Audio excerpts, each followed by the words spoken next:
In the days preceding Song Junwen's arrival outside his immortal's cave, Bai Xiaochun had pondered what to do regarding her request. He knew that after she emerged from seclusion, she would come looking for him, to ask for his help during the trial by fire for the position of Bloodmaster. For many days she hadn't come. Just when he was trying to decide whether or not to take the initiative to go see her, he heard her voice. At that point, his eyes glittered, and he cleared his throat. Instead of immediately opening the door of the Immortal's cave, he decided to take advantage of the situation to make her wait outside, thus increasing his own perceived value. In truth, he wasn't sure which decision was correct. After all, if he didn't join her, he could take advantage of her absence to attempt to sneak into her Immortal's cave and acquire the relic of eternal indestructibility. If he succeeded, then it would definitely be unnecessary for him to participate in the trial by fire. However, that option was also inherently dangerous, so dangerous that it was hard to decide if it was a better choice than the trial by fire. Even as he sat there thinking, the door of his Immortal's cave swished open quietly, and Song Junwen stepped inside. "You!" Bai Xiaochun was so startled he jumped up and walked backward a few steps. His Immortal's cave was protected by a defensive spell formation, and yet Song Junwen had somehow entered despite it. She smiled enigmatically as she looked Bai Xiaochun up and down, almost as if her gaze could pierce into his heart. "I'm the Grand Elder of Middle Peak, and I currently stand in for the Bloodmaster here. I control every blade of grass and every rock. If I want to go into an Immortal's cave, nobody can do a thing to stop me. Besides, why would junior brother Night Crypt refuse to let me into his Immortal's cave? Instead of making you say the words, I just decided to take the initiative." With that, she sat down in a stone chair and rested her chin on her palm. Although her gaze wasn't seductive, there was something enticing about it. Something that tugged at Bai Xiaochun's heart in shocking fashion. His expression turned somber, and he growled, "Is becoming the Bloodmaster really that important to you?" Song Junwen looked back at him quietly for a moment, then nodded. For many years, the Song clan has administered Middle Peak, and generations of Bloodmasters have all been chosen from our clan. But this time around, things changed. Our patriarch made a deal with Patriarch Limitless, and one of the conditions was that the slut Xuemei would have a chance to compete for the position of Bloodmaster. In exchange, we got information about Heavendao Foundation establishment. Unfortunately, Song K failed to live up to expectations and didn't reach Heavendao Foundation establishment. Even worse was that the slut Xuemei unexpectedly reached 9 tide flows. As of this point, Kair is no match for her. Therefore, I am the only person left who has a chance at becoming Bloodmaster. And that is why I need your help. With you as one of my Dharma protectors, I think I have a hope of actually succeeding. With that, Song Junwen waited for Bai Xiaochun's response. Bai Xiaochun didn't say anything at first. After hearing about the details of Xuemei's involvement, everything made a lot more sense. However, he still felt that the competition for the position would be very dangerous. A long moment passed and Song Junwen continued, "I wouldn't ask you to help me if it wouldn't benefit you as well. Considering that you're already a Bloodstreak Elder, if I succeed, I will strongly recommend you to be the next Grand Elder." For some reason, she blushed slightly, and the charming seductiveness in her eyes seemed to intensify. It was almost like she were casting her vixen-like claws into Bai Xiaochun in an attempt to drag him in. Bai Xiaochun coughed lightly and averted his gaze. Inside, he was still trying to decide what would be best. If he didn't participate in the trial by fire, there was always the chance that he could secretly acquire the relic of eternal indestructibility. Although making that attempt would be a big risk, participating in the trial by fire would be equally risky. In one situation, he would have almost no control over how things played out. In the other, he would have a bit of control. In one scenario, here was a high chance of success despite the danger. In the other, the chances of success weren't as high, but were still good. Took some time, but he made his choice. Gritting his teeth inwardly, he looked at Song Junwen and said, "If you want to become Bloodmaster, then of course I'll help you. However, I'd like to know a bit about the trial by fire. How exactly does the process work? How do you become a Bloodmaster?" He had already decided that, even though he would attempt to help Song Junwan, his own safety was paramount. Perhaps by being careful, he could reduce the dangerous elements. Song Junwan was already glowing with excitement. Eyes shining, she looked at Bai Xiaochun, a smile growing on her face that she covered with her hand. Expression softening, she said, "To many people, the details of this trial by fire are a big secret, but I won't hide anything from you. To begin with, I have to be clear. In every trial by fire, death is a common thing." Although Bai Xiaochun had been prepared for news like this, it didn't stop his heart from suddenly beginning to pound. Every time he heard the word death, he would get anxious. One reason for that is that the trial by fire isn't held in the outside world, but rather in the world beneath our feet. Although she was speaking quietly, her words struck Bai Xiaochun like lightning. Beneath our feet? Stunned, Bai Xiaochun looked down at the ground. It only took a moment for it to dawn on him what she meant, whereupon his eyes widened, and he gasped. Song Junwan smiled at his reaction. Back when you first arrived at the Bloodstream sect, you noticed how the sect itself resembles an enormous hand, right? The Bloodstream sect really is built on top of a huge hand. That hand belongs to a giant that is submerged beneath the surface of the Heavenspan River. Over the years, the various techniques of the Bloodstream sect were all created after studying the hand. We also came to call the giant our blood ancestor. A passionate, worshipful gleam appeared in Song Junwan's eyes, as if the matter she was discussing was the most important thing in the world. She wasn't the only person who would view the subject in this way. Virtually everyone in the Bloodstream sect did. Bai Xiaochun blinked, but didn't say anything in response. The blood ancestor was a giant, but just like us, possessed flesh and blood, a skeleton, as well as the 5 yin organs and 6 yang organs. Anyone who wants to become a blood master must gain the approval of the blood ancestor. That approval comes in the form of crystals, which grow in the organs of the blood ancestor. On Middle Peak's Blood Master Temple, there is an entrance that leads to the interior of Middle Peak itself. By following the blood vessels inside the finger, we can enter the body of the blood ancestor. Each of the mountain peaks corresponds with one of the 5 yin organs, with Middle Peak connecting to the heart. The blood crystals there are the goal. The first person to get the blood crystal wins the approval of Middle Peak, and can call upon the power of the blood chi of the entire peak. They will gain the ability to suppress the cultivation bases of all cultivators there, and even more impressive, raise all cultivators' battle prowess. That is a blood master.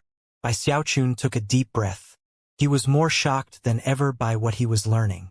Although he had understood a bit about blood masters, as of now, he realized how truly high of a position they occupied. The difference between a mountain peak with a blood master and a mountain peak without one was so vast that it couldn't be put into words. "I heard a story once," Bai Xiaochun said. "You mean the legend of the blood devil?" Song Junwan replied immediately, smiling. Bai Xiaochun nodded. That legend stems from conclusions reached over generations of research by the patriarchs. They all believe that somewhere in the blood ancestor's body is a legacy blood crystal. Whoever gets that legacy won't become a blood master, but rather the blood devil, a position far higher than the blood masters. In fact, that position is even above the patriarchs. Because the Bloodstream sect practices spirit blood cultivation, if the blood devil appears, speculation states that a single thought on his part could reduce the cultivation bases of the entire sect by 50%, from the outer sect all the way to the patriarchs. At the same time, a single thought on his part could increase the battle prowess of the entire sect by 30%. Simply describing a person like that as the blood devil isn't quite sufficient, so another term exists, a term known only to a select few in the sect. In fact, only the patriarchs of the top clans in the sect are aware of it. Blood Lord. She spoke the words softly, but they seemed to contain great power. But legends are just that, legends. Throughout the years, generations of patriarchs have searched through the body of the blood ancestor. Despite having searched most of the locations, they haven't found any legacy. I hope that one day while I'm still alive, I'll be able to see the Blood Lord rise up. Even the patriarchs are well aware that once the Blood Lord comes, he will either lead the Bloodstream sect to unheard of glory, or drag it down into ruin. Because of that, some of the patriarchs hope the Blood Lord never comes. As for my Song clan patriarch, he is not among that group. Song Junwan smiled. But enough about legends. Let's talk about the trial by fire itself. Your main purpose in coming along is to help me get the blood crystal. The most important factors leading up to that point are battle prowess and speed. Along with the other Dharma protectors, you must protect me and help me beat Shuame to the heart cavity. As long as I can get to the heart cavity first, that blood crystal will be mine. Song Junwan's eyes gleamed with self-confidence. How many Dharma protectors will there be? Bai Xiaochun asked. Both Shuame and I can bring up to 20 Dharma protectors. Song Junwan replied placidly. That many? Bai Xiaochun said, a bit shocked. What if one of the Dharma protectors gets to the heart cavity before you? Theoretically speaking, any of the Dharma protectors could become a blood master. All they would have to do would be to get to the heart cavity first, take the blood crystal, and absorb it. Bai Xiaochun blinked. If what Song Junwan said was true, then how could she prevent that very scenario from playing out? Presumably, she would have some method of retaining control other than being very particular about which Dharma protectors she selected. Song Junwan chuckled lightly, but didn't offer any further detailed explanation. Much as Bai Xiaochun had suspected, both she and Shuame both had methods of retaining control, special command medallions given them by their respective patriarchs. Only someone with the command medallion would actually be able to enter the heart cavity. After a moment of contemplation, Bai Xiaochun gritted his teeth and looked down at the ground. He wasn't interested in fighting to get the Blood Master title. After all, he wasn't even a real disciple of the Bloodstream sect. He just wanted to get into the Grand Elder's Immortal's cave. Therefore, he needed to help Song Junwan become Blood Master, so that he could become Grand Elder. That would solve all the problems perfectly. Bai Xiaochun had already been in the Bloodstream sect for years now, and at long last, his goal was in sight. With that, he looked up and said, I'll be there tomorrow morning at Blood Master Temple. Song Junwan took a deep breath and looked at Bai Xiaochun, her eyes glittering. Covering a smile with her hand, she took a step forward, then leaned forward and spoke into his ear, her lips nearly touching him, her warm breath caressing the side of his face. If you become Grand Elder, there are many things that could happen between us. Suddenly, her face flushed, as if she weren't sure why she had suddenly spoken those words. With a final piercing look at Bai Xiaochun, she glided away. The vixen makes another move. A fragrant, silky aroma entered Bai Xiaochun's nose, causing a mysterious sensation to pulse through him. Anxious and more on guard than ever, he watched Song Junwan leave. This isn't gonna work, he thought, sighing. One of these days, that vixen is going to go in for the kill. I might have incredible willpower. I might be an amazing fighter. I might have numerous, uncountable outstanding qualities. But this vixen is just too dangerous.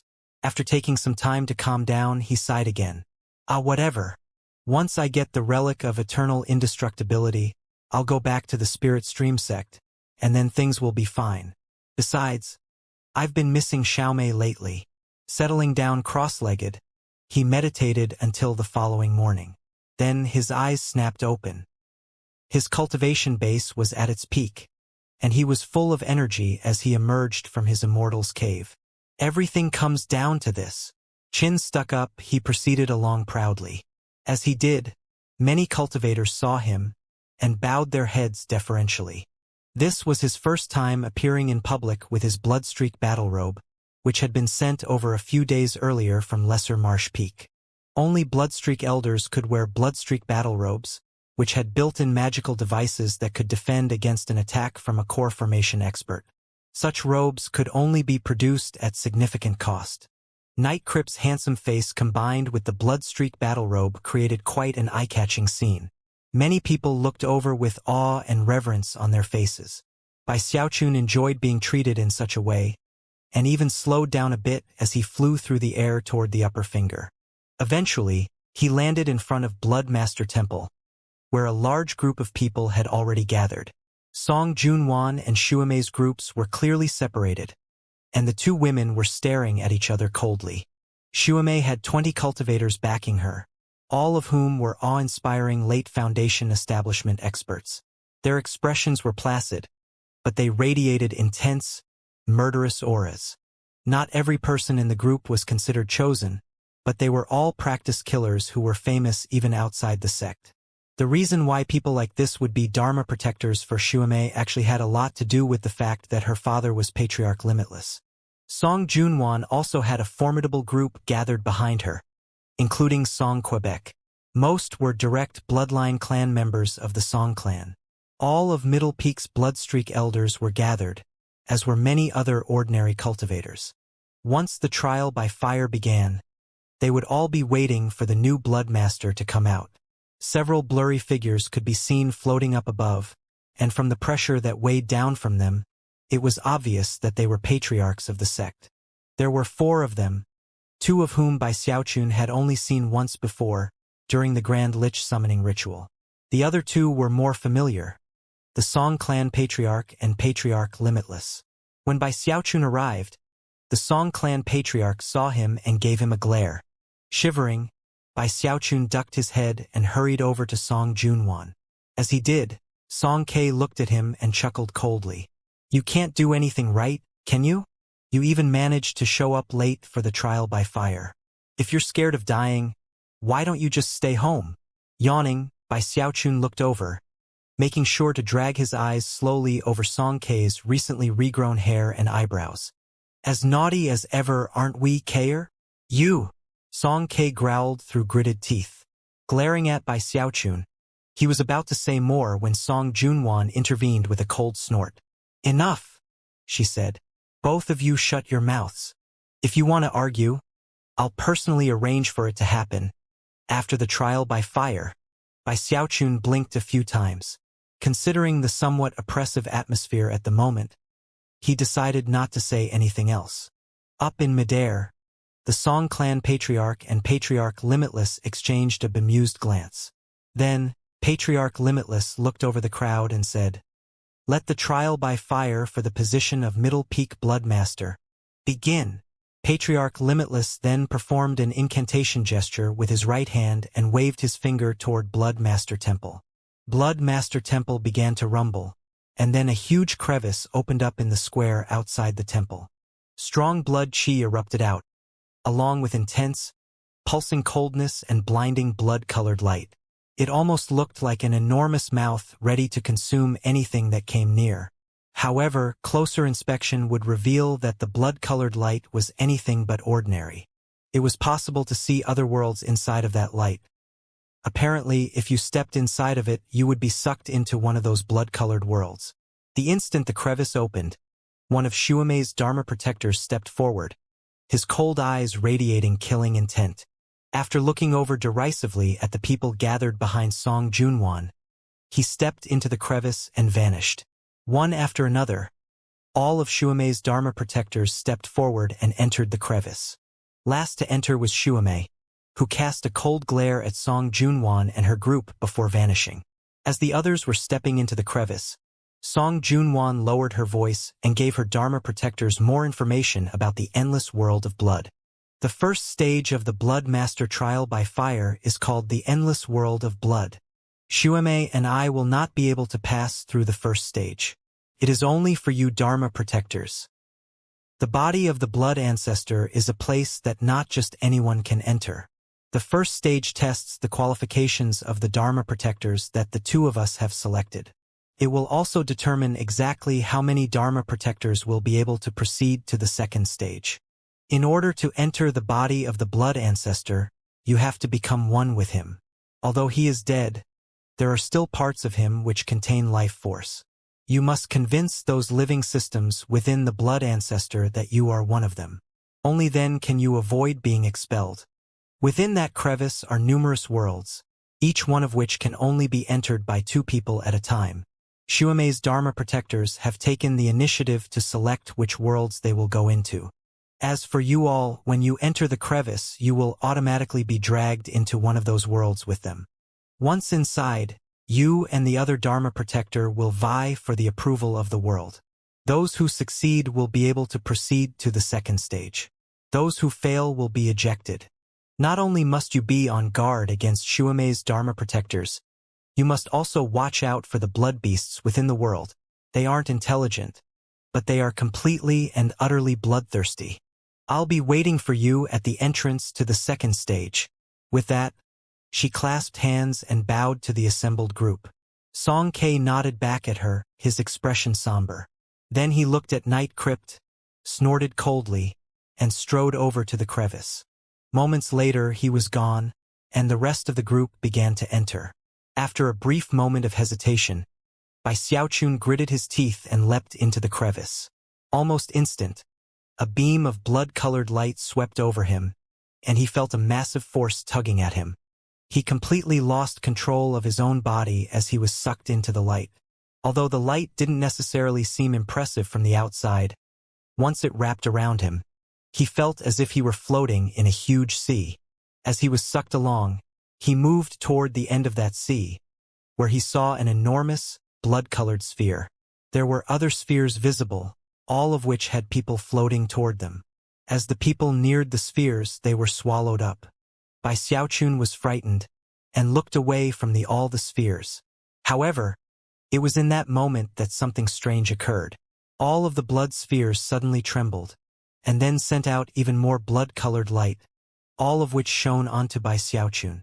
Bai Xiaochun wasn't sure if he was mistaken or not, but it almost seemed as if the blood spheres all wanted to be able to select him in particular.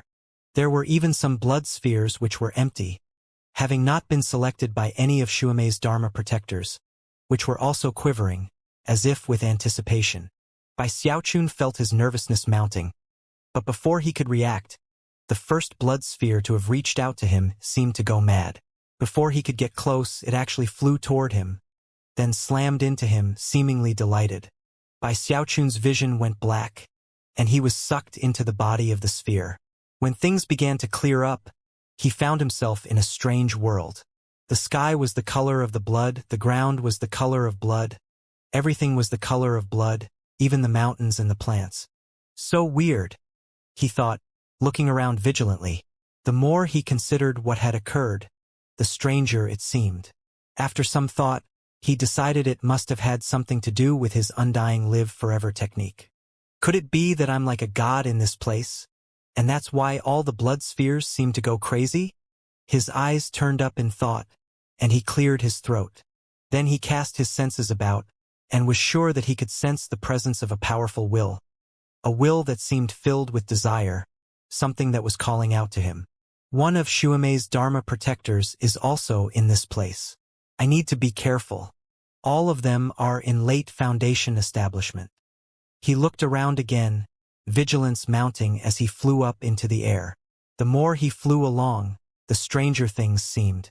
It was almost like he didn't need to use any cultivation-based power to fly. The wind simply carried him along. He didn't even see any blood beasts, to the point where he started wondering if they even existed here. The entire world, including the sky and the land, was the color of blood. Plants, trees, mountains. Everything was crimson as far as the eye could see. Off in the distance was a blood-colored desert, and the very end of which was an oasis which was also the color of blood, that led to an ocean. In the middle of that ocean was a mountain, the peak of which pierced the clouds. That mountain was where the will of the world was located, and whichever cultivator climbed it first would win the approval and blessing of the world. That person would then be able to leave with the approval of the blood ancestor and qualified to enter the second stage. There were countless worlds inside of the blood ancestor, but Xuemei and Song Junwan had both brought 20 Dharma protectors. Of the total of 40 Dharma protectors, in the end, only 20 would be qualified to proceed. Obviously, the number of Dharma protectors who Xuemei and Song Junwan ended up with would determine who had the advantage in the second stage. Xuemei's Dharma protectors had entered the crevice first, and the one who had selected this particular world was a gaunt, middle-aged man with cold eyes. His cultivation-based fluctuations were those of late Foundation establishment, and overall, he looked like a viper ready to strike at any moment. Clearly, whoever ended up in his sights would likely end up dead. This man was Jia Lai, and in terms of battle prowess, he could be considered among the top 3 in Xuemei's group of Dharma protectors. He was completely and utterly confident of being able to dominate any of Song Junwen's Dharma protectors, with the exception of one or two. Although he appeared to be middle-aged, he was actually over 100 years old. However, because of the unique techniques he cultivated, his fleshly body was at the ultimate peak. Furthermore, he'd been able to add a full 60-year cycle to his longevity during his Foundation establishment trial by fire. He had reached 5 tide flows, had an incredibly powerful cultivation base, and was an adept killer. This world is like a blessed land for me, he thought, looking off into the distance. He was currently gripping a blood-colored sea snake by the head. No matter how it struggled, it couldn't free himself, and if Jia Lai wanted to, he could crush it to death in an instant. Jia Lai completely ignored the snake as he looked at the towering mountain not too far off in the distance. He already felt somewhat amused by this first stage of the trial by fire for Bloodmaster. He'd only just arrived in the huge world, and yet he was already relatively close to the location of the world's will. The reflection of the vast ocean and the towering mountain could be seen in his eyes, as well as the pulsing fluctuations which spread out from the mountain.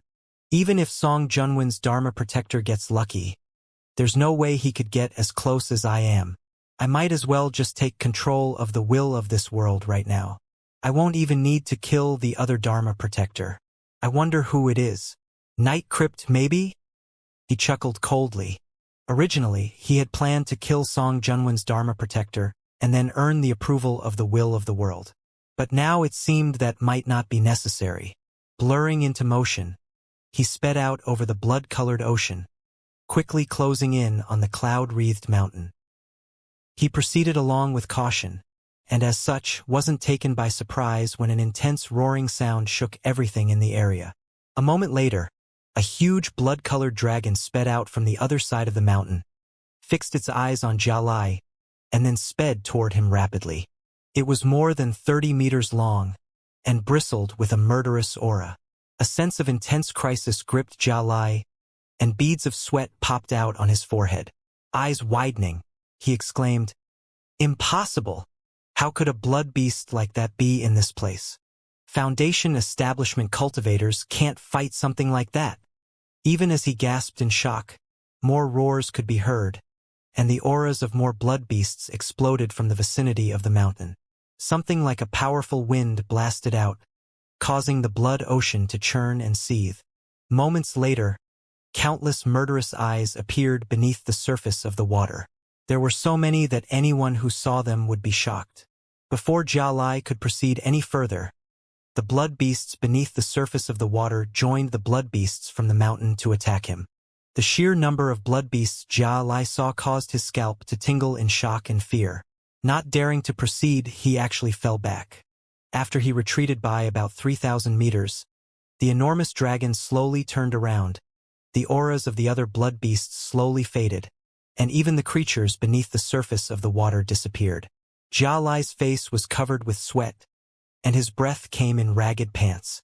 Despite the supreme confidence he had in his cultivation base, to be stared at by so many blood beasts left him scared out of his mind.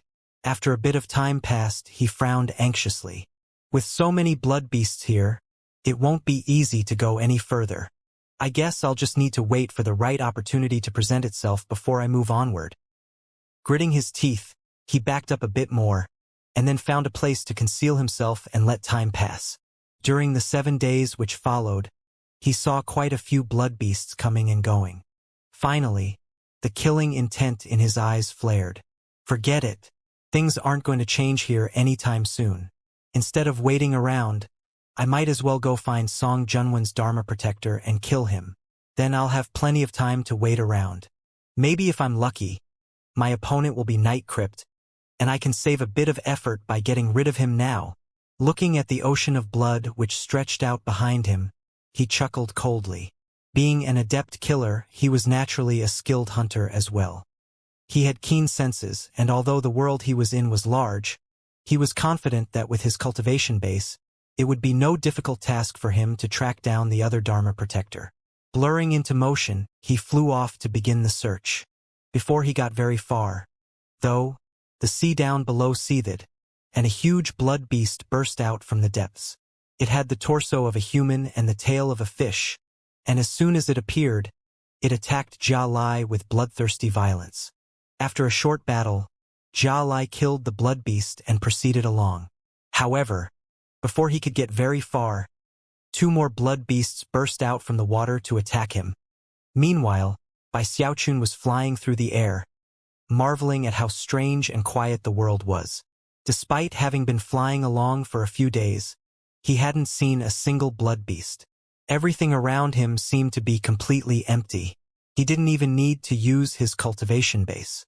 The wind simply pushed him along. Of course, the strangeness of the situation put him more on guard than ever. Something really weird is going on with this place, he thought. And where is Xuemei's Dharma protector? I wonder if he set up an ambush for me since he got here first. He continued to look around vigilantly as he proceeded. Eventually, he reached the desert. By that time, Jia Lai was fleeing in terror across the blood ocean, chased by several thousand maddened blood beasts. His face was pale white, and his expression was that of terror. Damn it! Why are there so many blood beasts? I didn't provoke them, and yet they're showing up one after another. They're like a flood. Before long, the 10th day passed. The more time that passed, the more Bai Xiaochun felt as if something really strange were going on. He still hadn't even seen the slightest trace of a blood beast, but distinctly recalled Song Junwan saying such bloodthirsty creatures existed here. At this point, he was starting to wonder what exactly was going on. Eventually, he caught sight of the end of the desert, with the blood-colored oasis and the blood-colored ocean. His astonishment grew, as did his caution. By now, Jia Lai's hair was disheveled, his skin sallow, and his eyes bloodshot. At long last, he burst out of the ocean region and into the oasis. After numerous dangerous encounters, he had finally made it out alive. When he thought back to everything that had occurred in the ocean, he was filled with a sense of awe and dread regarding the world around him. It's a good thing I had all those life-saving magics and items. Otherwise, I probably would have died. However, if things were that difficult for me, then it's probably the same with Song Junwan's Dharma protector. In fact, maybe he already got eaten by the blood beasts. He looked back out at the ocean, heart still thumping with fear. Just when he was about to sit down and rest, his heart trembled, and he looked off into the distance, where a beam of light could be seen flying lazily through the air. A cold light flashed through Jia Lai's eyes, and he quickly reined in the power of his cultivation base. At the same time, he produced a pearl, which let out a soft, warm light that completely concealed his aura. Unless he suddenly unleashed the power of his cultivation base, that pearl would make it almost impossible to detect him. It was one of the life-saving items that had enabled him to make it out of the ocean of blood alive. After activating it, he stood there unmoving, looking up into the sky.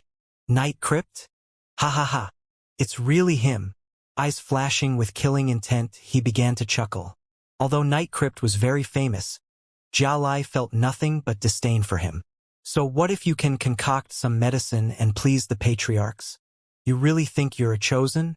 Even with your inverse blood ancestral awakening, you're only in mid-mortal Dao Foundation establishment. I can kill you as easily as flipping over my hand. By cutting you down, I can accomplish the mission assigned to me by the Blood Master of Lesser Marsh Peak. Completely calm and confident, he pulled in his murderous aura and decided to wait for the right moment to attack. Bai Xiaochun proceeded along cautiously. He didn't move very fast, and kept his divine sense spread out in all directions. As he got close to the blood-colored oasis, he was about to fly over it when he looked down.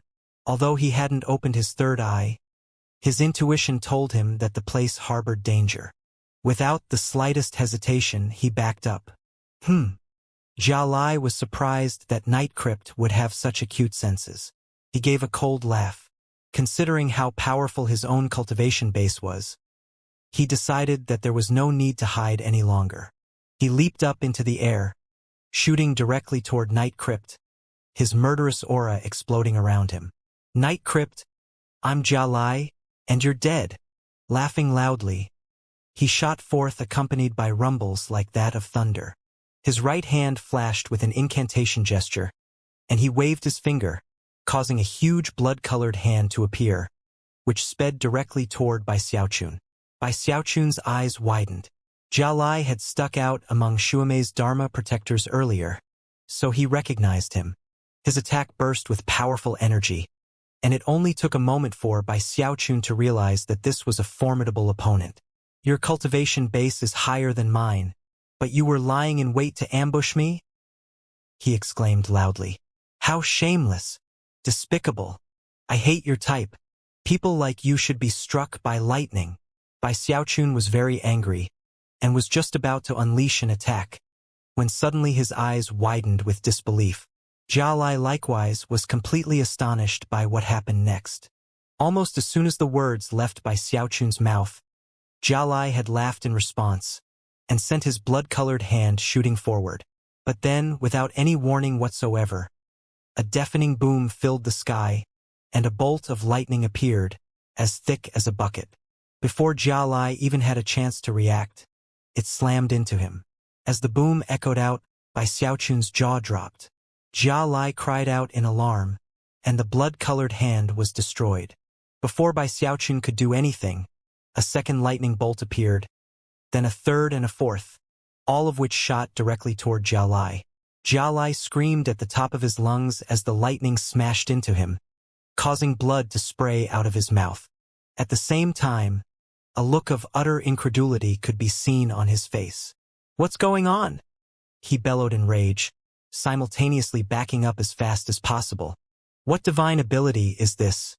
Night Crypt? Then he glanced up into the sky, and his scalp almost exploded from shock when he realized that a whole string of lightning bolts had appeared, over 100 of them, and they were all beginning to descend toward him. No! Jia Lai screamed miserably and abandoned any thoughts of tangling with Bai Xiaochun at the moment. He slapped the top of his head, causing an ancient, dilapidated buckler to pop out of his mouth, which provided a modicum of protection as he fled. However, the more than 100 lightning bolts continued to slam down, and although the buckler managed to block them, Jia Lai was still left coughing up blood. The last dozen or so lightning bolts were too much for the shield, which shattered. Coughing up more blood, Jia Lai withered visibly. At that point, he pulled out a paper talisman, which he ignited, increasing his speed dramatically. With that, he sped off into the distance. Bai Xiaochun hovered there, jaw hanging open. He hadn't even had a chance to unleash an attack. All he'd done was say something. It was a completely shocking and unfathomable scene. In the mere moments in which Jia Lai closed in on him, he was struck by over 100 bolts of lightning, and then fled with his tail between his legs. Despite that, Bai Xiaochun chose to do the cautious thing and just let him run. Taking a deep breath, he looked up into the sky, and then looked at Jia Lai fleeing into the distance. Blinking, he suddenly started to get excited. Could it be that, without even my knowledge, my cultivation base has reached the point where I can kill someone with a mere word? The idea excited him, but the more he thought about it, the more he realized it wasn't very likely. After some more thought, he decided that it was either a coincidence or something to do with the undying live forever technique. In fact, he was actually hoping Jia Lai would show up again so that he could analyze the matter further. Filled with curiosity and anticipation, he slowly flew out over the ocean of blood. Meanwhile, some distance away from Bai Xiaochun, Jia Lai finally came to a stop in an area close to the ocean. He had blood dripping down his chin, and his eyes burned with madness. However, within that madness could be seen fear and even terror. As of this moment, he was absolutely convinced that the lightning which had struck him was not one of Nightcrypt's divine abilities. How did he do it? Damn it! How exactly did he do it? How did he get so much lightning to strike me? Wait, I know. Nightcrypt is also known as Plagued Evil. He's vicious and merciless, as well as a profound schemer. He must have realized that I planned to ambush him, then figured out a way to cause anyone who neared him to get struck by lightning. Even after more thought, he decided that this was the only possible theory that made sense. Although he wasn't absolutely convinced, he was having a hard time coming up with other ideas. Maybe it had something to do with that oasis. The area where it borders the desert had some unstable fluctuations. Maybe my sudden appearance and the unleashing of my cultivation base disturbed some natural law. As an apothecary, Nightcrypt knows a lot more about those kinds of things than me. Maybe he took advantage of that to cause the lightning. Jialai gritted his teeth, and his killing intent began to rise even higher than before. I refuse to believe that if I prepare well enough, you'll escape my next attack. I'm going to hack you to pieces. You'll die in complete and utter torment. Jialai had never suffered in such unlucky fashion, and it took him quite a bit of time to calm down. I'm going to sacrifice a bit of my cultivation base to completely conceal my life force and aura. With that level of concealment, nobody in the Foundation establishment stage will be able to detect me without getting within 300 meters of me.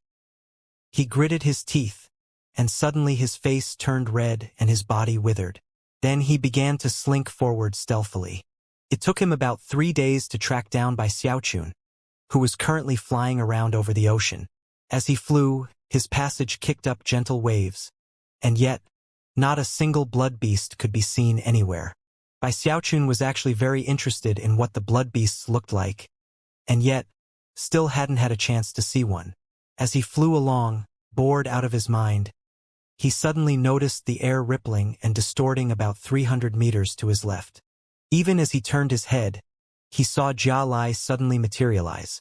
Jialai threw his head back and laughed uproariously. Eyes bloodshot, he summoned a blood mist that completely covered him and then transformed into a gigantic, vicious head that lunged toward Bai Xiaochun as if to consume him. Time to die, Nightcrypt. Considering how close he was, it only took a moment for the blood mist head to be just up ahead of Bai Xiaochun.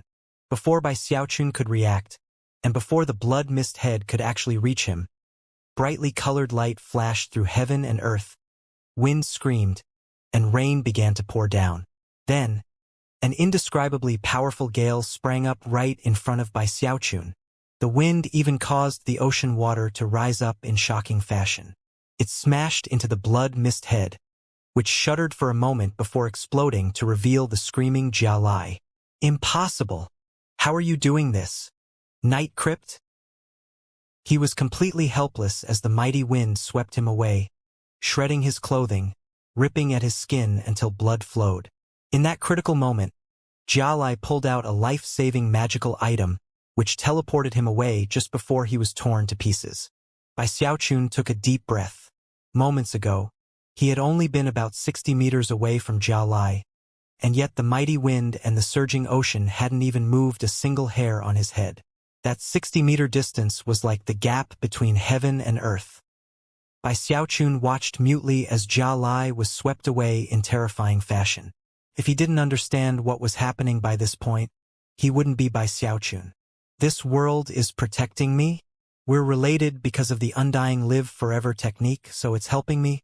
Moved, he looked around at the world, and was more convinced than ever that this was the case. Excited, he stuck his chin up and then swished his sleeve. With the snap of a finger, I, Bai Xiaochun, can reduce measly Foundation establishment cultivators to ashes. The pride he felt cleansed him of any nervousness. With that, he flew in grand fashion up into the air, sighing emotionally. Meanwhile, quite a distance away, Jialai was coughing up mouthfuls of blood. By this point, he was on the verge of going crazy. Damn it! Damn it!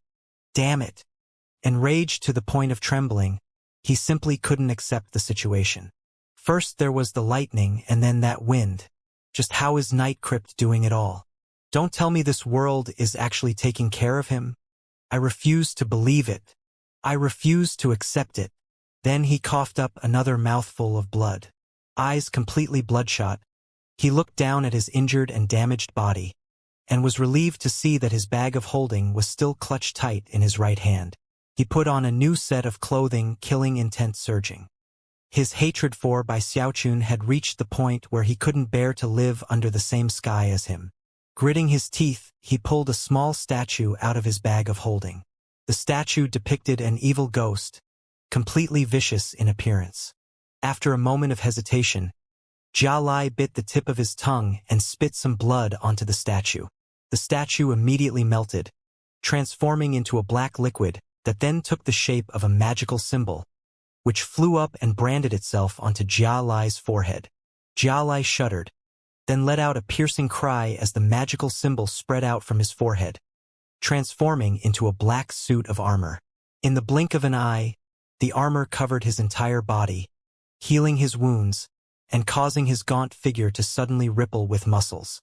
Closer inspection would reveal that the transformation was partly corporeal and partly illusory. The lesser Marsh Peak Bloodmaster gave me this ghost body.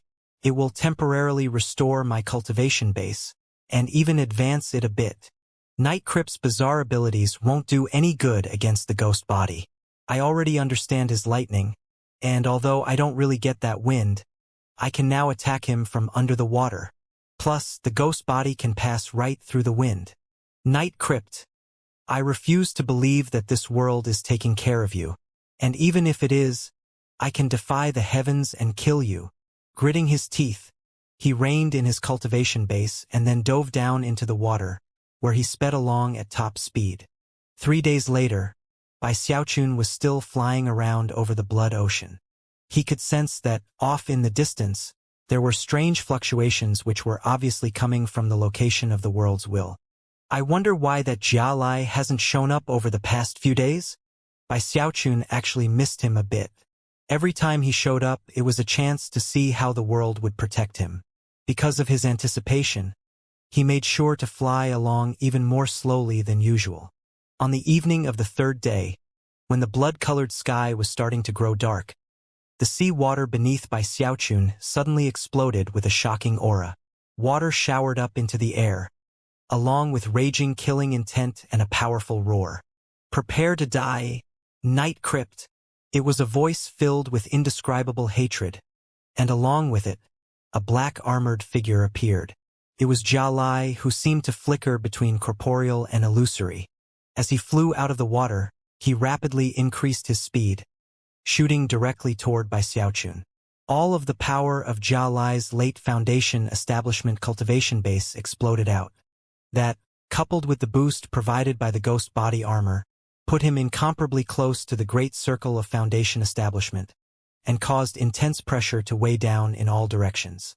Bai Xiaochun was delighted, and as Jia Lai closed in, he stuck his chin up and waved his sleeve. Pointing at Jia Lai, he said, "Back off!"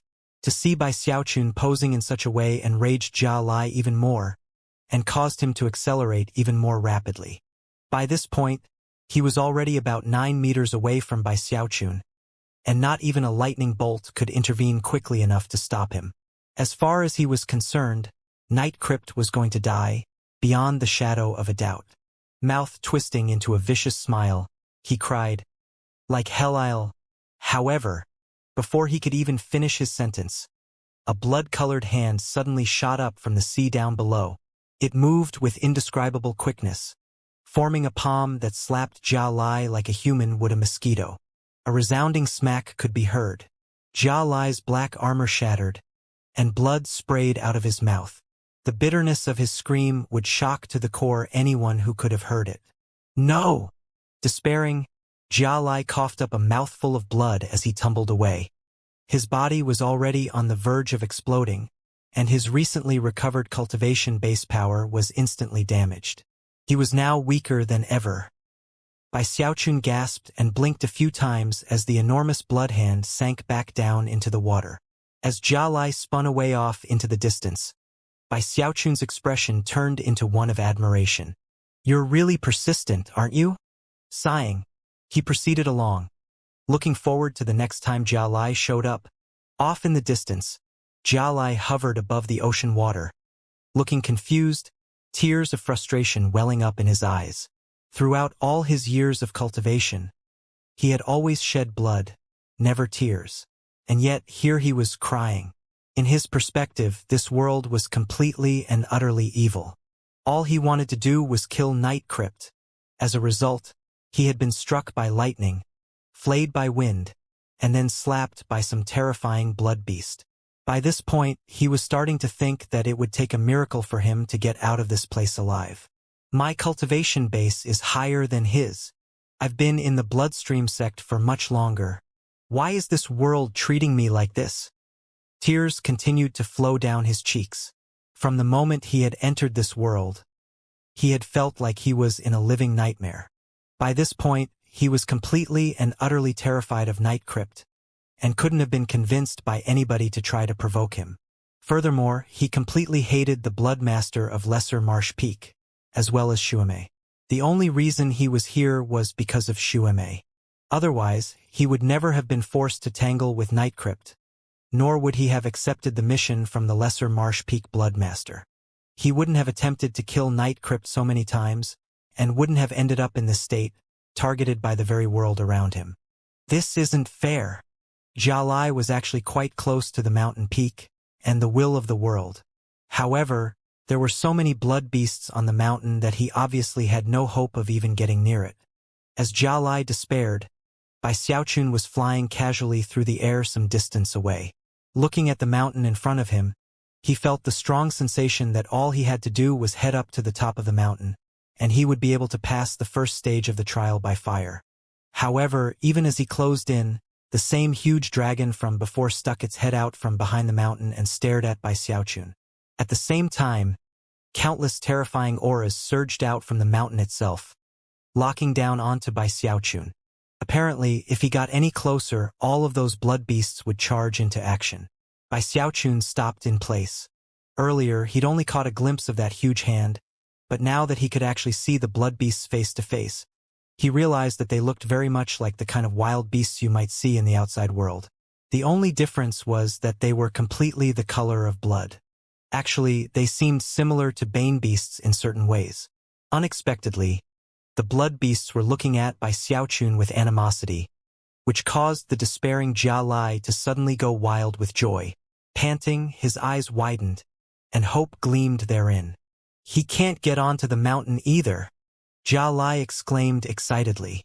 At last, his chance had arrived.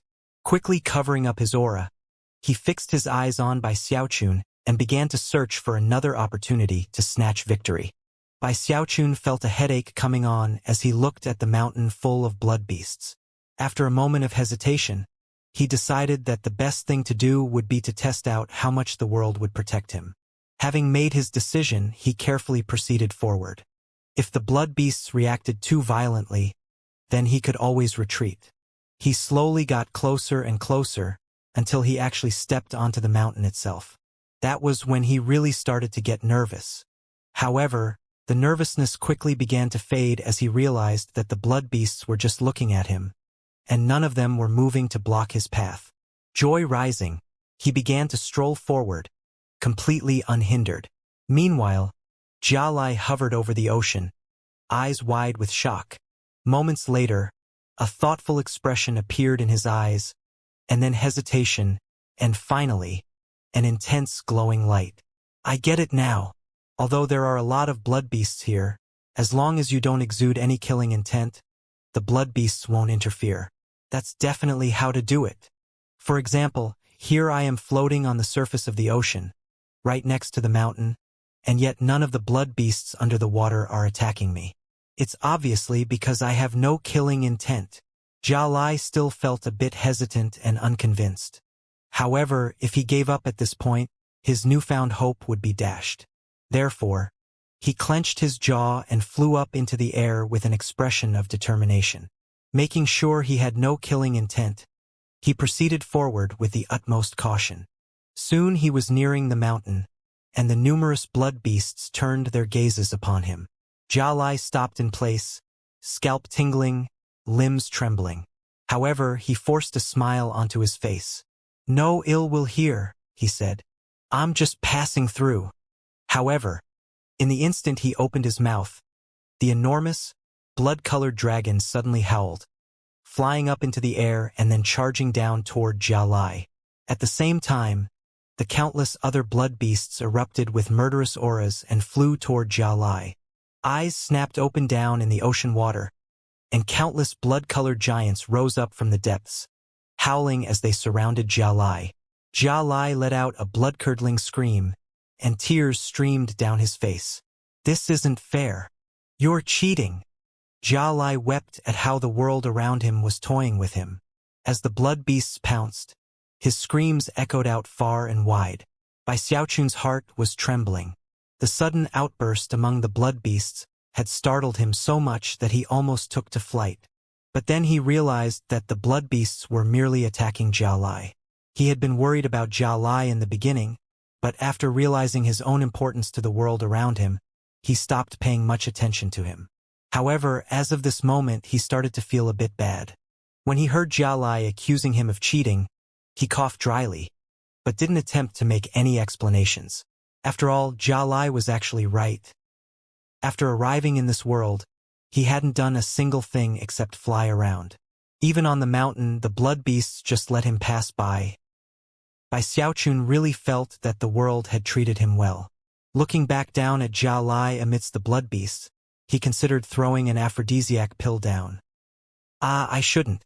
I'm a good person, after all. Sighing, he proceeded on toward the peak of the mountain, where he found a stone stele, which emanated pulsing light that seemed to be calling to him. After some thought, he approached the stele and placed his hand onto its surface. Instantly, his divine sense seemed to spread out to fill the entire world. It was as if the world had somehow become a part of him. In that moment, the blood ocean began to seethe. The sands of the desert floated up into the air. The sky trembled, and the lands quaked. Plants, mountains, everything in the world began to shake with joy, with approval, with worship. The blood beasts kowtowed, roaring as they acknowledged allegiance to Bai Xiaochun standing there on the mountain. His life having been spared, Jiao Lai trembled and looked up at Bai Xiaochun, and knew that he would never, ever be able to forget this experience, nor the image of Night Crypt standing there like the emperor of the entire world. This was Jiao Lai's first time serving as a Dharma protector in a trial by fire for Bloodmaster. As such, he was completely unaware of what others who were participating in the trial might have encountered in the worlds they entered. However, he was convinced that his experience was completely unlike the experiences of anyone else. In fact, he had the feeling that throughout all the trials by fire the Bloodstream sect had held from ancient times until now, no one had ever done what Night Crypt was doing. He had no way to confirm whether his theory was correct, but when he looked around at the world trembling, and all the living things prostrating in worship to Bai Xiaochun, he impulsively followed suit. As Bai Xiaochun stood there on the mountain top, he was suddenly struck by the strange sensation that he could actually destroy the entire world with a single thought. As of this moment, his undying live forever technique was in full operation, and after a moment passed, he realized there was a voice whispering in his ear. Come, come, come. Snapping out of his reverie, his eyes shone, and he took a deep breath. Then he pulled his hand back from the stone stele. Everything in the world began to shine with bright, blood-colored light, which all shot toward Bai Xiaochun, surrounding him. The crimson light transformed into a door, which slowly opened right in front of him. He looked at the door hesitantly for a moment, aware that if he stepped through it, he would be able to enter the second stage. Looking around at the world one more time, he stepped forward and vanished into the blood-colored light. At some unknown location within the body of the blood ancestor, there was an open space that seemed to have no beginning or end, and was as quiet as death. The only thing visible were numerous cone-shaped pillars which rose up from the darkness below. At the top of each pillar was a platform. Two of those platforms were much taller than the others, but not very far away from each other. Xiaomei was on one, and Song Junwan the other. Both of them sat cross-legged, staring at each other. They had been sitting there for less than 2 hours. Because of the command medallion each of them possessed, they didn't need to acquire the approval of the blood ancestor the way the Dharma protectors did. They had come directly to this place to wait. Time flowed differently in the endless world of blood. In the 2 hours that had passed for Xiaomei and Song Junwan, an entire month had gone by inside. Based on the analyses of both women, they would need to wait several more hours before any of the Dharma protectors began to emerge. In any case, the second stage of the trial by fire could not begin until both women used their command medallions to open it. Neither of them would be willing to do that until their Dharma protectors were all accounted for. The two of them had been exchanging barbs back and forth the entire time, and after a short respite, It was Xuemei who resumed the conversation. Chuckling coldly, she said, Song Junwan, why fight with me over the Blood Master position? Considering how old you are? Is it really true that the Song clan couldn't find anyone better, and was forced to let an old woman champion their cause? Song Junwan frowned, and she was just about to respond in kind when suddenly, her expression flickered, and she looked up into the air. Xuemei also looked up, her pupils constricting. Rumbling sounds echoed out as the shape of a huge door slowly took form. Someone got the approval of the world will so quickly? Xuemei thought. It's only been 2 hours. That's about a month in the endless world of blood. Xuemei's eyes widened, and her heart filled with shock. She was very familiar with how the Blood Master trial by fire worked. Supposedly, the most quickly a Dharma protector had ever obtained approval in the past was 3 hours, which was a month and a half on the inside. Who is it? Song Junwan thought, equally shaken.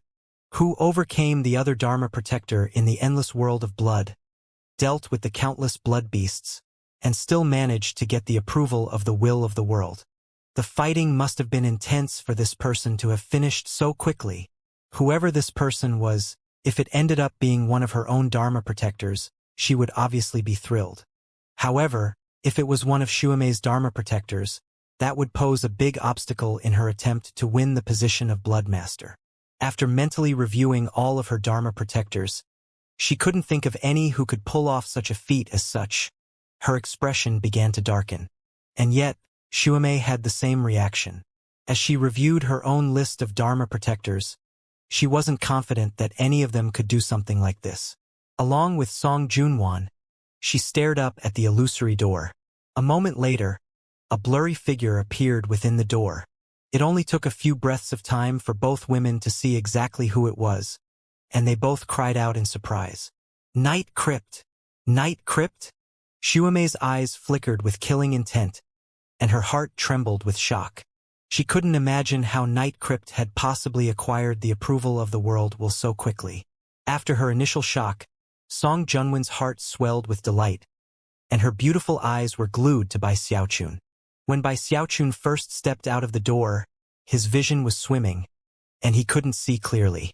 It only lasted for a moment, though, and then he saw all of the countless platforms around him, as well as Xuemei and Song Junwan.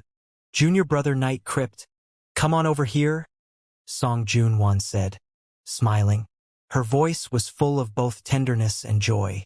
Xuemei snorted coldly, clenching her hands into fists.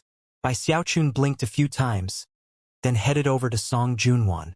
As soon as he touched down onto the platform, he walked over to her side. I'm the first? He asked quizzically.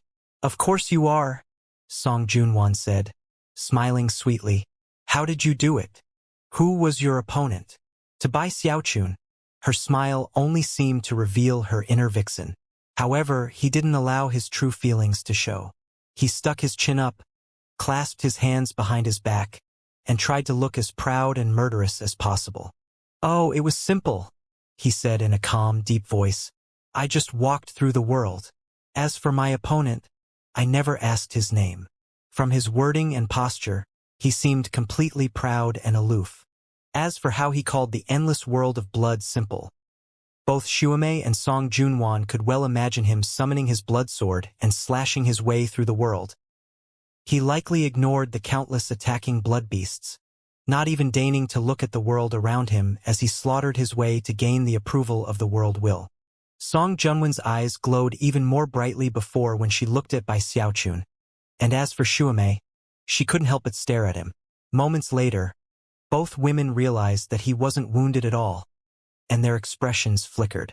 Just when Song Junwan was about to ask about it, Bai Xiaochun flicked his sleeve and coolly said, I'm tired. Please let me know when the second stage is about to begin. With that, he walked off to the side, where he sat down cross-legged, looking as arrogant as a wizened pine tree on top of a mountain. When he closed his eyes, his cold, cruel face and murderous aura caused Song Junwan's words to stick in her throat. Inwardly, Bai Xiaochun was laughing and felt very proud of himself. As far as he was concerned, he was completely outstanding and utterly superior to everyone. Wait, I need to do something to make it seem a bit more realistic, he thought. With that, he slowly lifted his head and looked off into the distance, eyes filling with a look of melancholy and introspection. That left Song Junwan and Shuamei even more shaken, although they weren't sure exactly what it meant. Time passed. 2 hours later, the air up above once again began to ripple and distort, and the door appeared again. A burly, dangerous-looking man appeared, seemingly out of breath as he emerged into the open. As soon as Shuamei saw him, she broke out into a smile. The burly man clasped hands and bowed to her in greeting, then approached the platform and sat down next to her. When he saw Bai Xiaochun over on the other platform, his heart filled with shock. He had assumed that he would be the first to emerge, and would never have even guessed that Night Crypt would be faster. As the hours passed, more and more Dharma protectors appeared. Song Ke was one of them, although he looked exhausted, and his body was riddled with wounds. Clearly, it had been a difficult task for him to win the approval of the world will. 10 hours later, the final Dharma protector appeared, and the first stage was officially over. Both Song Junwan and Shuamei had selected their Dharma protectors carefully, and all of them were extraordinary in some way. Unexpectedly, the two groups had been quite evenly matched, as there were now exactly 10 Dharma protectors on either side. The two women exchanged a frosty glance, and then both of them snorted coldly. Turning to their Dharma protectors, they began to explain the second stage. During the first stage, Song Junwan began, "You Dharma protectors fought for the approval of the world, and I did not participate. In the second stage, the fighting will be more brutal and I will participate. The second stage is called the Blood Wasteland. It is a road without end, over which a deathly wind blows every 14 hours. Once that wind blows, every living thing within the Blood Wasteland will be killed, reduced to nothing more than a skeleton. That is the path that leads to the heart cavity. Put simply, we have exactly 14 hours to search the Blood Wasteland for the keys which lead to the heart cavity." Off in the distance, Shuamei was making a similar explanation to her Dharma protectors. Every 2 hours, a key will appear at a random location within the wasteland. Anyone who gets one of the keys and holds onto it until the 14 hours have passed will be teleported to the ancient blood path which leads to the heart cavity. Of course, Shuamei and I don't need keys to enter the ancient blood path. There are a total of 7 keys, which means that only 7 Dharma protectors can enter the ancient blood path with Shuamei and myself. Bai Xiaochun's expression flickered, as did the expressions of everyone else except for Song Ke. One of them, a middle-aged cultivator, lowered his voice and asked, "What about the people who don't get a key?" Song Junwan looked at the man for a moment, and then replied, "We are fighting as a team, and whichever party gets the most keys will be the winner. The disciples on the winning team who don't get keys will not be teleported to the ancient blood path, but neither will they be killed. They will simply be ejected. As for the losing team, whoever among them don't get keys will all be killed after the 14 hours are up. Those are the rules, and not even the patriarchs can interfere to save the losers. Therefore, this is not the time for infighting. If a key falls into the hands of one of Shuamei's Dharma protectors, feel free to attack them. If your own teammates get them, however, you are prohibited from competing amongst yourselves. Infighting will not only increase our chances of losing, it could also lead to your deaths. The lot of you are either members of the Song clan, or here because of certain promises I made. If I become Blood Master, your future prospects will be limitless. Everything that I have promised you I will see done. If I lose and Shuamei succeeds, then all of us will meet a grisly fate." With that, Song Junwan clasped hands and bowed deeply to Bai Xiaochun and the other Dharma protectors. The 10 Dharma protectors, Bai Xiaochun included, all had different reactions to Song Junwan's words. As for Song Ke, his expression darkened slightly, but other than that, didn't change much. Because of his position in the Song clan, he actually knew more about the Blood Master trial by fire than most did. After all, if he hadn't failed to reach Heavendao Foundation establishment, he would have been the one taking the lead in this trial by fire. However, because he wasn't a match for Shuamei, The Song clan had chosen Song Junwan as the one to vie for the middle peak Blood Master position, which the clan had held for generations. Because of how things had played out, Song K was on the bad side of many of the older generation of the Song clan. In turn, the rise of Night Crypt had put even more pressure on him. That was especially true considering that Song Junwan had come to favor Night Crypt. Song K was left with few options. The Song clan had deep roots in the Bloodstream sect, and had many direct bloodline clan members.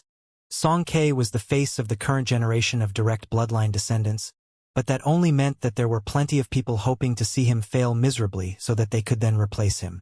He needed to blaze a path for himself, to go all out with everything he had, to try to make sure his aunt succeeded. Only in that way would he be able to prove how valuable he was.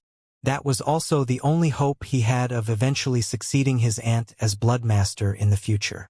Suppressing his revulsion for Night Crypt, he was the first one to speak up after Song Junwan finished talking. I will do everything in my power to gain victory in the Blood Wasteland, and I will definitely not allow any infighting to occur. Grand Elder, please rest at ease. If anyone dares to cause problems, then if we get out alive, and that person also survives, then I'll teach him what it means to live a life worse than death. Song K's eyes shone with intense light, and were filled with killing intent. As for the other Dharma protectors, they were left with little choice of what to do. In the Bloodstream sect, cultivators loved to fight each other. But in this case, if they lost, they would all die. Therefore, they had to band together as a team to fight and defeat their opponents. After a moment of silence, the Dharma protectors began to speak out.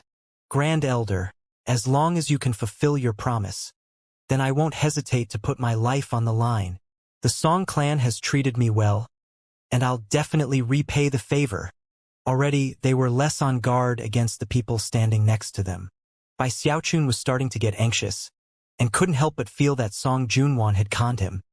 He had been aware that the trial by fire would be dangerous, but never could he have imagined that the danger would be completely out of his own control. If the entire team failed, he could end up dead. Even as he was sighing inwardly, he suddenly realized that the whole group was looking at him. Without any hesitation, he tilted his head back arrogantly, a cold look in his eyes as he said, "For Junwan, I would go through hell or high water. It's my duty." Strange looks could be seen on the faces of the other Dharma protectors, and Song K gritted his teeth. However, he knew that he had no choice but to let go of his hatred for Night Crypt. Snorting coldly, he looked away. Song Junwan glanced at Bai Xiaochun apologetically, but didn't offer any words of consolation. Instead, she offered one final warning. There are 3 people you need to be especially careful of. They are Yang Hongwu, Xiao Qing, and Zhang Yunshan. Of those 3, Yang Hongwu and Zhang Yunshan likely possess powerful magical items. As for Xiao Qing, her expression suddenly flickered with dread. He should have reached core formation long ago, but hasn't. In the past, he served as Patriarch Limitless personal attendant. With that, she went on to give more details about the group of 3 cultivators. Bai Xiaochun's nervousness was mounting. About the same time that Song Junwan finished speaking, Xuemei also finished explaining matters to her Dharma protectors, who all seemed to be bursting with killing intent and murderous auras, and were looking over menacingly at Bai Xiaochun and those around him. Of course, Song K took the lead in doing the same, and Bai Xiaochun was more than happy to join in. Even back in the Spirit Stream sect, he had participated in such staring contests. HMMPH, I'm not afraid of anybody in competitions like these. Although his eyes widened into a glare, he couldn't stop thinking about the 3 people Song Junwan had just described, and after finding them in the group, he fixed their facial features in his mind. He would well imagine that he might run into them in the Blood Wasteland and end up fighting bloody battles over the keys. Only a total of 7 people would be able to enter the 3rd level, the Ancient Blood Path. Whoever those people ended up being, they would have a profound influence on who became Bloodmaster in the end. At this point, Xuemei took a deep breath and said, "Shall we open the door, Song Junwan?" She waved her right hand through the air, and a bright red light appeared in her palm, which flew out into the air in the form of a blood-colored command medallion. That command medallion instantly became the center of all attention. Even Bai Xiaochun took a closer look. Both Xuemei and Song Junwan possessed such medallions, which not only let them bypass the first level, but ensured that they didn't need to get a key to enter the ancient blood path. It's like all the decisions about this trial by fire were made behind closed doors, and everybody knows it. Sighing, he looked over at Song Junwan. Song Junwan's eyes flashed as she also extended her right hand, causing the second blood-colored command medallion to appear in her palm. Blood-colored light spread out from the two command medallions, flying up into the air above the platforms. As the light spread out, everything was bathed in crimson, and at the same time, the outline of a huge door appeared. As the door opened, pulses of heaven shaking, earth-shattering energy rolled out. Two beams of blood-colored light then shot toward Song Junwan and Xuemei, connecting with their command medallions and merging into their bodies. The second stage is starting. Follow me. With that, Song Junwan flew into the air, followed closely behind by Song Quebec. The other Dharma protectors flew out into formation around Song Junwan, Bai Xiaochun included, and the entire group shot toward the blood-colored door. They managed to beat Xuemei into motion, and even as the 11 of them flew into the door, Xuemei and her group sped into motion behind them, transforming into beams of light that also shot toward the door. Soon, not a single person could be seen on the platforms.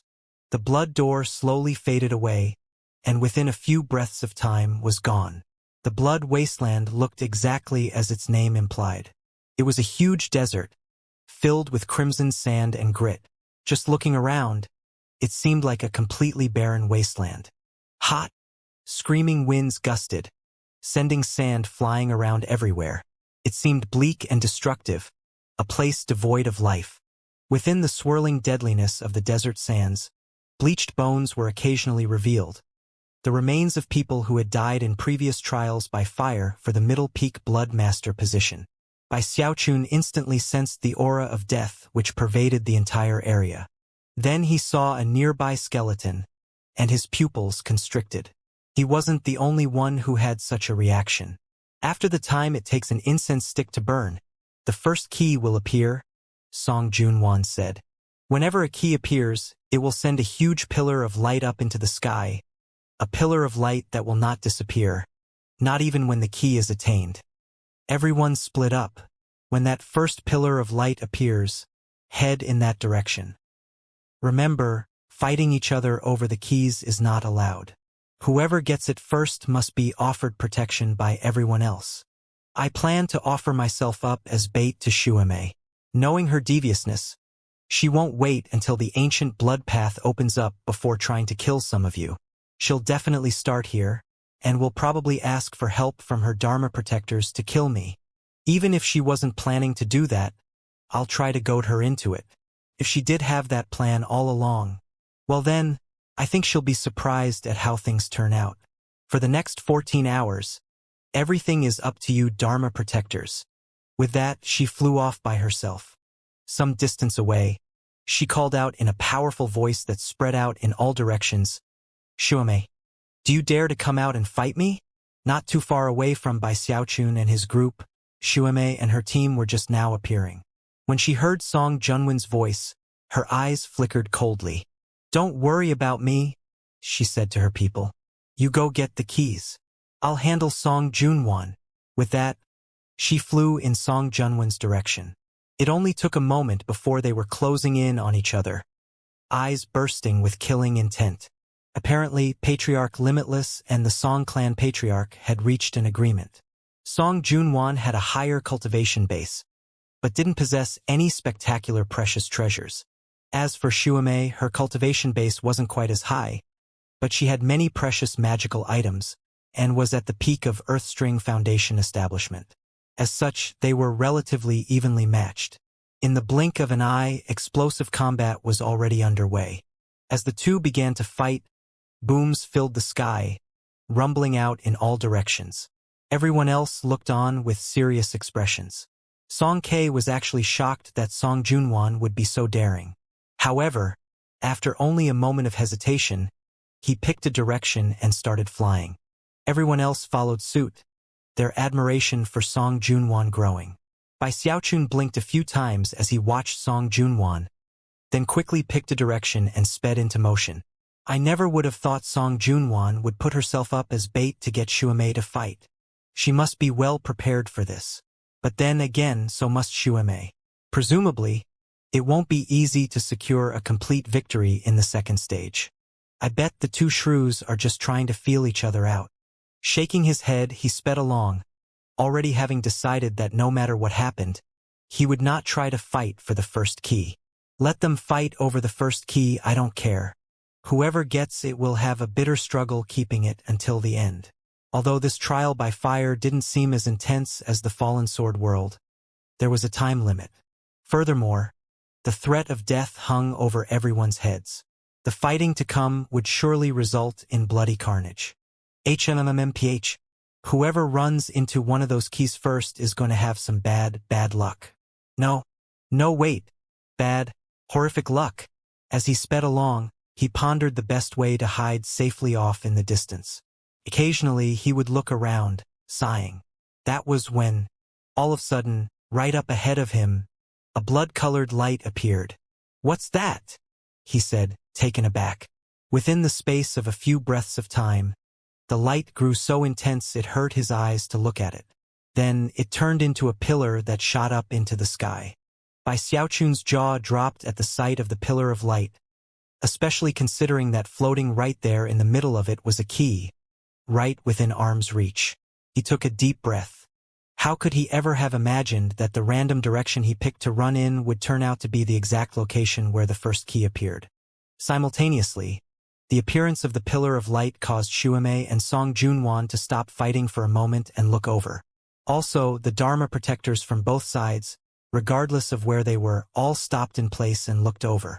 The people who had been selected as Dharma protector for this trial by fire were all outstanding individuals.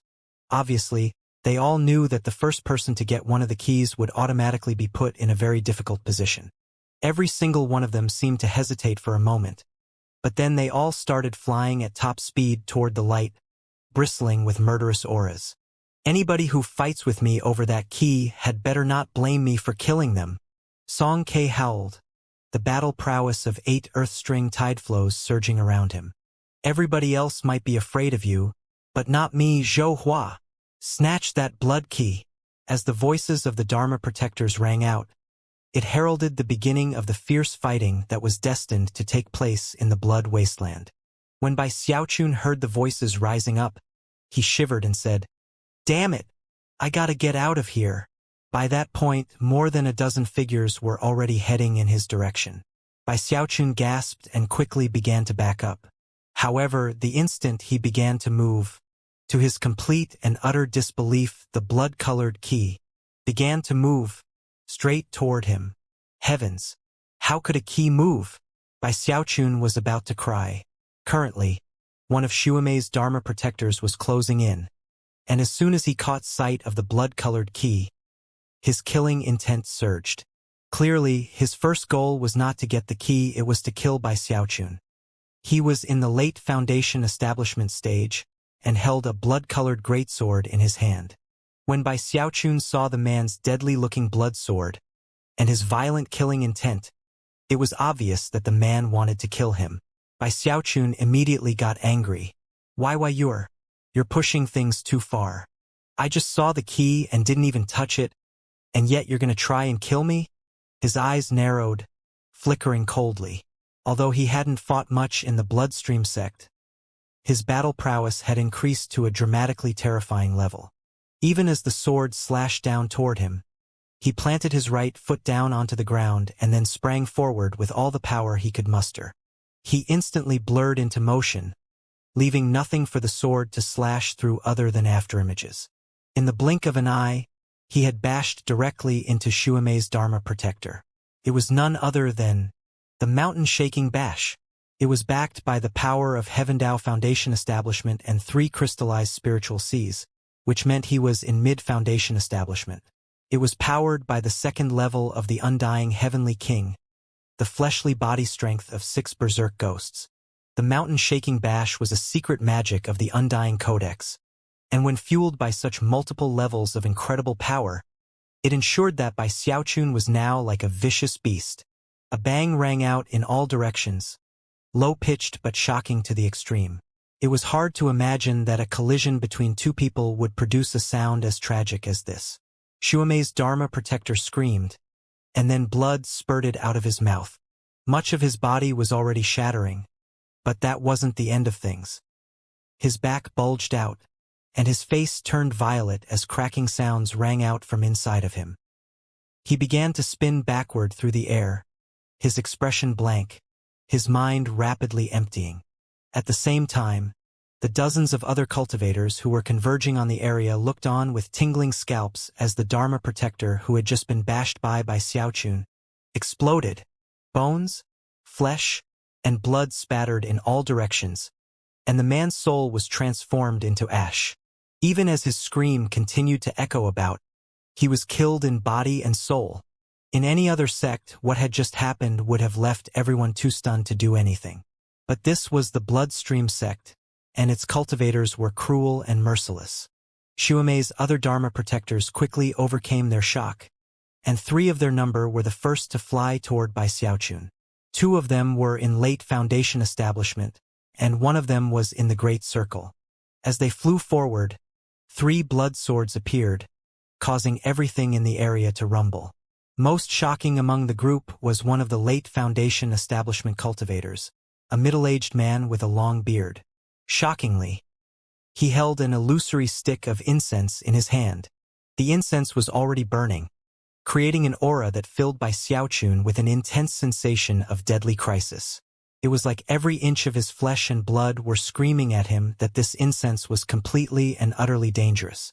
Bai Xiaochun wasn't the only one to have such a reaction. The faces of the others in the area instantly fell. "That's Yang Hanggu. He's the one Song Junwan said to look out for." Bai Xiaochun gasped, but what happened next caused his scalp to almost explode. There were about 4 or 5 people who, apparently because of the stimulation of the mysterious incense, began to emit auras, either from within their own bodies or their bags of holding, that were all terrifyingly dangerous. Apparently, they were on the verge of joining the attack on him. Bai Xiaochun had a profound cultivation base that enabled him to kill a late Foundation establishment cultivator with a single bashing attack. However, to face 3 at the same time, one of them being in the Great Circle, and in possession of a shocking magical treasure, left him shocked and terrified. More than ever, he felt that the older generation in the Bloodstream sect were all fear-inspiring individuals. All of the Foundation establishment cultivators who Xiaomei and Song Junwan had called upon to act as Dharma protectors were either chosen of their generation or other famous individuals from the past. That was especially true of the one terrifying cultivator Song Junwan had mentioned, Shao Qing, who, for some mysterious reason, hadn't broken through into the core formation stage. Regarding magical treasures, the fact that Bloodstream sect cultivators were fond of robbing and pillaging meant that they tended to have a bit more of them than disciples from other sections. Considering the danger he was facing, it was no surprise that Bai Xiaochun's scalp crawled with terror. However, none of that showed on his face. Backing up, expression cold, he said, "Night Crypt doesn't have time to fool around with you people. I'm warning you, don't provoke me." Combined with his icy, cruel expression, Bai Xiaochun was under the impression that his words were completely domineering. Turning, he pushed forward with a burst of speed and vanished. Even as he sped off, the 3 blood swords descended in a net of death. They missed him, but the smoke from the incense swirled around, filling the area with terrifying fluctuations. Even the mere sensation of those fluctuations caused Bai Xiaochun to pick up speed. Even as he left the first key behind, intense fighting broke out in his wake. However, not everyone joined the attack. Some stood off to the side and some merely left, clearly thinking the same thing that Bai Xiaochun had, that fighting over the first key was too dangerous. Bai Xiaochun flew off into the distance, looking over his shoulder occasionally. Considering that everyone was in the late Foundation establishment stage or even more powerful than that, the fighting was clearly a life-or-death matter. Nobody was holding back, and some people were already resorting to their life-saving magical items. Heaven-shaking, Earth-shattering explosions rocked the area, and fluctuations that bordered on core formation could be felt, leaving Bai Xiaochun completely shaken. With the undying Heavenly King, I might be able to take them on one by one, but fighting so many people at the same time, I might lose my poor little life. Picking up speed, he sighed emotionally as he thought about how coincidental it was that the key had appeared right in front of him moments ago. Assuming he kept on flying as he was now, there shouldn't be any more such incidents. As far as the fighting went, Bai Xiaochun felt that maybe after the fourth key showed up, it would be a bit safer to start participating. After flying along for the better part of 2 hours, he had put quite a bit of distance between himself and the last location, and finally decided to look around for a place to meditate for a while. I've flown far enough away that I shouldn't run into anyone else, he thought. As for the keys, whoever wants to fight over them can have at it. He was quite pleased at his own insightfulness, and was just musing about how bright and intelligent he was when the third hour in the blood wasteland arrived. In that very moment, Bai Xiaochun's eyes went wide, and he let out an exclamation of shock. There, right in front of him, was a bright red dot of light. Within the space of a few breaths of time, it began to grow so brightly that it turned into a pillar of light that shot up into the sky. Anyone in the blood wasteland would be able to see it. It was a very strange thing, and all of a sudden, Bai Xiaochun thought back to what had happened in the endless world of blood. No way, he thought. I'm not the one trying to become Blood Master. How could this be happening? Staring at the key in the pillar of light, he sighed, and then turned to leave, only to find that the key was flying toward him. Get away from me! Stop following me! Thinking about how the group of people had been fighting earlier, he wanted to cry. The terrifying ripples that had spread out from that fight were enough to send him running in the opposite direction. However, the key behind him picked up speed, chasing Bai Xiaochun relentlessly through the blood wasteland. Soon, cultivators on both sides of the conflict realized what was happening, and their eyes went wide with disbelief. The first key appeared right in front of Bai Xiaochun. That could have been chalked up to chance. But for the second key to do the same, they gritted their teeth and told themselves that it was another coincidence. And yet, they were completely dumbfounded at the sight of the key chasing Bai Xiaochun. What's going on? Am I seeing things? That blood-colored key is actually chasing Night Crypt. This? Although people were shocked, it didn't take long before them to react, and they began to speed toward Bai Xiaochun to start fighting for the key. Meanwhile, up in midair, Shuamei and Song Junwan saw what was happening. Song Junwan looked angry. She had seen what had happened with Bai Xiaochun earlier, and felt it was a true pity that he had passed up the first key. Now here he was flying along while the key chased him, refusing to grab it. Song Junwan was furious. Night Crypt, she yelled. The key is right behind you. Take it immediately. Everybody else, protect Night Crypt. Bai Xiaochun hesitated for a moment, but when he considered that if he wanted to become a Grand Elder eventually, he would need Song Junwan's recommendation, and that she had just openly given him an order, he gritted his teeth, stopped in place and reached out to solemnly grab the key. In that instant, the second blood-colored key suddenly erupted with dazzling light and shot into his hand. For some reason, Bai Xiaochun was certain that, as it did, he heard something like a cry of joy. Come help me, he cried. There was no time to think. He immediately began to back up as Song Junwan's other Dharma protectors arrived to intercept the enemy. A moment later, magical combat erupted all around him, causing resounding booming sounds to shake heaven and earth. Not everyone was present. In fact, not even 10 people were here. However, magical items were unleashed, and terrifying fluctuations spread out. It was in that moment that someone shouted out in alarm. Wait a second. Why is the blood-colored light so faint? The person to shout out was one of Shuamei's Dharma protectors, and currently, his face was a mask of incredulity as he stared at Bai Xiaochun. As his voice echoed out, everyone else looked over, and soon, all of their minds were reeling. Bai Xiaochun had actually noticed what was happening before anyone else.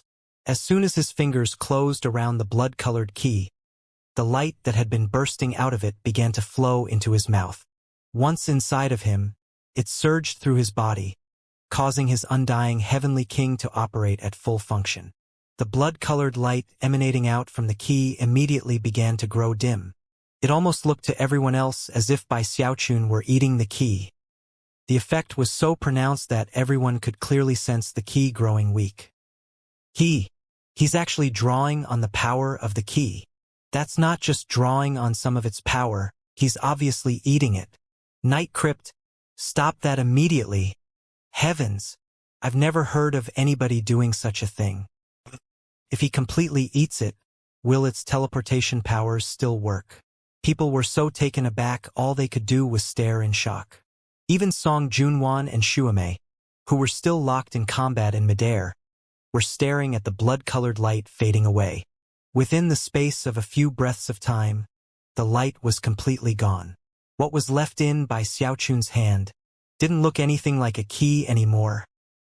Even as everyone stared at Bai Xiaochun, his aura surged, and the power of the undying heavenly king exploded ferociously inside of him. He was about to try to explain, but when he opened his mouth, a burp echoed out loud and clear. Burp. I didn't burp. Do it on purpose. Burp. Bai Xiaochun was so scared he was about to cry. Clasping his hands over his mouth, he looked around at the incredulous stares being leveled at him, which rapidly began to fill with killing intent. More nervous than ever, he began to back up. He actually ate that key. The key's gone. That's 1 spot out of 7. Gone. Kill Night Crypt. This is his fault. Kill him. The first and second keys both showed up near him. If the third one does the same and he eats that too, we'll lose another spot. What if he eats all the keys? If that happens, we'll all be losers. As their minds spun with the thought of what could happen, they howled and charged toward Bai Xiaochun. As for Song Junwen's Dharma protectors, they hesitated for a moment, but then refrained from interfering. The scene which had just played out was simply too bizarre. Another of Shuamei's Dharma protectors was a bit further off in the distance. After watching the depressing scene play out, and then hearing everyone crying out, his own anger surged, and he shot after Bai Xiaochun. By now, 8 or 9 people were chasing him, the weakest of them being in the late Foundation establishment stage, with more than one being in the Great Circle. Most shocking of all was that several of them were clutching powerful magical treasures. Bai Xiaochun was trembling in fear, but thankfully, was fast enough to evade them as he fled for his life. Before Song Junwan and Shuamei could even react, a whole group was after Bai Xiaochun. They were completely taken aback. You can eat those keys? Song Junwan murmured. Shuamei was equally stunned. Bai Xiaochun flew through the blood wasteland at top speed. Some among the pursuers were faster than the others, but all were slower than Bai Xiaochun, and before long, there was quite a distance between chaser and chased. Night Crypt, you will die beyond the shadow of a doubt this day. Damn it. I can't believe you completely absorbed that key. Why you? Various divine abilities and magical techniques were unleashed, leaving Bai Xiaochun so frightened, he felt like his scalp would explode from terror. He felt completely wronged, and even more so, angered. He almost thought about turning around and fighting, but there were just too many opponents, all of them with higher cultivation bases than him, and many with powerful magical treasures. Although Xiaoqing wasn't among their number, Bai Xiaochun had the feeling he might show up at any moment, and thus devoted himself fully to fleeing. Before long, the 3rd and 4th hours had passed, and the 5th hour was approaching. In that very instant, the group of pursuers were shocked to find that the 3rd dot of red light had appeared directly above Bai Xiaochun's head. Even as he moved along, a blinding beam of blood-colored light shot up, which continued to float along with Bai Xiaochun as he flew along. What exactly is going on here? Damn it! Why is this happening? I can't believe the 3rd key appeared right above him. Night Crypt, you will die this day. Shuamei's Dharma protectors were going mad. Were Jia Lai here, he would tearfully tell them that this was nothing. Had they been by his side in the endless world of blood, they would have been driven to complete despair. Bai Xiaochun was really starting to get pissed off. Looking around at everyone, he gritted his teeth, reached up, and grabbed the third blood-colored key. Rumbling sounds could be heard as massive amounts of blood-colored light poured into his mouth. Yet again, Bai Xiaochun seemed to be gobbling it up. He ate another one. There are only 7 keys, and he already ate 2. If he keeps this up, then he'll end up eating all the keys. We have to kill him. Everyone was starting to get anxious. Song Junwen's Dharma protectors were starting to hesitate, unsure of whether they should help Night Crypt or try to kill him. Up in midair, Xuemei's eyes glittered with cold light, and she suddenly waved her right hand, causing the bracelet wrapped around her wrist to flash with blue light. Instantly, a blue beam shot out, and even as she was about to send it flying toward Bai Xiaochun, Song Junwan swished her sleeve, sending out a blast of power to block the way. Xuemei glared at Song Junwan. Song Junwan, something weird is going on with him. I refuse to believe that you can't see it. Song Junwan refused to respond, and simply launched another attack. Xuemei grinned malevolently. Since she was being prevented from doing anything about Bai Xiaochun, she unleashed her full power upon Song Junwan. By this point, the two of them weren't simply feeling each other out, they were fighting with everything they had, including their secret weapons.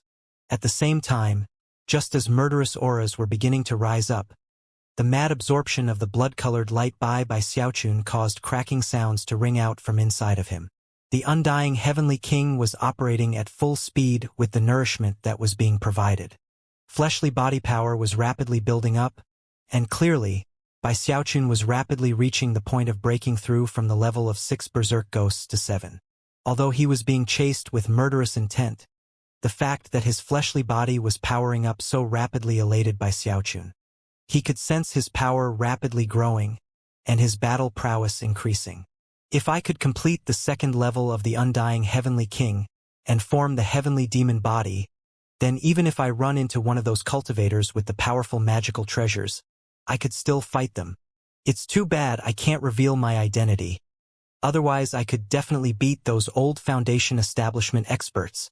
Considering how things are at the moment, what should I do? Moments ago, he had sensed that Xuemei had been about to unleash something incredibly dangerous on him, and as a result, was only getting more nervous. He looked over at Xuemei and Song Junwan briefly, then looked away. His head was starting to ache.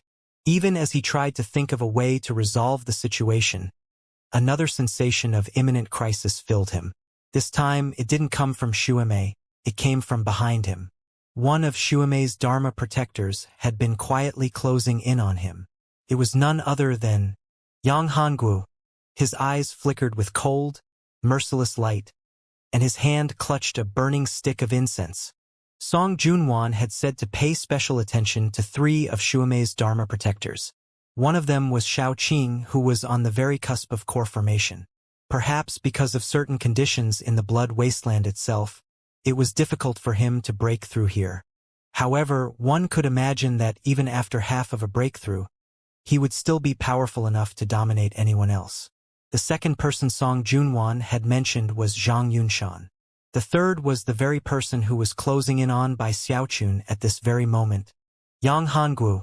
Yang Hongwu's cultivation base was in the late Foundation establishment stage, and he had a powerful magical treasure. It was essentially a precious relic that could unleash terrifying power that exceeded his current cultivation base realm. With that item, he was virtually invincible to anyone in the same realm as him. Up to this point in his cultivation, Bai Xiaochun had never possessed any powerful magical treasures other than the Turtle Walk. Had he remained in the Spirit Stream sect, he would definitely have been bequeathed one by the sect itself when he reached late Foundation establishment. However, he had left when he was still in early Foundation establishment, before he qualified for such a reward. After all, such powerful magical treasures were generally not given to anyone under late Foundation establishment.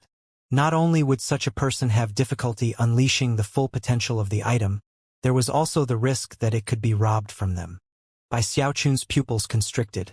Almost as soon as the smoke began to spread out from Yang Hongwu's incense, it filled his mind with a sense of imminent crisis. His fleshly body power was incredibly high, which lessened the sensation of danger, and yet he was still jumpy with fear. From what he could sense, if that power continued to build up, then it could seriously affect him in a negative way. By this point, his eyes were completely bloodshot. There are too many people and too many eyes in this place. So many techniques that I just can't use. Bai Xiaochun gritted his teeth, and then began to draw upon the undying Heavenly King. His hands flashed in a double-handed incantation gesture, and moments later, a bizarre power surged out from the palms of his hands. It was the power of gravity and repulsion, which he could just barely unleash. He had only ever scraped the surface of protomagnetic power, but was still able to call upon it when needed. Bai Xiaochun let out a hoarse shout as the two streams of power burst out, then converged together to form a powerful force of repulsion. He was immediately pushed backward at top speed, and in the blink of an eye was speeding off into the distance. Even as he did, the smoke coming from Yang Hongwu's incense sliced through the air into the spot he had just occupied. Considering how it seemed to slash rifts everywhere it went, it was obvious that if Bai Xiaochun had been even a bit slower, he would have been cut to pieces. Xuemei's Dharma protectors frowned, and killing intent flickered in Yang Hongwu's eyes. Bai Xiaochun had already evaded him twice, even with his powerful magical treasure. That was something he found to be highly unusual. Measly mortal Dao mid-foundation establishment. I can't believe he actually evaded me twice. Seems like he's harboring a lot of secrets. Yang Hongwu took a deep breath, and then his chest caved in. Suddenly, his speed skyrocketed, pushing him past all of the other cultivators, transforming him into a beam of light that shot directly after Bai Xiaochun. He breathed in but never exhaled, and then, a few moments later, he took another deep breath. Yet again, his chest caved in, and his speed increased, closing the distance between himself and Bai Xiaochun. Seeing Yang Hongwu speed up toward him, Bai Xiaochun's eyes grew even more bloodshot than before. "You think I'm so easy to pick on?" he shouted. Suddenly he spun in place, and instead of fleeing, barreled toward Yang Hongwu. He shot faster than a bolt of lightning, appearing directly in front of Yang Hongwu and unleashing a punch with his right hand. Killing intent flickered in Yang Hongwu's eyes as he extended his own right hand. The incense burned, and smoke swirled out toward Bai Xiaochun. "So, you wanted to lure me out to fight alone? Fine, take your shot." Yang Hongwu laughed coldly as his powerful magical treasure spewed out even more smoke, creating a web of death that caused Bai Xiaochun's scalp to tingle so hard it felt like it might explode. And yet, he didn't dodge to the side. As the smoke bore down on him, he poured even more power into his fist strike. Rumbling sounds could be heard as the energy of the second level of Bai Xiaochun's undying Heavenly King erupted out. The power of 7 berserk ghosts could shake mountains, and at this moment, it caused sonic booms to echo out. The massive outpouring of power even caused a massive wind to spring up. From a distance, the scene playing out was completely shocking. As Bai Xiaochun punched out, the image of a berserk ghost appeared behind him. This was no ordinary berserk ghost. It was like the king of all berserk ghosts, and it howled at the top of its lungs as Bai Xiaochun punched out. Shockingly, the smoke which filled the area immediately began to shrink back as if it were about to be destroyed. Although all of this takes some time to describe, it actually happened in the time it takes a spark to fly off of a piece of flint. Rumbling sounds echoed out as the massive blast slammed into Yang Hongwu. Blood oozed out of the corners of his mouth as he was shoved backward. His eyes suddenly shone with intense fear. Obviously, he had been aware that Night Crypt possessed shocking battle prowess, but had still been confident enough to fight him alone. As of this moment, though, he could see that Night Crypt was even more terrifying than he had realized before. Blood also sprayed out of Bai Xiaochun's mouth, and he felt like his body was about to be torn to pieces by the web of death. The power of Yang Hongwu's magical treasure slashed into the image of the berserk ghost, and yet, the power of Bai Xiaochun's undying Heavenly King ensured that he wasn't seriously injured, much less ripped to shreds. It took some effort, but he managed to wrench free from the smoke, destroying it in the process. Even as the wisps of smoke dissipated, the air not too far away from Bai Xiaochun distorted, and someone materialized. It was a young man with a fan in his hand. His expression was dark and somber, and his eyes flickered with killing intent. Without any hesitation, he waved his fan in by Xiaochun's direction. Wind screamed, transforming into a tornado that connected the sky and the land as it raced toward Bai Xiaochun. Zhang Yunshan. Bai Xiaochun's pupils constricted from the sensation of imminent crisis. Throwing his head back, he roared, and his energy began to rise as another berserk ghost appeared behind him, then a third, and a fourth. In the blink of an eye, 7 berserk ghosts had appeared, causing heaven and earth to shake violently. All of them threw their heads back and bellowed.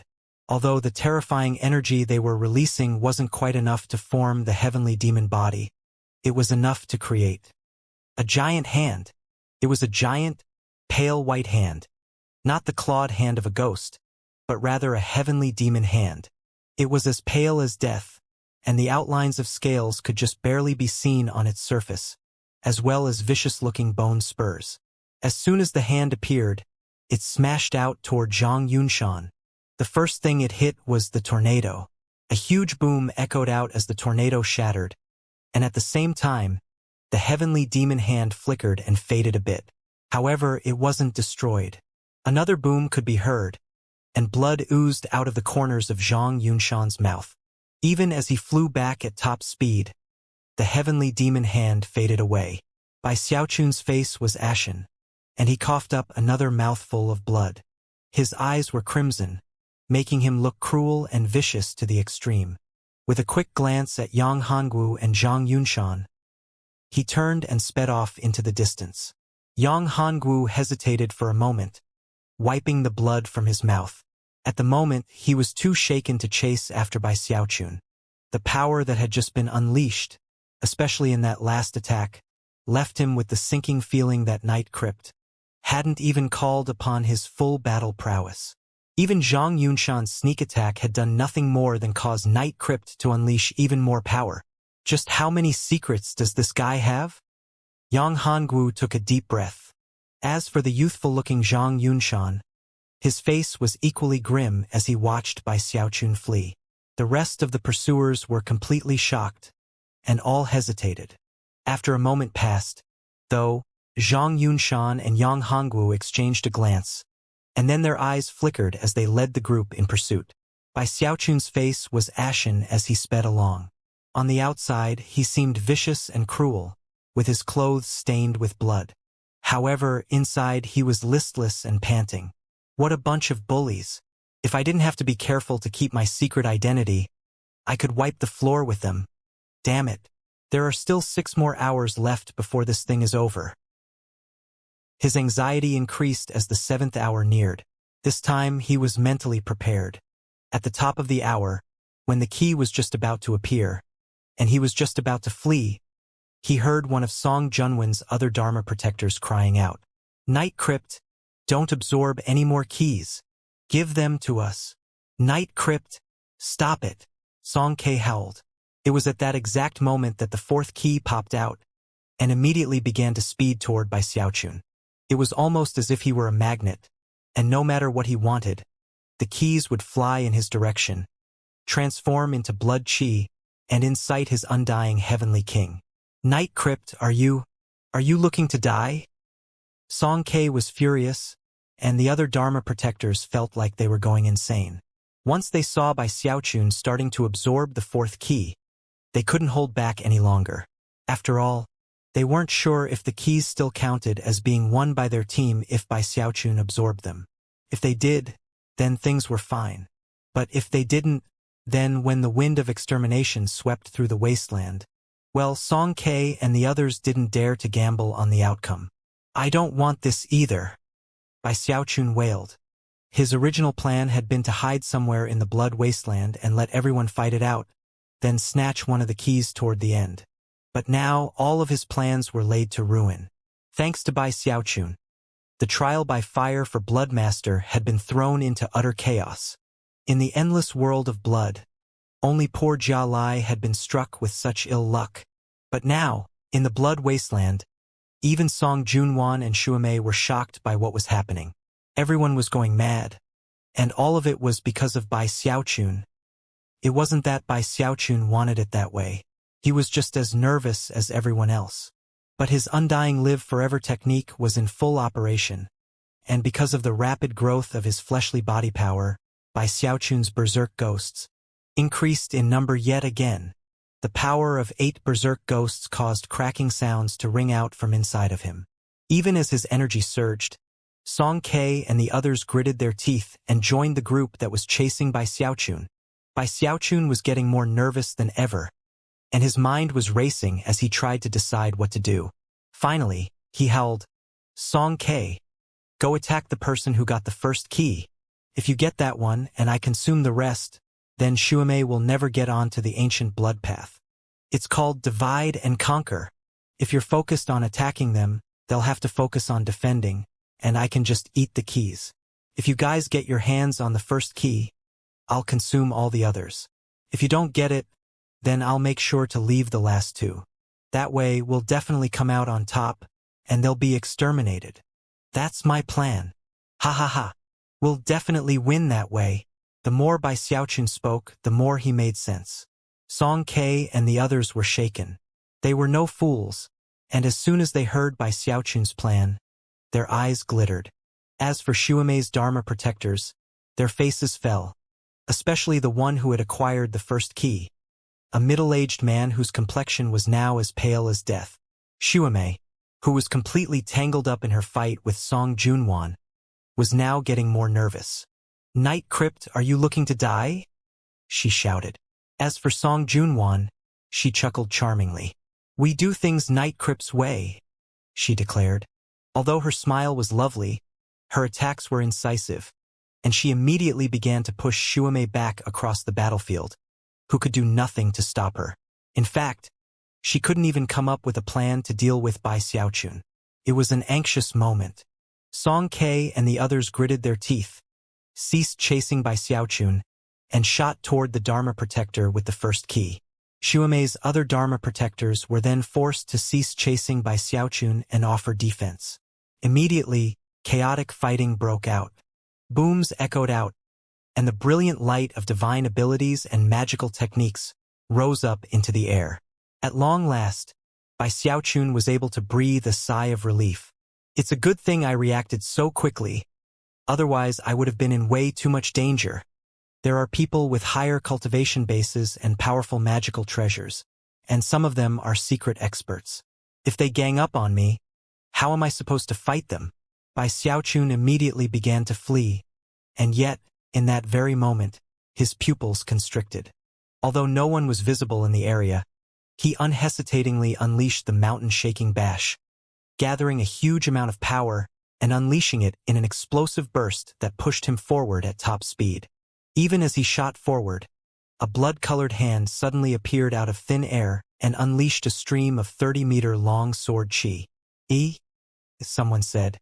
An old man stepped out of thin air, a man with a long violet robe and age spots on his face. Sweat was pouring down Bai Xiaochun's face. The sensation of imminent danger he had just experienced was one of the most intense he had felt so far. If he hadn't dodged at just the right time, that attack would have stabbed into his forehead. "Shao Qing," he said, eyes shining with vigilance. This old man was another of the 3 people Song Junwan had mentioned, the same old man who could supposedly break through from Foundation establishment at any time. Shao Qing smiled and said, "I've been in secluded meditation for many years, and just came out. Even still, I've heard a lot of stories about you." Although he was indeed a Foundation establishment cultivator, he was unlike the others. If he reached core formation, he would definitely become a prime elder. When he looked at Bai Xiaochun felt more on guard than ever. The man's gaze felt like 2 sharp swords. His spiritual seas are just a hair away from reaching full crystallization. If I used everything in my repertoire, I could probably fight him. But considering how limited I am right now, I'm no match for him. Without the slightest hesitation, Bai Xiaochun began to flee. "Why are you in such a hurry to leave, junior brother Night Crypt?" Shao Qing smiled and took a step forward with speed that matched Bai Xiaochun's. Then he waved his sleeve, and a stream of blood-colored sword chi appeared and slashed down toward Bai Xiaochun. "What crap are you spewing?" Bai Xiaochun asked. "If I don't leave, then what else am I supposed to do? Sit around and wait for you to kill me? Did your cultivation cause you brain damage or something?" With that, he blurred into motion, avoiding the blood sword. Xiao Qing's smile went stiff. Throughout all the times he had fought people in his life, no one had ever spoken to him like this before. Expression turning grim, he let out a cold harumph and said, "Ill-mannered cur, when I get my hands on you, I'm going to rip out your tongue. Let's see what quips you come up with then." Chuckling coldly, he took another step forward in pursuit. At the same time, his right hand flashed with an incantation gesture, summoning a stream of blood qi that shot toward Bai Xiaochun.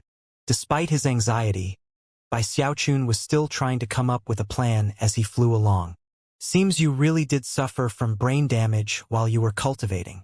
If I had no tongue, I might not be able to speak, but I could still use divine will to say something." As they sped through the blood wasteland, Xiao Qing attacked multiple times. On a few occasions, his magical techniques actually hit home. And yet, Bai Xiaochun's terrifyingly powerful fleshly body defenses left Xiao Qing in shock. With Xiao Qing's current battle prowess, he could dominate any other Foundation establishment cultivator. And yet, Bai Xiaochun was incredibly fast and abnormally tough. In fact, as the chase went on, he kept going even faster. His reserves of spiritual power were simply unbelievable. How could mid-mortal Dao Foundation establishment possibly unleash such power? Xiao Qing's eyes flickered. The battle prowess being put on display by Xiaochun in the blood wasteland was completely and utterly shocking to him. Even more bizarre than that, though, was the situation with the blood-colored keys. If there was only one strange oddity with Bai Xiaochun, then it would be much easier to determine the cause, and then ascertain a method to deal with the situation. But with so many strange things happening, it was hard to decide where to start, and very easy to get going in the wrong direction. Xiao Qing's eyes narrowed as he once again gave chase. As for Bai Xiaochun, he was grumbling and complaining to himself. It felt like Xiao Qing was stuck to him with glue. No matter how Bai Xiaochun tried to shake him, he would continue to pursue him. Were it not for the fact that Bai Xiaochun had an incredible fleshly body, and was actually at Heaven Dao Foundation establishment, he would never have been able to sustain the speed he had been keeping up so far. "Just wait until I make a major breakthrough with my fleshly body. Then I'll definitely show that old fogey how awesome I am." Bai Xiaochun gritted his teeth. By now, he actually looked forward to the arrival of the 10th hour. Now that he already had the power of 8 berserk ghosts, for some reason it didn't feel good enough. He actually wanted to consume that key and solidify the power of his berserk ghosts. Time passed. Eventually, the 7th and 8th hours passed, and the 9th hour approached. As expected, a dot of blood-colored light appeared, which shot toward Bai Xiaochun's forehead. In the blink of an eye, it was only a few inches away from him. He didn't pause for even a moment as he sped on, and the red dot instantly sank into his forehead. Although bright red light initially filled the area, it rapidly dimmed. At the same time, the second level of the Undying Heavenly King was in full operation. Rumbling sounds exploded out from within his body as the energy of 9 berserk ghosts formed. Xiao Qing's eyes widened as he sensed the growing power within Bai Xiaochun. There are many strange things about him. Now that he's absorbed that key, he's probably even more confident in fighting me. Xiao Qing closed in at top speed, and yet, before he could get close, Bai Xiaochun looked back, eyes flickering with the desire to do battle. At almost the exact same instant, his fleshly body power skyrocketed. "Xiao Qing, you old fogey, do you dare to fight with me? Night Crypt?" Bai Xiaochun waved his right sleeve and pointed at Xiao Qing, as if challenging him to a duel. "So, you're finally confident that you can fight me? Fine. I'll give you a chance." Xiao Qing took a step forward, and the power of his cultivation base erupted. "All right, Xiao Qing, here I come." Bai Xiaochun roared, eyes bursting with the will to fight. However, even as he faced Xiao Qing, he began to speed backward. Drawing upon the incredible power of his fleshly body, he unleashed even greater speed than he had in the past. Xiao Qing's jaw dropped, and his eyes went wide. Bai Xiaochun was letting out a battle cry, and yet simultaneously fleeing off into the distance. Completely shameless, Xiaoqing howled. His eyes burned with flames of rage, and yet the slight delay had put a huge distance between him and Bai Xiaochun. At that point, Bai Xiaochun stopped backing up. Turning his back on Xiaoqing, he fled at even greater speed than before. "I want to fight you," he called out, "but can't at the moment. Just wait a bit. Once the 11th hour arrives, and I've completed 9 berserk ghosts, then I'll wipe the floor with you, you old fart." Bai Xiaochun didn't feel that he was being shameless at all. Instead, he felt that he had just outstrategized Xiaoqing. "Not even the least bit confident in being able to fight me? What kind of Tao do you cultivate, Night Crypt? I can't believe that someone as useless as you exists in the Bloodstream sect. I think I need to step in for the sect and do some house cleaning." Xiaoqing was incensed. First, he had been ridiculed, then challenged to fight, and then his opponent had simply run away. More killing intent than ever could be seen in Xiaoqing's eyes, and as he gave chase, he unleashed the power of his cultivation base, pushing himself forward with greater speed than ever. However, Bai Xiaochun was simply too fast. With the explosive acceleration provided by his fleshly body power, he managed to stay in the lead all the way through the 9th and 10th hours. Soon, the 11th hour was rapidly approaching. When it came, the 6th key appeared in the form of a red dot, right in front of Bai Xiaochun's forehead. It only took the briefest of moments for it to fly into him. Rumbling sounds echoed out from within Bai Xiaochun's body, and he began to tremble visibly. His undying heavenly king was in full operation, and under the seemingly boundless addition provided by the blood-colored key, his fleshly body continued to increase in power. The expression provided by his mask was one of complete and utter ferocity as he threw his head back and howled at the top of his lungs. As he did, 8 berserk ghosts appeared behind him, and then a 9th. The appearance of the 9th berserk ghost caused by Xiaochun's fleshly body strength to be completely incited, sending matchlessly powerful qi and blood power surging heavenward. Roar! Blue veins bulged out on Bai Xiaochun's face. In only a handful of hours, his fleshly body power had undergone a dramatic increase, so much so that it was difficult for him to endure. The 9 berserk ghosts behind him were howling, and even as Xiaoqing closed in, Bai Xiaochun prodded them with the power of his will, and they merged together. That new berserk ghost was vastly larger than the others, almost as if it were a new form of life. It was now pure white, with vicious-looking bone spurs sticking out all over it. It had sharp claws, and radiated a power that seemed capable of crushing heaven and earth. Strangely, though, it had no head.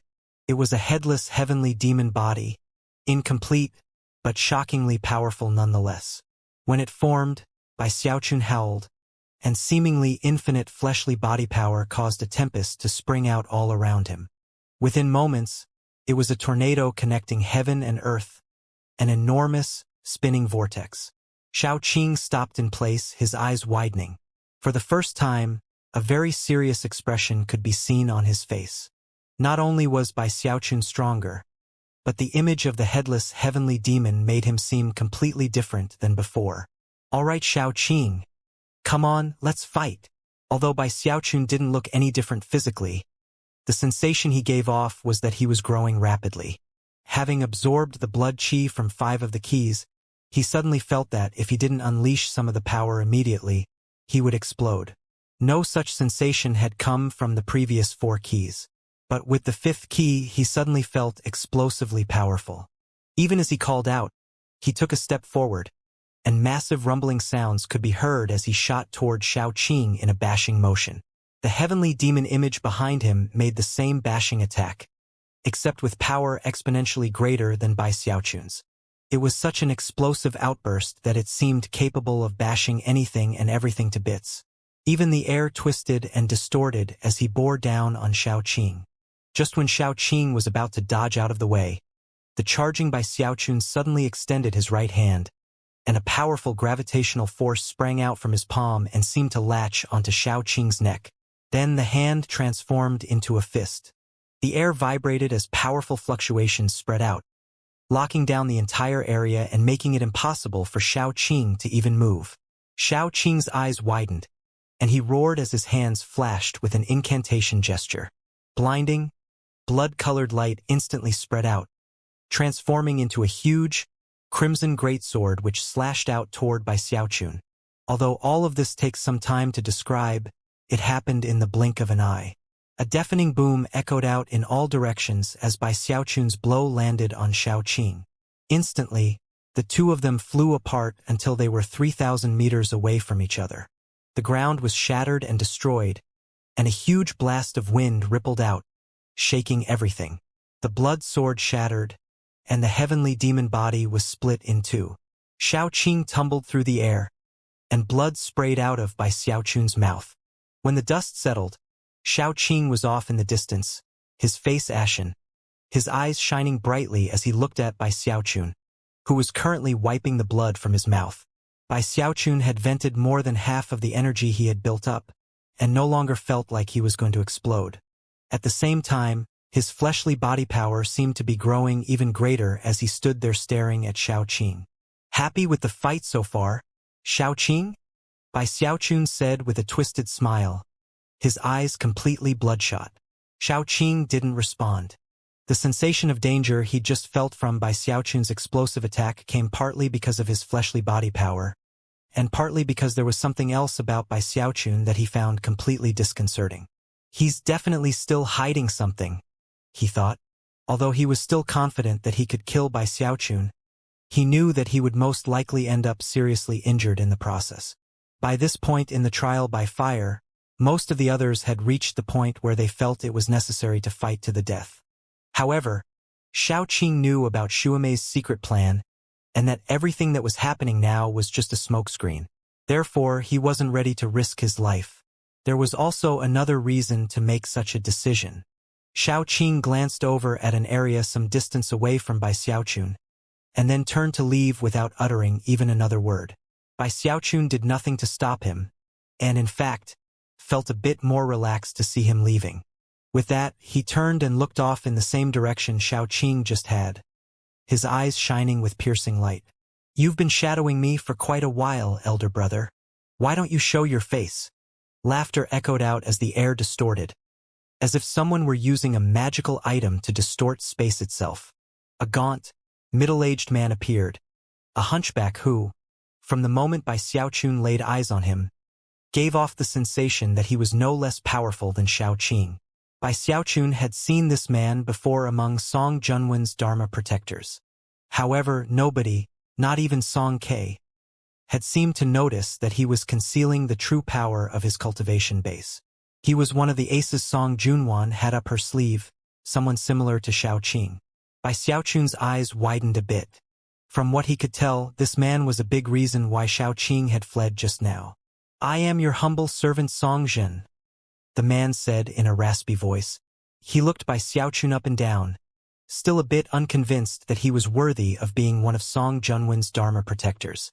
From what he could tell, there was something else going on between Song Junwan and Night Crypt. That was the only explanation for why she would bring him along. "I'm no gambler," he said slowly and calmly. "Nor do I wish to be exterminated by the wind in this place. I like things to be all sewn up. Soon, the 13th hour will be upon us. Let me have the 7th blood-colored key, and I won't make a move on you." Bai Xiaoqun thought about it for a moment, then nodded. "Sure. As soon as the 7th key appears, I'll back up. But don't forget, those villainous keys love to chase me. Whether or not you can grab it will be up to you. If you're slow, then I don't want to hear any complaints." Song Zhen gave him an empty smile, and then said, "Don't worry, junior brother Night Crypt. As long as you don't intentionally try to absorb the key, then as soon as it appears, I'll grab it. However, if you do make a move on it, don't blame me for flipping out. Why don't you sit off to the side and meditate while we wait for the 13th hour?"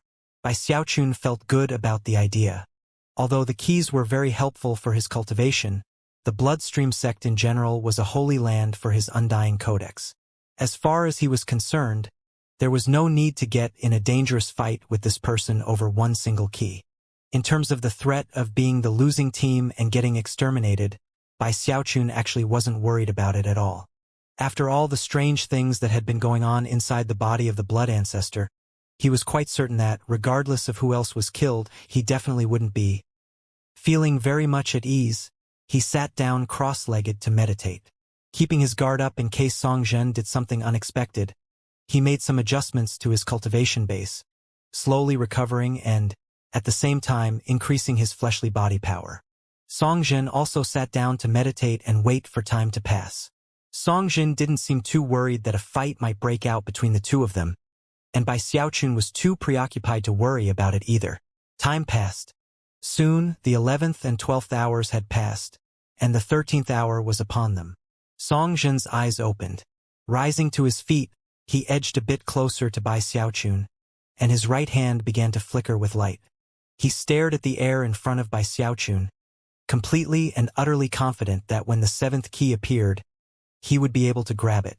Even if Night Crypt tried to back out on their deal and tried to absorb the key, considering how close he was, Song Zhen was supremely confident that, with his own profound cultivation base, along with his innate speed that even the Prime Elders had praised, he would definitely be able to grab it. Time inched along. There were 10 breaths of time left.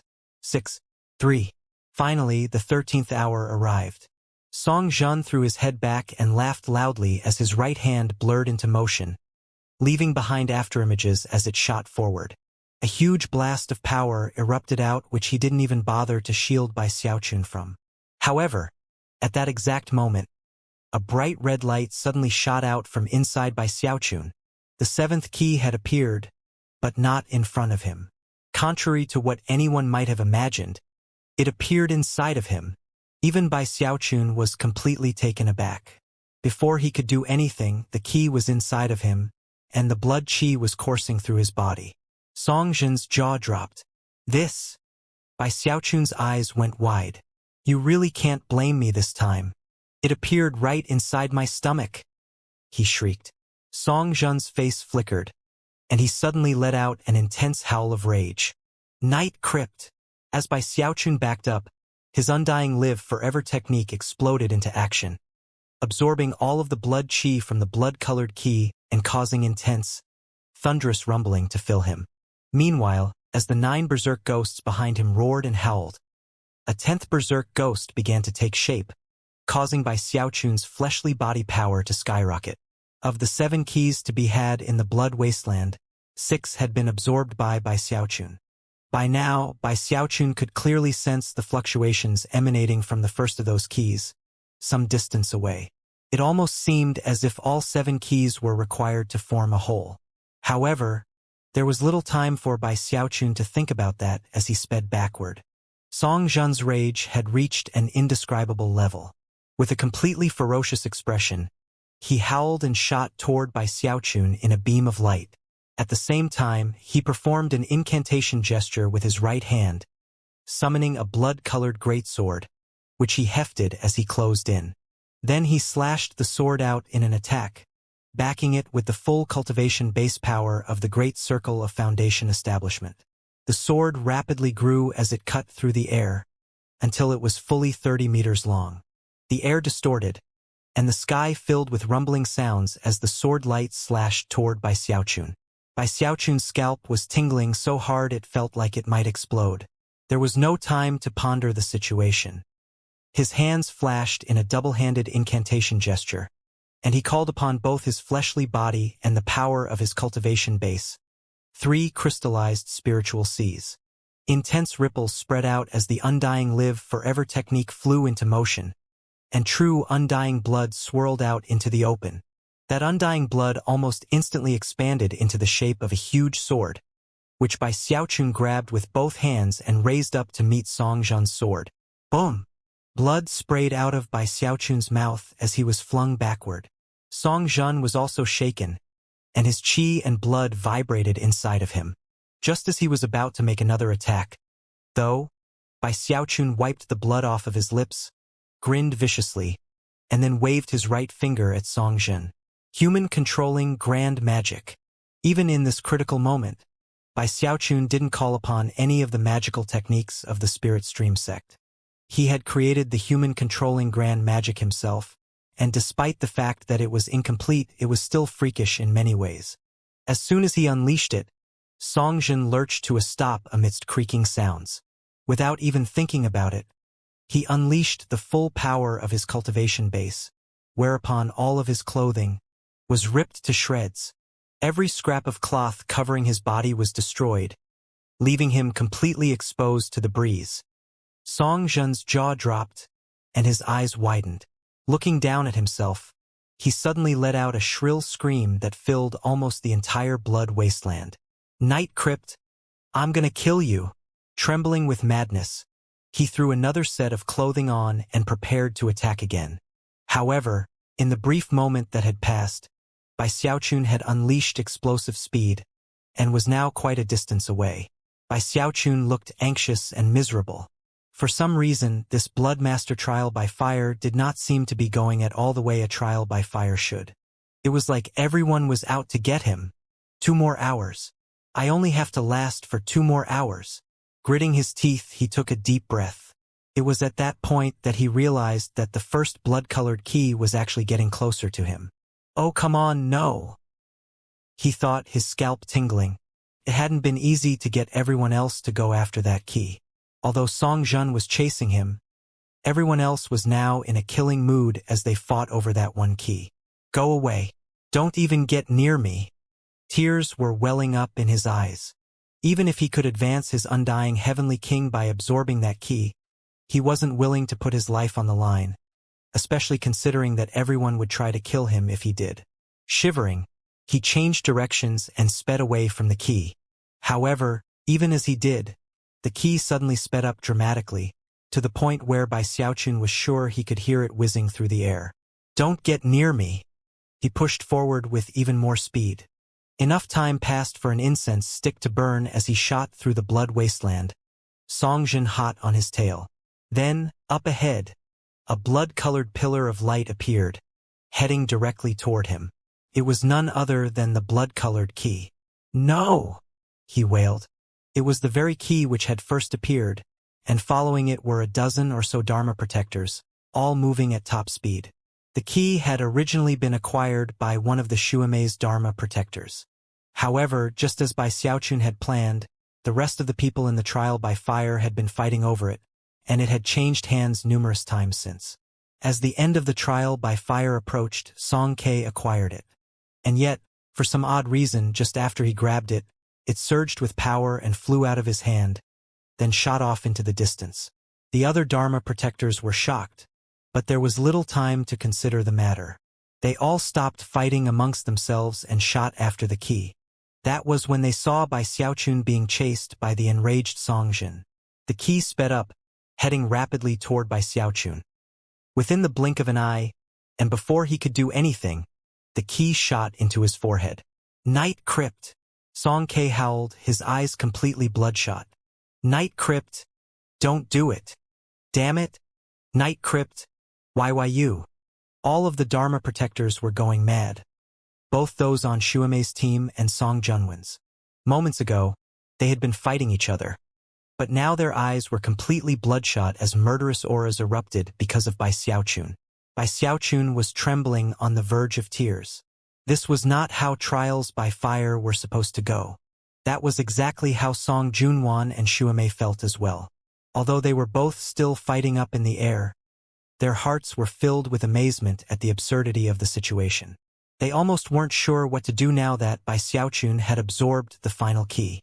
A moment passed, and they stopped fighting, then turned and began to speed toward Bai Xiaochun. This isn't a trial by fire for Bloodmaster. This is a trial by fire to kill me. Gritting his teeth, he immediately began to flee. The last bit of hope for everyone in the blood wasteland had just been absorbed by Xiaochun. There were now no keys left. According to the laws of this world, none of the Dharma protectors should be able to step onto the ancient blood path. However, what was most terrifying of all was the possibility that both teams would be classified as having lost. If that were true, then when the 14th hour ended, all of them would be wiped out of existence. The culprit who had caused the catastrophe was none other than Bai Xiaochun. The hatred both sides felt for him was completely indescribable, and many of them were so maddened that the only thing they wanted to do was kill Bai Xiaochun before they were exterminated by the world. At the moment, nothing mattered. Not the sect, not their future, not the potential punishments they might face. They disregarded all of that and embraced the desire to kill. Rumbling could be heard as 3 cultivators immediately drew upon powerful magical treasures. Multicolored light rose up from magical techniques, and booms could be heard as divine abilities were unleashed. All forms of rage and madness were poured out upon Bai Xiaochun. Bai Xiaochun bolted into motion like a rabbit whose tail had been stepped on. As he fled, some people got the strange feeling that Night Crypt was used to doing this. Every move he made seemed designed to avoid the divine abilities and magical techniques, and in fact, he only seemed to move faster and faster. Of course, the reason why Bai Xiaochun seemed so familiar with what was happening was that back in the Spirit Stream sect, he had often ended up in such situations because of the catastrophes he had wrought. By now, he was very familiar with what it was like to be chased, and in fact, reacted to it on an instinctive level. Even as he fled, rumbling sounds filled him as the undying live forever technique continued to operate. The blood chi from the keys caused 10 berserk ghosts to appear, which rapidly merged together. As they fused and grew clear, his aura grew more powerful. After enough time passed for half an incense stick to burn, he suddenly stopped in place as an intense rumbling sound echoed out from within him. In that very moment, the 10 berserk ghosts completely merged together. Intense howling could be heard as the ghosts became one. "It's the 10 ghosts' heavenly demon body," he murmured, a strange light gleaming in his eyes as a heaven-shaking, earth-shattering energy erupted from inside of him. The volume of the undying heavenly king was divided into 5 different body types and 4 levels. The body types were the mammoth body, berserk ghost body, heavenly demon body, Azura body, and finally the heavenly king body. In terms of the levels, 10 mammoths became 1 berserk ghost, 10 berserk ghosts became 1 heavenly demon, 10 demons became 1 Azura, and 10 Azuras became 1 heavenly king. Very few people in the cultivation world could fully cultivate the undying heavenly king.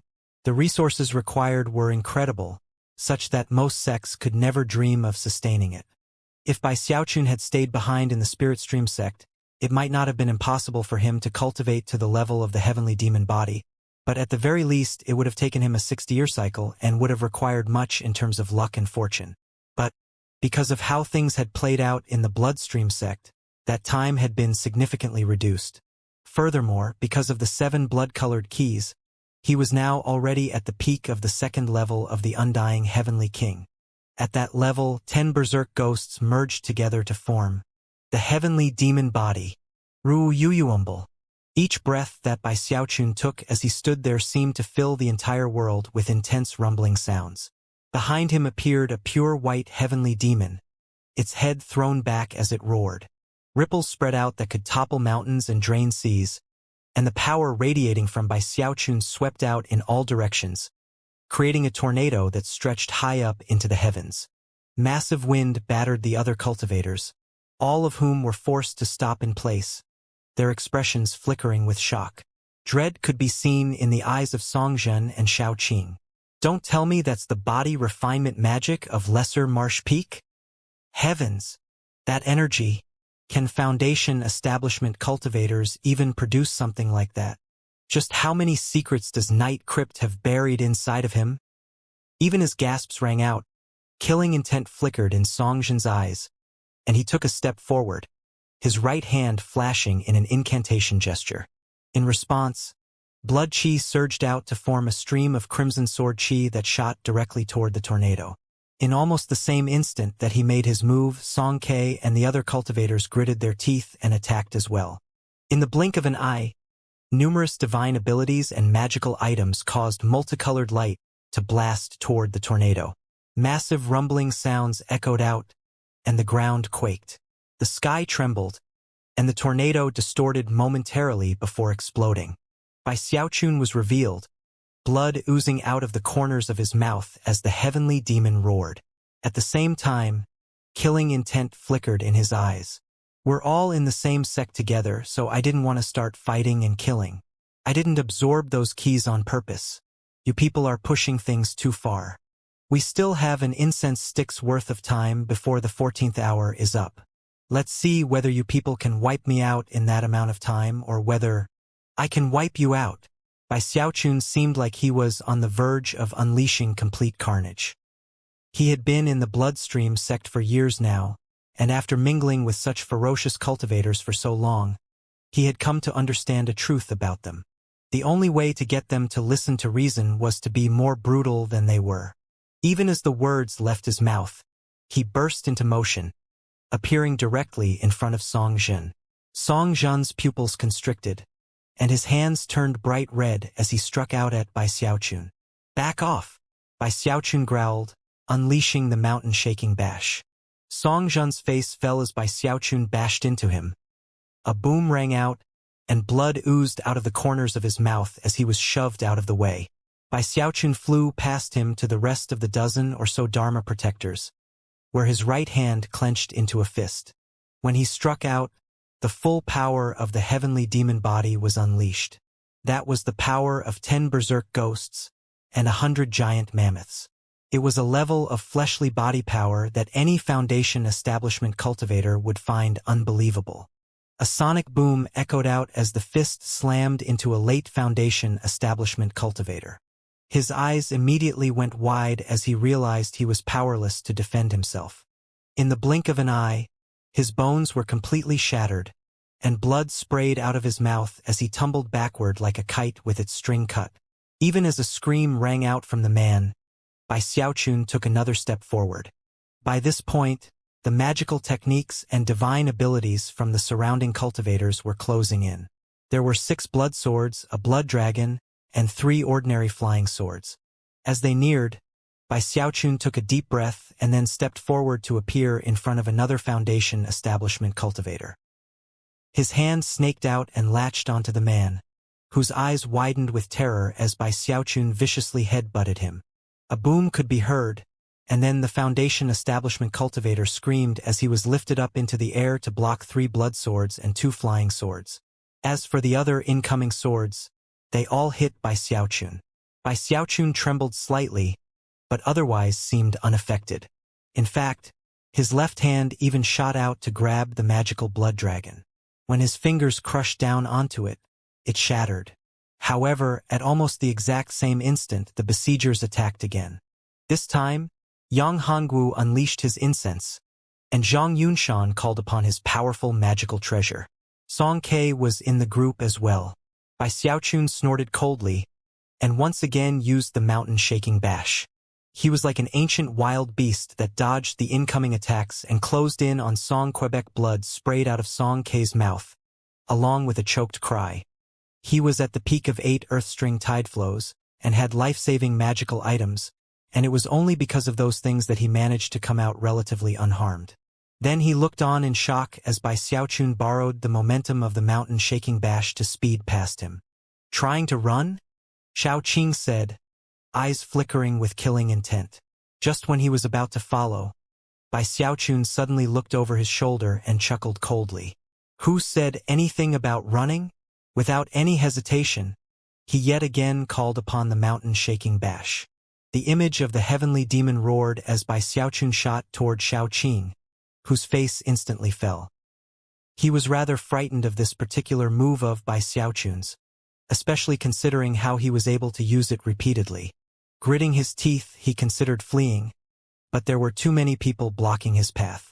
A boom rang out as more than half of the group of pursuing Dharma protectors were sent staggering backward as they jointly diffused the energy of the attack.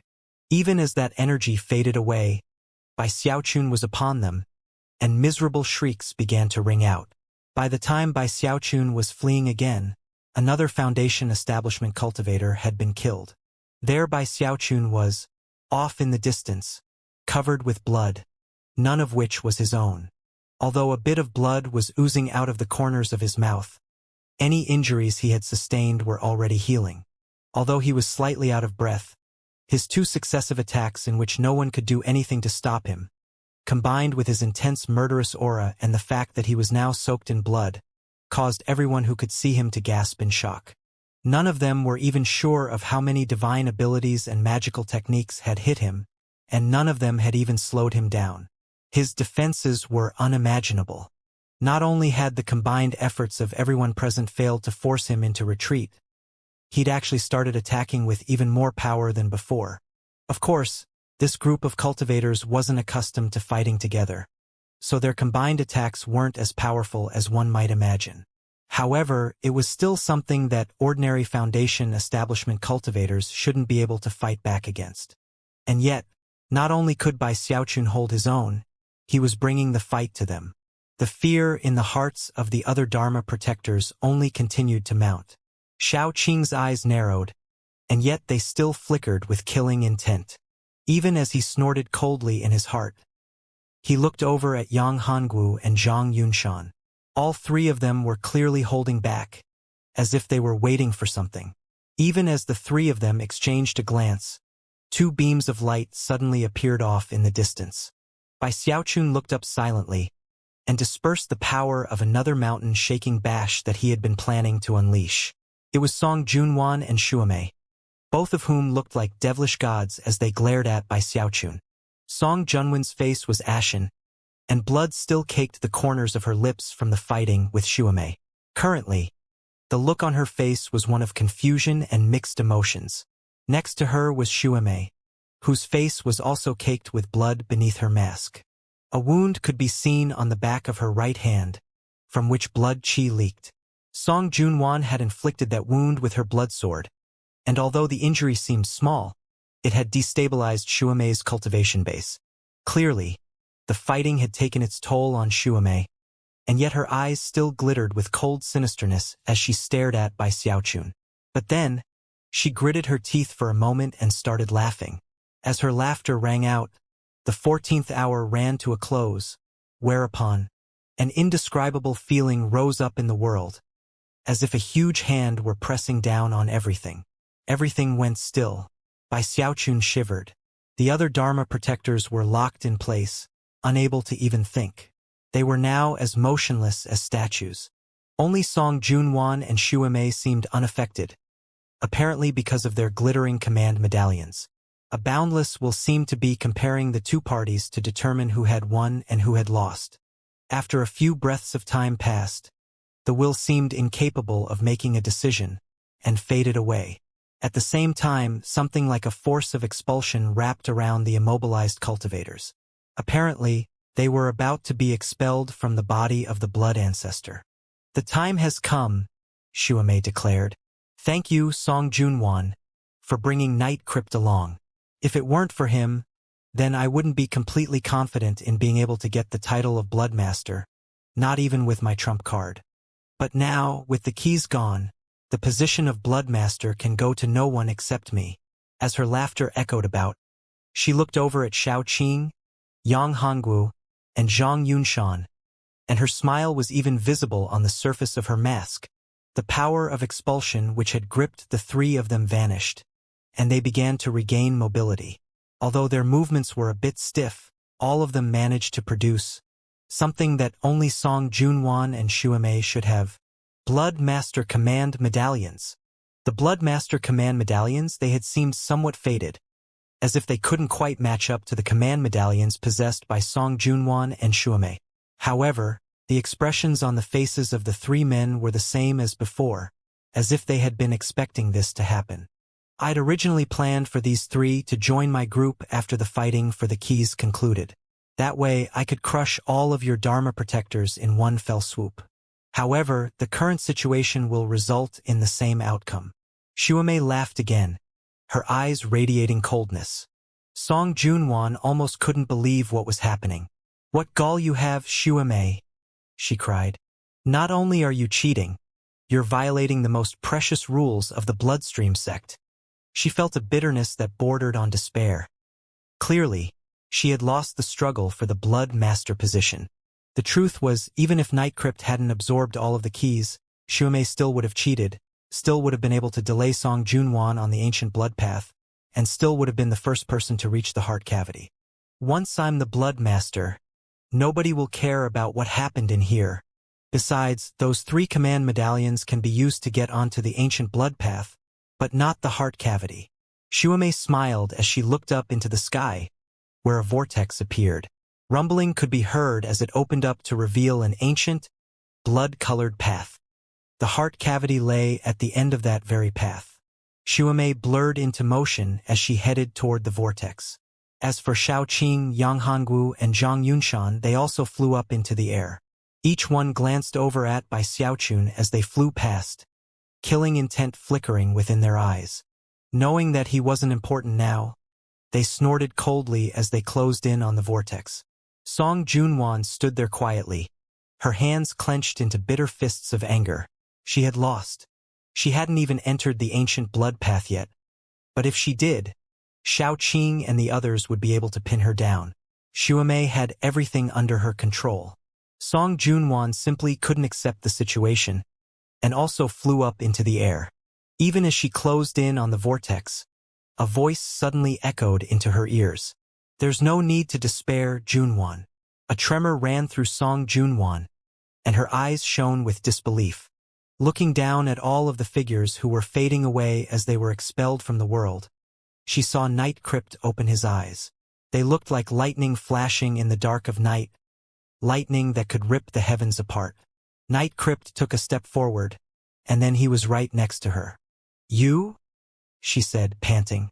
This sudden development was almost unbelievable. Voice cool. Bai Xiaoqun stuck his chin up and said, "Like I said, I'm going to make sure you become the Blood Master." He was also surprised at what was happening. When the will had descended earlier, he immediately began to regain his senses, and was soon back to normal and able to see everything which had just occurred. Now, he flicked his sleeve and grabbed Song Junwan's arm as he shot toward the vortex. Song Junwan shivered, but did nothing to resist, and in fact, her eyes shone more brightly than ever. Although she had the feeling there was something very strange about Night Crypt, she followed along, and the two of them became beams of bright light that shot toward the vortex. As soon as they entered, their vision swam, and everything vanished. Back in the blood wasteland, the vortex vanished, and the Dharma protectors all faded away. The third stage of the trial by fire was called the Ancient Blood Path. It was a long, cramped road, at the end of which was the heart cavity.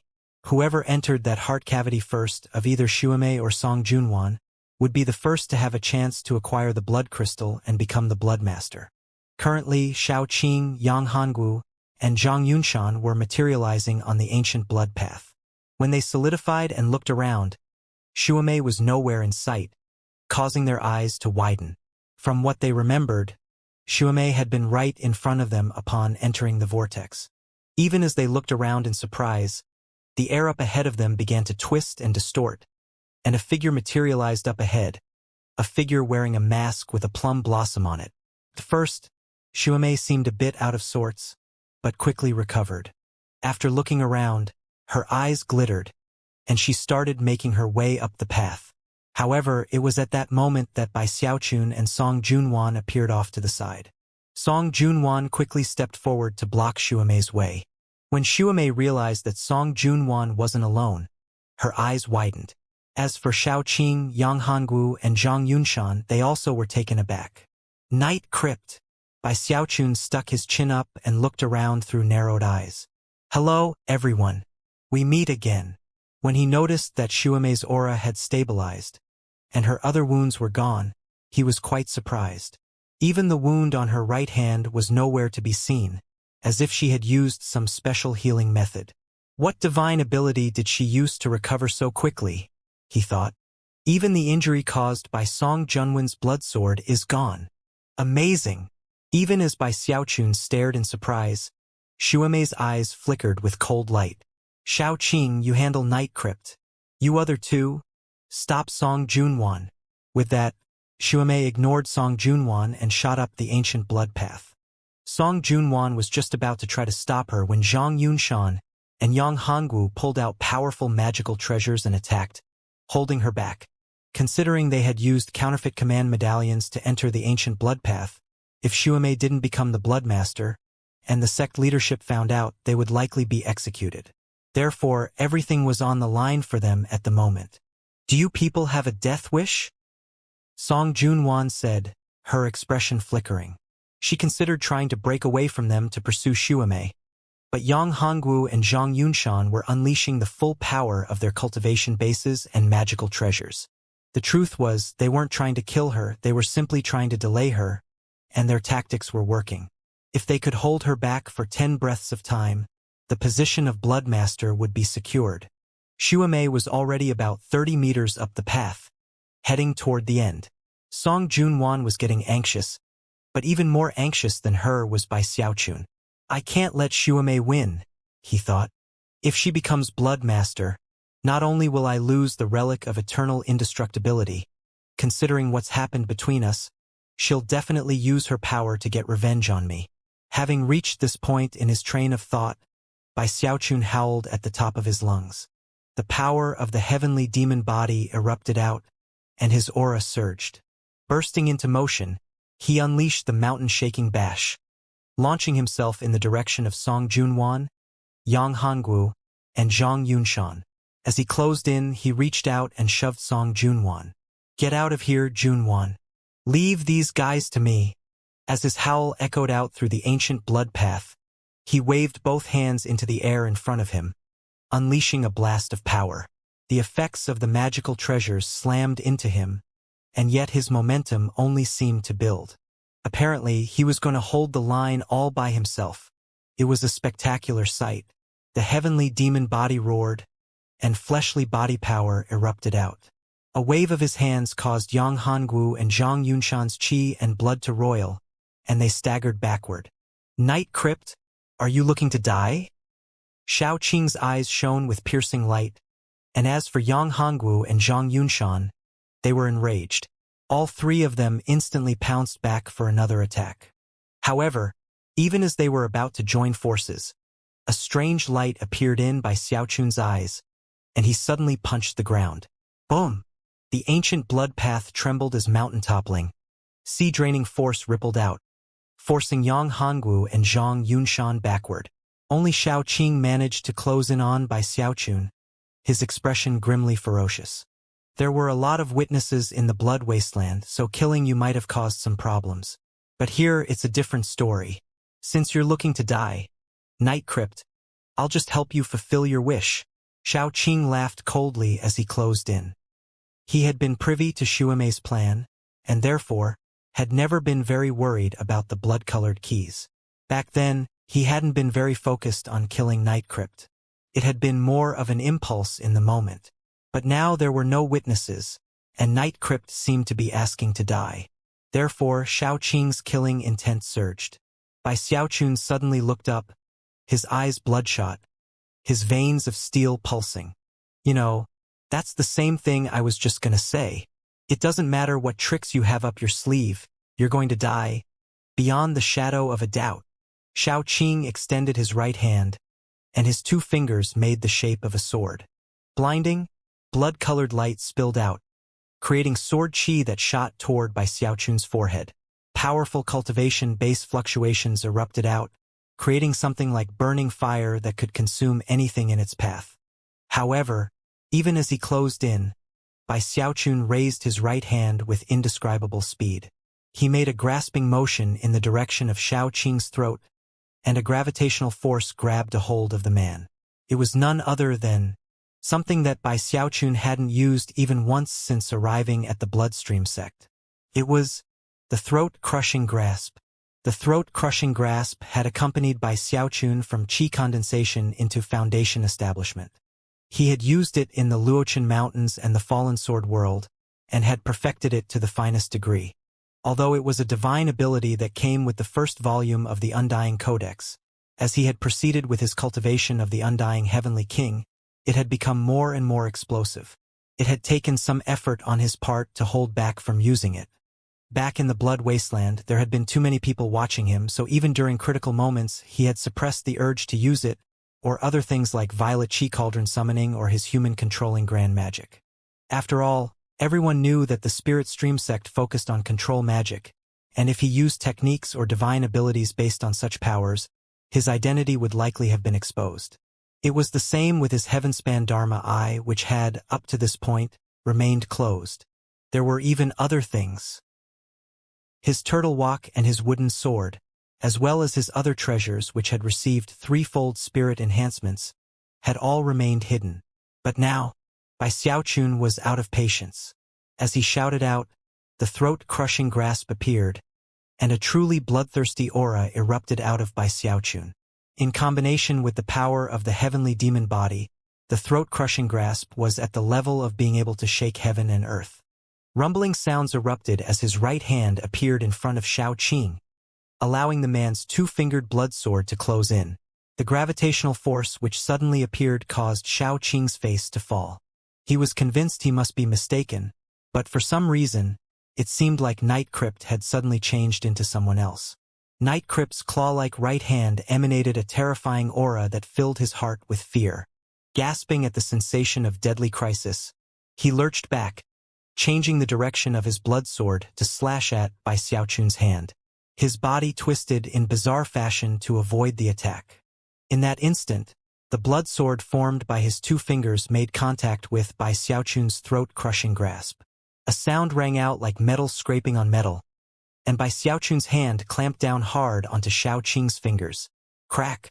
A shockwave spread out, and Shao Qing let out a muffled grunt. As he spun backward, his entire right arm trembled. As for his two fingers, they were crushed into non-existence. Face flickering, Shao Qing barked, "Something's off with Night Crypt. Yang Hongwu, Zhang Yunshan, join forces and kill him." Instantly, Yang Hongwu and Zhang Yunshan took deep breaths, gritted their teeth, and attacked. Smoke swirled off of the burning incense, forming a blade. A treasured fan swished, creating an explosive wind that resembled a dragon. Bai Xiaochun didn't slow down for even a moment. Howling like a wild beast, he charged onward after Shao Qing, his right hand clenching into a fist. As he punched out, the heavenly demon appeared, and thunderous rumbling filled the air. As that happened, Bai Xiaochun's left hand flickered with an incantation gesture, and he waved his finger at Yang Hongwu. Instantly, more than a dozen flying swords shot out of his bag of holding. Although they were garishly painted with different colors, it was still possible to see that each one had 3 silver designs on its surface.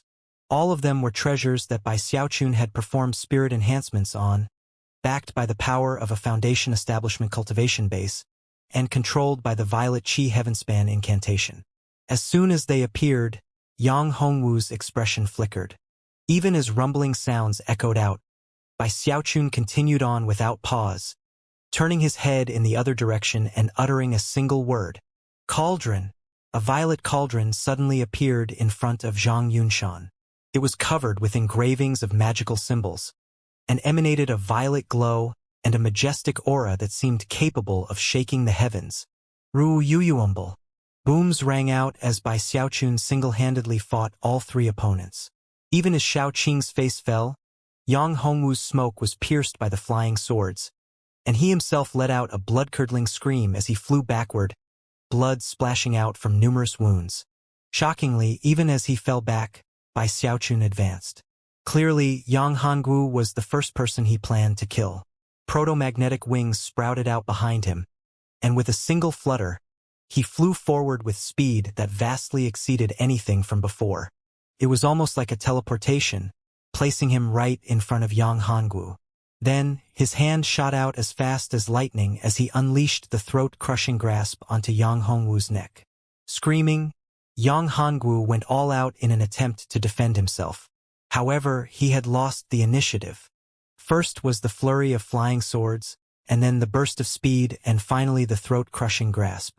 His mind was in chaos, and despite all the experience he had engaging in magical combat, he simply couldn't recover from his shock. A cracking sound rang out as the thumb and index finger of Bai Xiaochun's right hand smashed down onto Yang Hongwu's neck, crushing it. Yang Hongwu's scream was cut short, and a look of complete incredulity could be seen in his eyes as they bulged in death. Off to the side, Zhang Yunshan shrieked, "Violet Qi Cauldron summoning. You're not Night Crypt." Expression one of complete disbelief. He watched as Bai Xiaochun grabbed Yang Hongwu's incense and then turned to face him.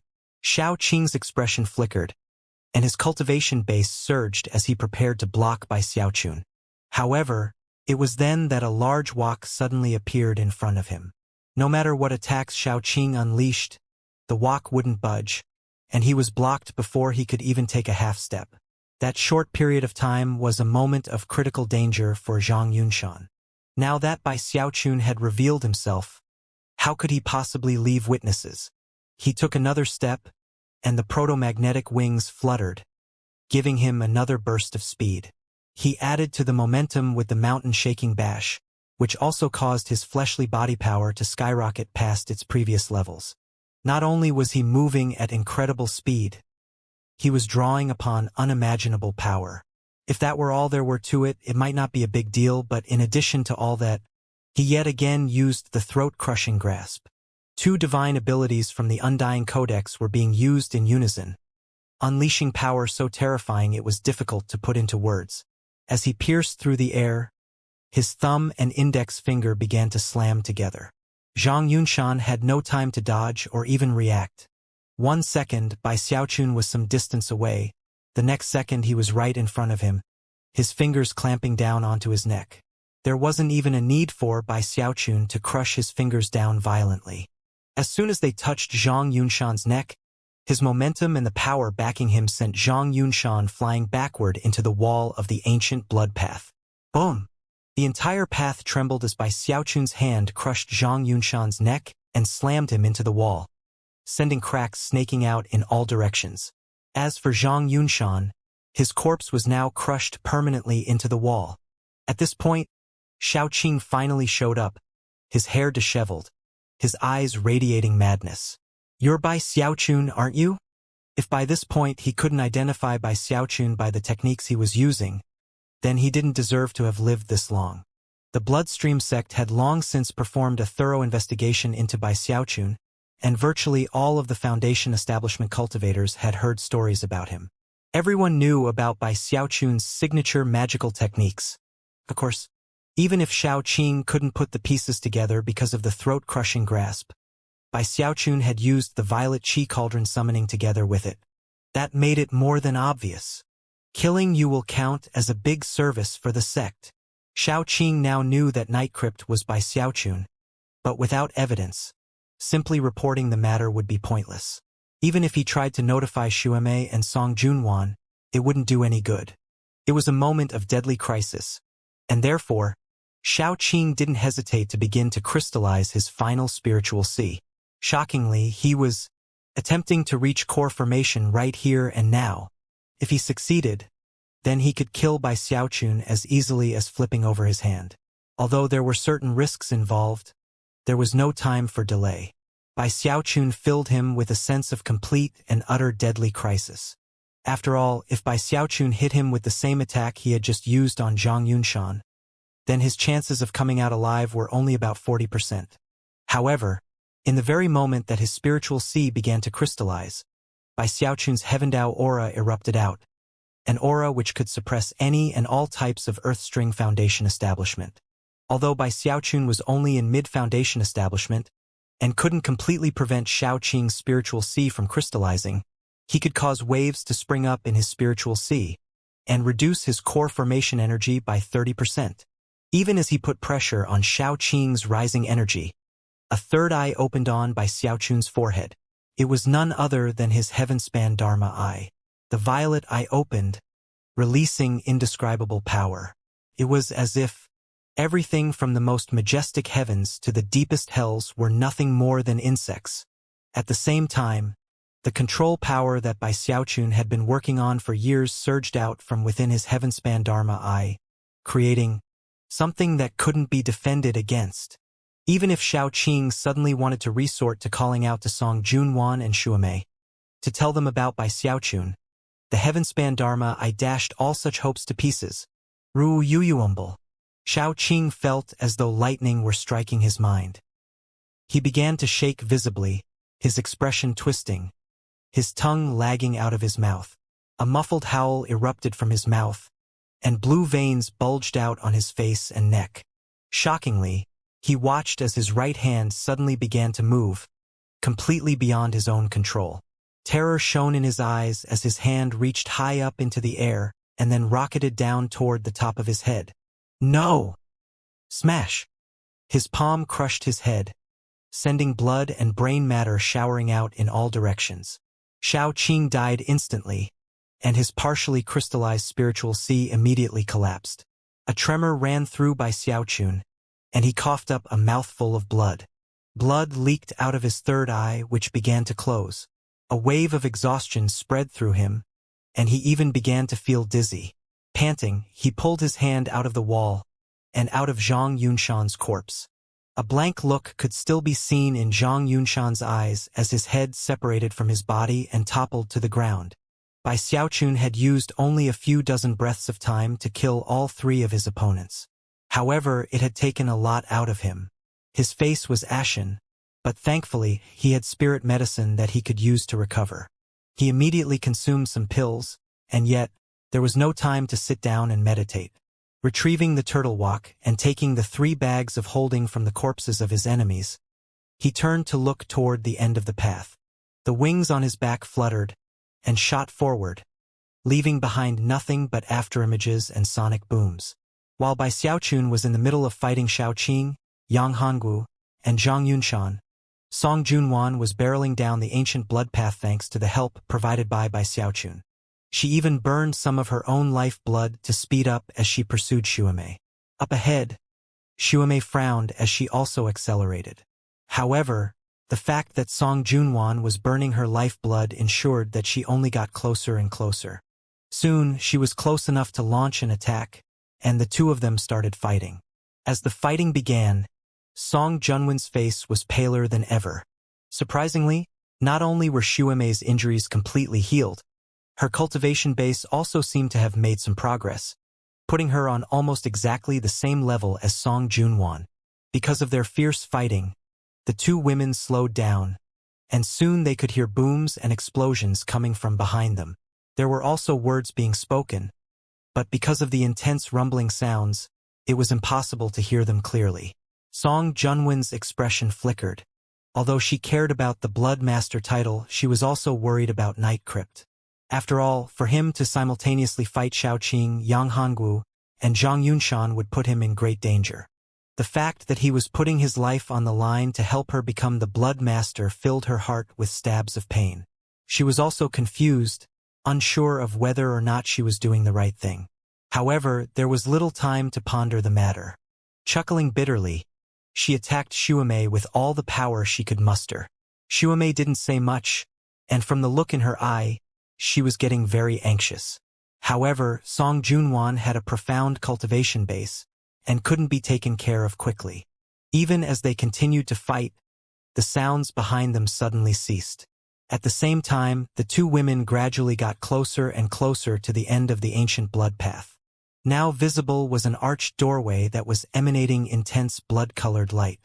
Clearly, beyond that door existed blood qi so powerful that it was difficult to put into words. That place was the heart cavity and also the location of the blood crystal. Whoever got inside first would have the first chance to get the blood crystal and become Middle Peak's Blood Master.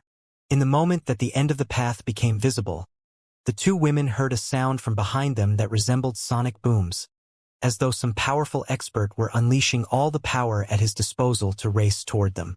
Also, it was obvious that whoever this person was, it would only take them about 5 or 6 breaths of time to reach them. Xuemei knew that the chances of that person being Night Crypt were not large, but she wasn't willing to bet on that fact. As she and Song Junwan got closer to the arched doorway, fighting the entire way, she suddenly smiled. Song Junwan, the title of Blood Master doesn't belong to you. Although her smile wasn't visible because of the mask, her arrogance was audible in her voice. At this point, she extended her hand, and visible there on her wrist was a violet, triangular mark. Almost as soon as the mark became visible, it flew off of her skin and transformed into 3 diamond-shaped sealing marks which immediately shot toward Song Junwan, emanating powerful pressure. Rumbling sounds echoed out, and Song Junwan shivered.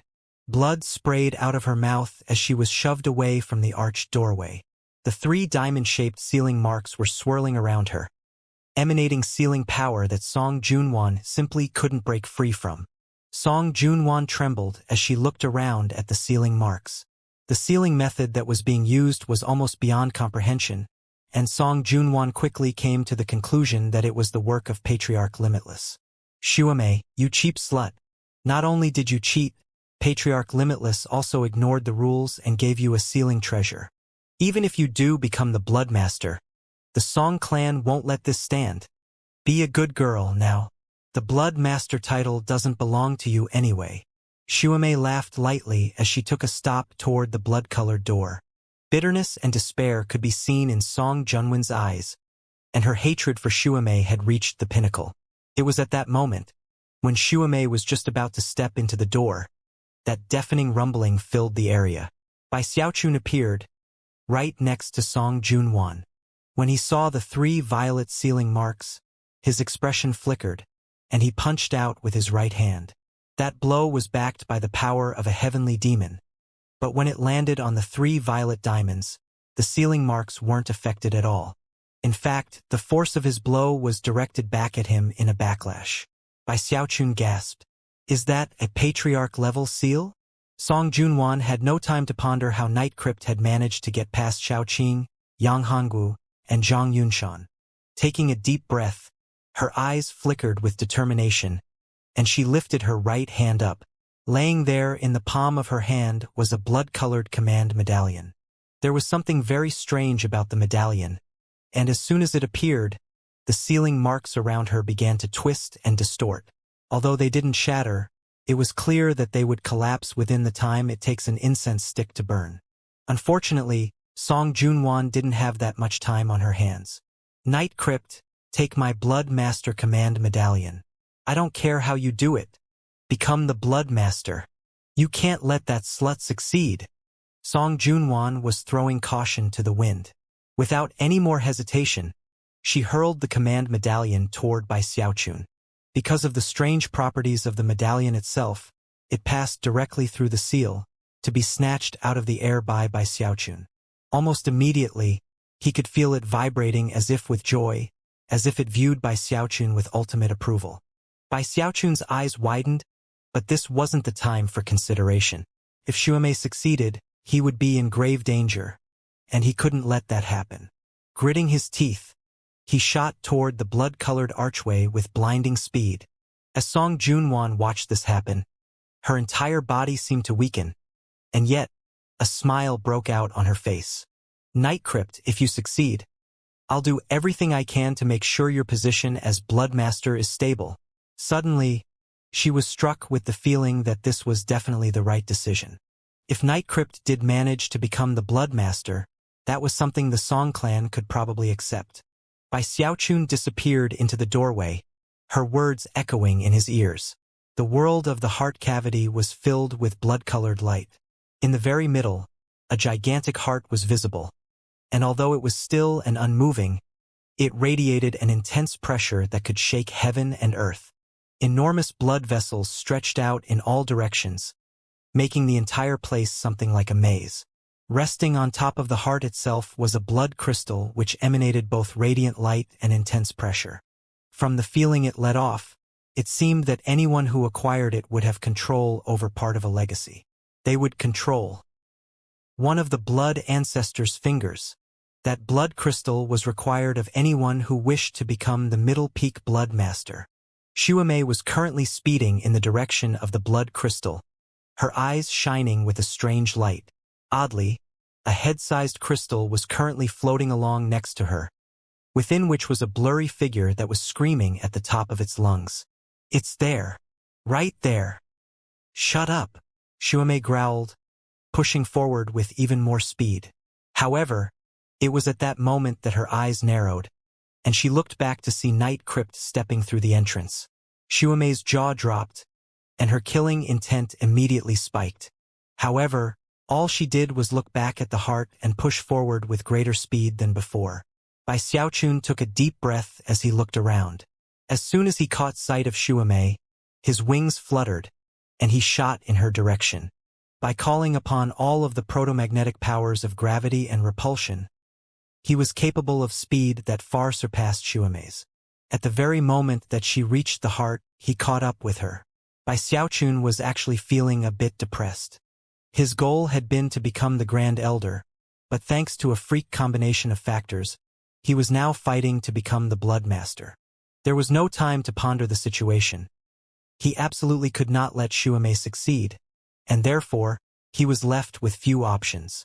I guess I underestimated Song Junwen's boldness, Xuemei said, chuckling, and then her right hand flashed with an incantation gesture. Instantly, a golden arc of electricity shot out from her finger toward Bai Xiaochun. Bai Xiaochun was about to counterattack, but then his face flickered. That golden arc of electricity seemed even more terrifying than anything which Shao Qing, Yang Hongwu, or Zhang Yunshan had unleashed.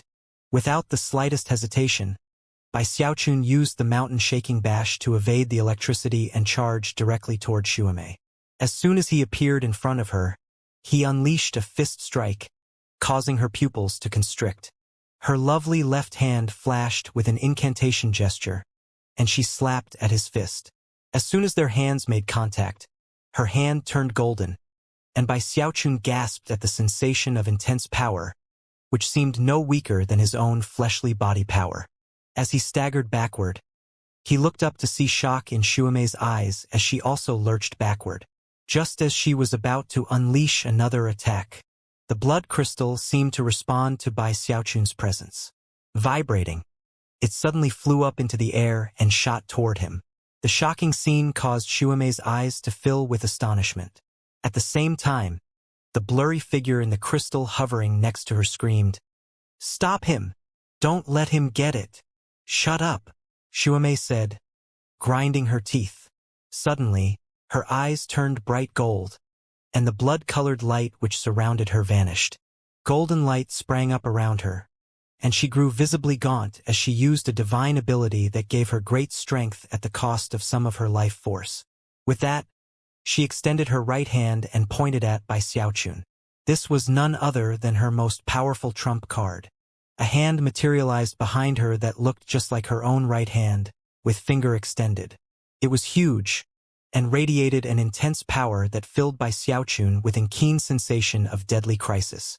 Prickling stabs of pain filled him, as though the basic structure of his body were being altered.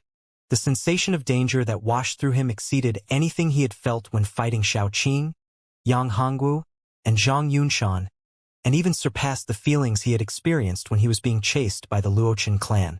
The only thing it could compare to was the feeling he'd experienced because of the girl in the white dress, back in the Fallen Sword world. Rumbling sounds filled his mind, and he knew that he could not simply sit out this crisis and wait until it ended. Nor could he try to flee. If he did, he would die. His intuition was telling him that the only way to deal with this divine ability was to attack it head-on.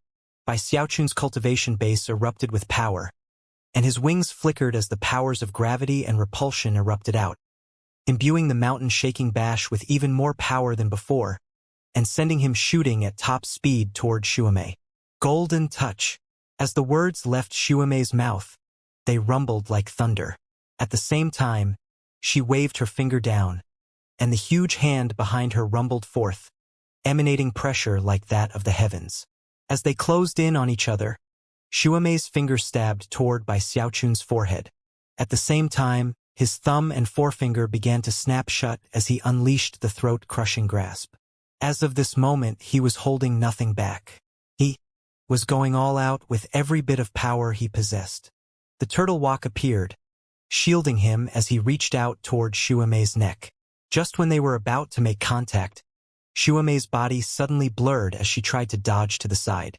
And yet, Bai Xiaochun had been prepared for that possibility, and gravitational force erupted out of his palm with unprecedented power. It locked down onto Xuemei, making it impossible for her to move out of the way. A look of panic rose up in her eyes, and in that moment, her mask fell off. Now it was possible to see a spectacularly beautiful face, with pure, fair skin.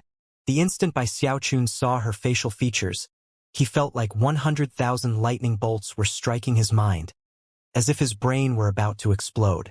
He couldn't believe what he was seeing, and instinctively blurted, "Boo?" Unexpectedly, this young woman was Du Lingfei. Bai Xiaochun would never forget that face. He couldn't forget it. This was the very same person who had gone missing all those years ago. Du Lingfei. Bai Xiaochun felt like his mind was spinning, as if his heart were being battered by massive waves of shock. Never could he possibly have imagined that such a familiar face would be beneath that mask. At the same time, when Bai Xiaochun said "boo," the unmasked Shuomei was equally shaken. An indescribable expression gripped her face, as though she had just been struck by lightning from heaven. She also felt as if waves of shock were battering her heart and mind. There was only one person who would ever call her such a thing, and that was Bai Xiaochun from the Spirit Stream sect. "Bai Xiaochun?" she blurted. She had long since come to believe that she would never see Bai Xiaochun again. Back when they had parted, she had wished that she could sever her own thoughts, erase her memories of him. However, when she heard him call her "boo," it caused her to shake visibly. At that moment she knew that she would never be able to forget the Spirit Stream sect, or the events in the Luochen Mountains. She would never be able to forget Bai Xiaochun. Time seemed to slow to a crawl in the world of the heart cavity as Bai Xiaochun and Du Lingfei looked at each other. Bai Xiaochun had been in the middle of unleashing the throat-crushing grasp with all the power of his cultivation base. But now, he did everything he could to alter the trajectory of the attack. A backlash hit him, and cracking sounds rang out from the bones in his arm as they shattered.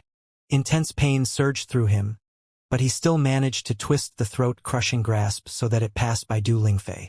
Unfortunately, although Bai Xiaochun was able to call upon his incredible battle prowess to change the direction of the throat-crushing grasp, Du Lingfei's golden touch magic had been fueled by her own life force. Because of that, it surpassed the limits of her own Tao. In much the same way that a child could never control a raging tiger, she could do nothing to stop the magic once it had been unleashed. "No!" she screamed, thrusting her trembling left hand out in an attempt to change the direction of the divine ability. Cracking sounds rang out as her arm twisted sickeningly. Although she managed to slightly change the trajectory of the huge hand, she couldn't slow it down at all, and it continued on directly toward Bai Xiaochun. Although all of this takes some time to describe, it all happened within the briefest of moments. Within the blink of an eye, the huge hand was directly in front of Bai Xiaochun. A huge boom filled the air, and blood sprayed out of Bai Xiaochun's mouth as he tumbled backward like a kite with its string cut. The heavenly demon body was destroyed as Bai Xiaochun was simultaneously hit with his own backlash and Du Lingfei's mysterious divine ability. His body was now being turned into gold. This was not the golden light of the undying gold skin, but rather, the fundamental structure of his body was rapidly changing, transforming him into a statue of golden metal. Tears began to stream down Du Lingfei's cheeks. Terrified, she flew toward Bai Xiaochun. Xiaochun! Although it was shining with golden light, Bai Xiaochun's face was deathly pale as he looked over at Du Lingfei. There were many questions he wished to ask her, and many things he wanted to say. The complex emotions could be seen in his eyes, but as he opened his mouth to speak, blood sprayed out. His body was currently beyond his own control. His cultivation base was in chaos, and his vision was growing dim. In her anxiety, Du Lingfei completely forgot about the trial by fire. Her mission was now the last thing on her mind. The only thing she was thinking about was Bai Xiaochun as she sped toward him. However, at that very moment, the blood crystal apparently sensed that Bai Xiaochun was coughing up blood. The crystal suddenly began to burn, emitting thunderous rumbling sounds as it moved toward him so quickly it was almost a teleportation. The air shattered as the blood crystal appeared directly in front of Bai Xiaochun. The crystal seemed to thrum with excitement and joy as, without pausing for a moment, it shot toward his chest. As it neared, blood chi spread out and stabbed into him, fusing with his heart. Bai Xiaochun trembled visibly as intense pain spread out from his heart. He let out a hoarse shout as he was thrown backward, slamming into one of the huge blood vessels. Just before he hit the withered blood vessel, it erupted with life force, a soft power that simultaneously grabbed a hold of Bai Xiaochun and pulled him toward it. Bai Xiaochun was sucked into the blood vessel. Blood-colored light flared, spreading out in all directions as the blood vessel seemed to be restored to its original condition. Things didn't stop there, though. As the light filled the world of the heart cavity, all of the other blood vessels were enveloped in it, and began to emanate strong life force as well. Within moments, the blood vessels began to twitch, sending bursts of power toward the heart itself. Thump thump, the withered heart moved, emitting thunderous pounding that echoed out throughout the entire body of the blood ancestor. At the same time, that movement seemed to suddenly shove Bai Xiaochun along through the blood vessel, propelling him along toward some unknown destination. That having been accomplished, the heart once again withered up, as did the surrounding blood vessels. An incredibly powerful force of expulsion then appeared, wrapping around Du Lingfei. No matter how much she might have wanted to stay behind, she was completely incapable. Mixed emotions could be seen in her eyes as she looked at the spot where Bai Xiaochun had disappeared, and sighed. Although Bai Xiaochun was injured, she knew that the other legacy which had taken hold of him would not fail. She slowly reached down and picked up her mask as her body faded away, and she was expelled from the body of the blood ancestor. Song Junwan, who was still outside the heart cavity on the ancient blood road, also began to fade away as she was removed. As of this moment, the only people who remained inside the world of the blood ancestor's body were the dead, and Bai Xiaochun. As for the beating of the heart which had thundered out moments ago, although it only happened once, the sound echoed out into the outside world. The sky went dim and the lands quaked. Waves even appeared on the surface of the Heavenspan River. Countless cultivators in the bloodstream sect felt their hearts begin to pound, and their cultivation bases suddenly freeze up. From the outer sect disciples to the patriarchs, everyone was affected. What's going on? Something's wrong. My heart is beating out of control. My cultivation base stopped working. It's destabilizing. How could this be happening? And what was that sound just now? On Lesser Marsh Peak, Nameless Peak, Middle Peak, and Corpse Peak, all cultivators, grand elders and blood masters flew out, their expressions flickering. On Ancestor Peak, the prime elders were shocked, and the blood rippers were all shaken from their trances in secluded meditation. Even the patriarchs were astonished. The Song clan patriarch was in the middle of meditating, but his eyes snapped open, and his expression flickered. Patriarch Limitless emerged from his immortal's cave and looked off into the distance, his eyes shining brightly. Has the Middle Peak Blood Master been selected? Even if the Blood Master was selected, something extreme like this shouldn't be happening. Even as everyone looked around in shock, Shuamei and Song Junwan appeared in midair, alongside Song Ke and all of the other surviving Dharma protectors. Song Junwan was panting as she looked over in Shuamei's direction. However, Night Crypt was nowhere to be seen. Assuming that Night Crypt had failed, Song Junwan's heart began to pound. But then, she realized that Shuamei didn't seem to have reached the Blood Master level. Behind her mask, her eyes seemed filled with confusion, almost as if she had lost control of her soul. The arrival of the group from within the blood ancestor, as well as the sudden deafening sound from moments ago, left the cultivators of the bloodstream sect initially confused. But then, a heaven-shaking, earth-shattering beam of blood-colored light shot up from Middle Peak, rising up into the air to form the image of a face. It was none other than Night Crypt. Blood-colored light from Middle Peak. That's the sign of the Blood Master. That means that somebody succeeded in becoming the new Blood Master. But that face, it's Night Crypt. Did he become the new Blood Master? How is this possible? The Middle Peak Blood Master isn't Shuamei or Song Junwan. How could it possibly be Night Crypt? Eyes went wide and minds spun. People cried out in shock. Everyone was completely and utterly astonished. That was especially true of the people on Ancestor Peak. Numerous streams of divine sense exploded out, even from the stunned patriarchs. Despite the widespread shock, the cultivators of Middle Peak were all deeply moved. To them, it was a moment of profound solemnity. No matter whether they wished it or not, they felt a sudden uncontrollable impulse that caused them to drop down and kowtow to the face of Night Crypt. Song Ke, Song Zhen, Song Junwan, Shuamei, Master God Diviner, they all dropped to their knees. Everyone who cultivated the secret magics of Middle Peak had no choice but to give obeisance. They even felt as if their blood chi were on the verge of collapsing. That was the power of a blood master, a person who could control the entire mountain peak. The face floating in the blood-colored light above Middle Peak told everyone that the blood master of Middle Peak had been determined, and it was none other than Night Crypt. Everyone who was familiar with Night Crypt's face was shaken. Su Shaoshan gasped and rubbed his eyes. Although it seemed somewhat improbable, it actually made sense for this to have happened.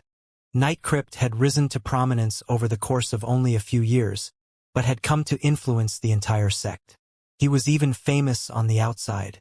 For him to become the Blood Master was within the realm of predictability. In fact, it was a logical outcome. The Grand Elder of Corpse Peak looked on with wide eyes. Next to him, the Corpse Peak Blood Master seemed equally dazed. However, it only took a moment for him to smile. Then, his eyes began to shine, as though he were looking at an equal. Blood Masters were a proud lot, and as far as they were concerned, the only people who were worthy of being adversaries were the other Blood Masters. Interesting, he murmured to himself. Other mountain peaks have had Blood Masters who didn't come from the major cultivator clans. Up to now, Middle Peak has been the only one who hasn't. How did Night Crypt manage to turn things around and become Blood Master when all the cards were stacked against him? Considering how important he is with his skill in the Tao of Medicine, he'll definitely be a formidable opponent in the future. The Blood Master of Lesser Marsh Peak, the tall, burly man, looked on with a strange light shining in his eyes. He knew that, as of this moment, he would not be able to treat Night Crypt the way he had in the past. After a moment, he looked over at the Grand Elder of Lesser Marsh Peak and said, "Prepare a really nice gift to send over and ease some of the previous tension." Shaken, the Grand Elder nodded. He also knew that, from now on, Night Crypt was on a different level. Before, the patriarchs had liked him, and yet held his fate in their hands. A mere thought on their part could lead to his rise and also his fall. But now, things were different. Now that he was a Blood Master, he had his own solid foundation. He was one of the true powers of the Bloodstream sect. He had the power of an entire mountain peak at his disposal, and had been approved by the Blood Ancestor. Not even the Bloodstream sect patriarchs would casually make a move against him. If Night Crypt eventually reached core formation, he would become a Blood Ripper, which was a position superior to that of a Prime Elder. That would make him a core element among the core elements of the sect. A person like that was someone nobody could afford to provoke. The Blood Master and Grand Elder of Nameless Peak were feeling much the same way as their counterparts from Lesser Marsh Peak. They quickly made arrangements to bring an impressive gift along for their next visit to Night Crypt. Many thoughts and feelings could be found within the Bloodstream sect now that Night Crypt had become a Blood Master. As for Shuamei, she hovered there in midair, a blank look in her eyes. She opened her mouth as if to speak, but then simply coughed up some blood. Eyes flickering dully, she turned and headed toward Ancestor Peak in a beam of light. Upon arrival, the first thing she did was confer with her father, Patriarch Limitless. Then she went to her Immortal's Cave on Ancestor Peak and went into secluded meditation. People took note of Shuamei's attitude, but didn't ponder it too deeply.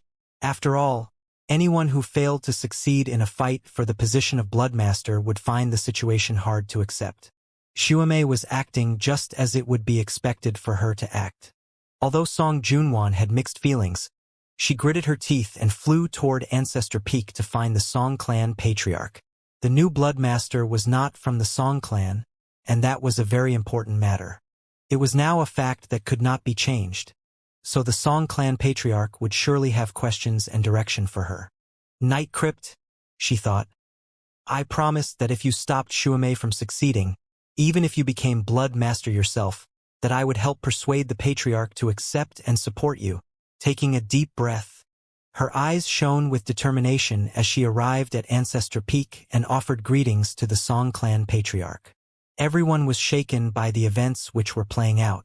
However, the cultivators of the Bloodstream sect soon realized that something was odd about the situation. Weird, Night Crypt is now the Bloodmaster. But why hasn't he come out from the trial by fire yet? In the past, the new Bloodmaster would be teleported out immediately. But Night Crypt is still inside the Blood Ancestor's body? Soon, more and more people began to wonder the same thing. By that time, Xiaochun had appeared in a region inside the Blood Ancestor's body that no Bloodstream sect cultivator had ever entered before. It was a world that seemed to be formed from shattered ruins, from countless fragmented chunks of land that made up a larger continent. On first sight, it actually resembled an enormous shattered mirror. It was so large that its ends weren't even visible. The broken fragments stretched as far as the eye could see, emanating an aura of death that cast everything in a gray light. There were no signs of life anywhere. Everything was gray, and the pressure that weighed down on the area mounted continuously. Xiaochun looked around blankly, unsure of where he was. He remembered aborting his throat-crushing grasp. He remembered Xuemei's mask falling off. He remembered seeing Du Lingfei's face. However, everything had occurred too quickly. Not only could he never have been prepared for any of it to happen, it completely exceeded anything he could have imagined. As he thought about what had just occurred, his mind trembled as though it were being rocked by thunder. There were so many questions he wanted to ask Du Lingfei, and yet before he could open his mouth to ask them, he was sucked into the blood vessel. The next thing he remembered was looking around at the gray world around him. As he hovered in the air above the shattered world, he took a deep breath and looked down to examine himself. All of his wounds were gone, even the effects of Xuemei's golden touch. He was healed and restored to his absolute peak.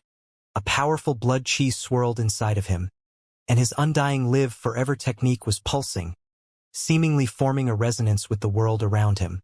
Ripples spread out from him that caused the world to fluctuate. As the two sets of fluctuations merged, the ripples grew more and more powerful, to a shocking degree.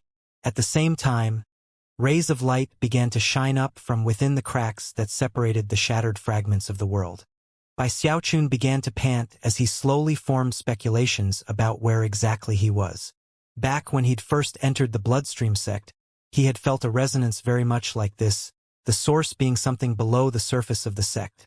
Apparently, all such resonances that he felt in the Bloodstream sect originated from this very location. This was their origin. Heart-pounding, he decided to try to take a step forward. As he did, intense rumbling sounds filled the entire world around him. At the same time, the resonance between his undying live forever technique and the world grew more intense, more powerful. It was like the whole world was roaring. It was a roar of complete excitement and anticipation. The glow that filled the world began to flicker rapidly, and the beams of light shooting up from between the gaps began to link together. Soon, channels of electricity pulsed through the world, all of them connected. The electricity flickered more and more quickly, and the rumbling sounds grew more intense.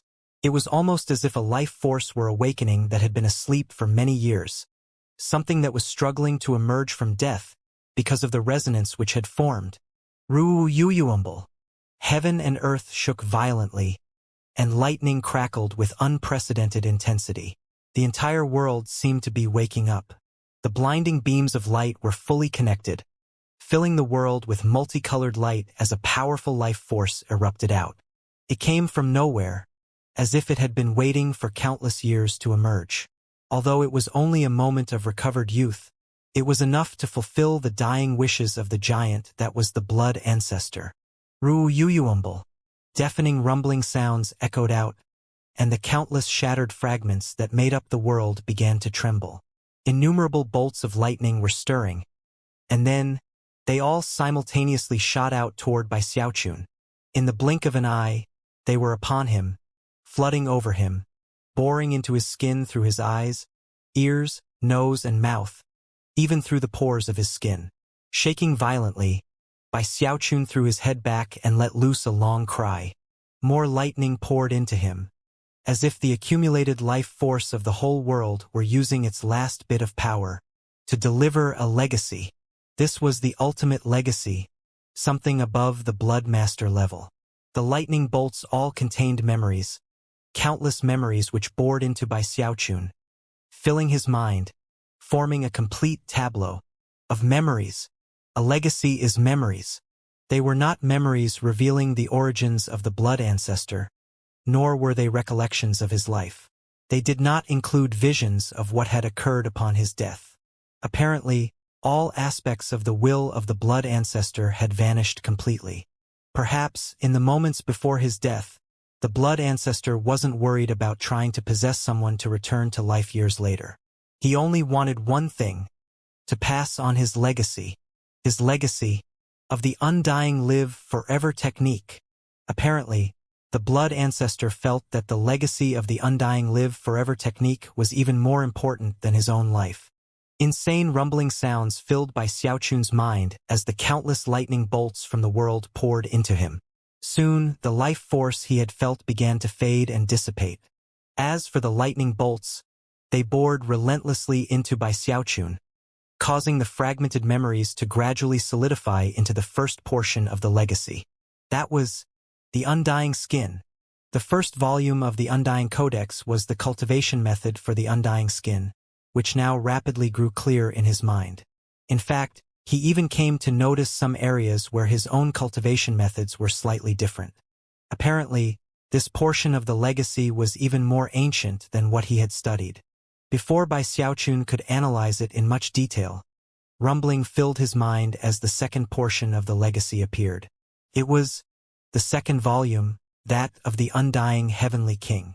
Strangely, his version of the legacy was exactly the same as what Bai Xiaochun had acquired from the Gravekeeper. There were absolutely no differences. Bai Xiaochun was already panting. Now the third portion of the legacy appeared inside of him, and as soon as he saw it, he was completely shaken, and his eyes shone with excitement. Shockingly, it was the Undying Tendons. The first sentence within the legacy of the Undying Tendons was, "Grow the tendons by 1 portion, extend longevity by 10 years. Bit by bit, the complete mnemonic to cultivate the Undying Tendons appeared within his mind. Bai Xiaochun was breathing hard. He knew that, with this legacy, even if he didn't eventually acquire the relic of eternal indestructibility, everything he had done had been worth it, just to acquire the cultivation method of the Undying Tendons. But of course, the legacy wasn't over yet. Even as the Undying Tendons technique floated in his mind, the fourth portion of the legacy bored into him. Floating there in his mind could be seen the Undying Bones. The resilience of power comes from the bones and can support limitless strength. Bai Xiaochun trembled. His eyes seemed to burn with fire as the cultivation technique of the Undying Bones swirled in his mind. His heart was pounding as, for the first time, he took the initiative to absorb the lightning surrounding him. The next volume is definitely the ultimate portion of the Undying Codex, the Undying Blood. He howled inwardly, and his mind trembled as the Undying Blood appeared. Blood is the ultimate foundation of the physical body. As of this point, all 5 volumes of the Undying Codex had been passed on to Bai Xiaochun, and existed in his mind, full and complete.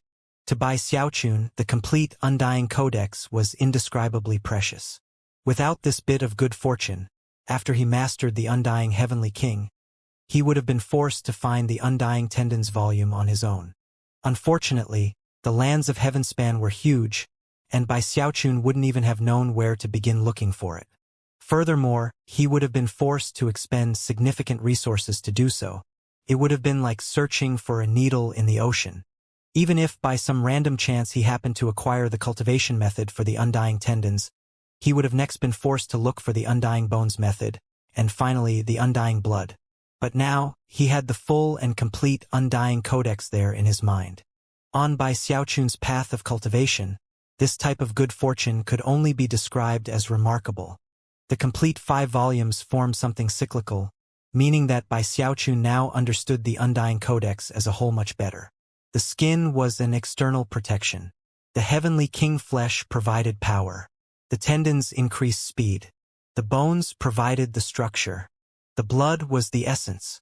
These 5 aspects together formed the undying codex, and if someone cultivated all of them to completion, then it would be easier to find a phoenix feather or a Qilin horn than to find someone who could kill them. That person would essentially be undying. Because of the unification of the undying codex within by Xiaochun, his heavenly demon body erupted with power. Blood qi surged inside of him, and when it combined with the lightning, it caused a second heavenly demon to appear behind him. His fleshly body power increased exponentially. Trembling, he threw his head back and howled. And yet, the transmission of the legacy wasn't over yet. The lightning which crackled around him began to coalesce into a lightning crystal. The crystal was glittering brilliantly, filled with innumerable magical symbols that flickered and glowed, almost as if they were thoughts. When Bai Xiaochun looked closer, he realized that within those symbols, he could see faces. After looking even more closely at the faces, his heart shivered, and he gasped. Most of those faces were people he recognized, cultivators of the Bloodstream sect. He saw Song Junwan, Song Ke, the Song clan patriarch, Patriarch Limitless, Su Shaoshan, the Bloodmasters. There were many people, including quite a few that he didn't recognize. His eyes went wide. The matter didn't take much thought to comprehend. He quickly guessed who these faces were. These are all of the people who have drawn upon on the hand of the blood ancestor to further their cultivation. They borrowed the blood ancestor's power for their cultivation, and thus, they established invisible connections with him. Bai Xiaochun felt like his mind was being struck by thunder. In the moment that the lightning crystal formed, the countless fragments that made up the world around him faded and went dark. All of the life force which had been present was now gone, and yet, the lightning crystal flickered with boundless light. The appearance of the lightning crystal didn't just cause the surrounding fragments to grow dark. Everything inside of the blood ancestor's body seemed to fade. It was as if the lightning crystal surpassed everything else present. This legacy has 2 main parts. The first part is the legacy of the undying codex. The second part is the blood ancestor's personal legacy. Throughout the years, everyone who has cultivated with the help of the blood ancestor has become connected to him. That connection is part of the legacy. In addition to the blood master legacies inside the blood ancestor, there is also the legendary, the one and only, blood devil legacy. That's what I'm receiving right now. This is the blood devil legacy. Bai Xiaochun's mind spun as he understood everything. The lightning crystal shot toward his forehead and pierced inside of him. Instantly, pain washed through him and he howled. Shaking from the agony, he suddenly seemed to leave his body. His consciousness floated up and out of his head, spreading out, to fill the entire body of the blood ancestor. From the head, it raced out, reaching all the way to the feet and the hands. Millions of strands of his consciousness filled the blood ancestor. He could sense the waters of the heaven-span river surrounding him, soaking him. His right hand was reaching out of the river, stretching toward the heavens, and yet, he had no energy left. At the same time, he realized that a sect was located on his hand, and everyone in that sect relied on his help to practice cultivation. From the patriarchs to the outer sect disciples, everyone had a blood-colored gleam in their eyes. The sensation was very strange, but Bai Xiaochun didn't have time to analyze it before everything suddenly ended. His consciousness dispersed, and when he opened his eyes, he was back where he had been inside the body of the blood ancestor. It was almost as if everything which had just occurred was nothing more than a dream.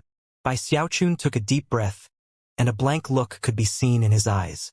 It almost felt as if he had just become the blood ancestor. Although the sensation had ended quickly, he still felt countless thoughts swirling around in his mind, thoughts that weren't his own. They were thoughts from countless years in the past, the thoughts of everyone who had ever called upon the blood ancestor for help in cultivation. Now that the countless fragments of the world around him had faded into darkness, the legacy transmission was over. Although that ending came without any fanfare, Bai Xiaochun felt different. From what he could feel inside of him, he had the power to suppress the cultivation bases of anyone who had cultivated the path of the blood ancestor. Whether they were people or animals, corpses or gargoyles. Whether they were outer sect disciples or inner sect disciples. Dharma protectors or elders, blood masters or prime elders, blood rippers, or even patriarchs. Although he couldn't completely suppress them, he knew that a single thought on his part could reduce their cultivation bases by at least half. Of course, the person truly doing the suppressing wouldn't be him, it would be the blood ancestor. Now that Bai Xiaochun had acquired the legacy of the blood ancestor, for all intents and purposes, he was the new blood ancestor.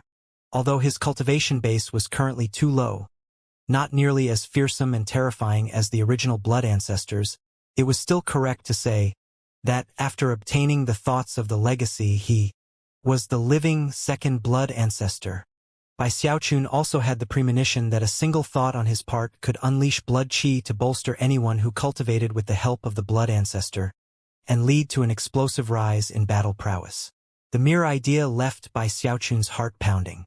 After blinking a few times, he couldn't help but imagine what it would be like to shock the entire bloodstream sect with the wave of a hand. But then he imagined another scene in which, after raising his hand, the bloodstream sect went crazy trying to kill him. Of course, Imposter Knight Crypt could see everything that Bai Xiaochun was seeing, and couldn't help but tremble and let out an incredulous shriek. Blood! Blood devil! Heavens! I can't believe that you've become the blood devil. The blood devil was a legend in the bloodstream sect.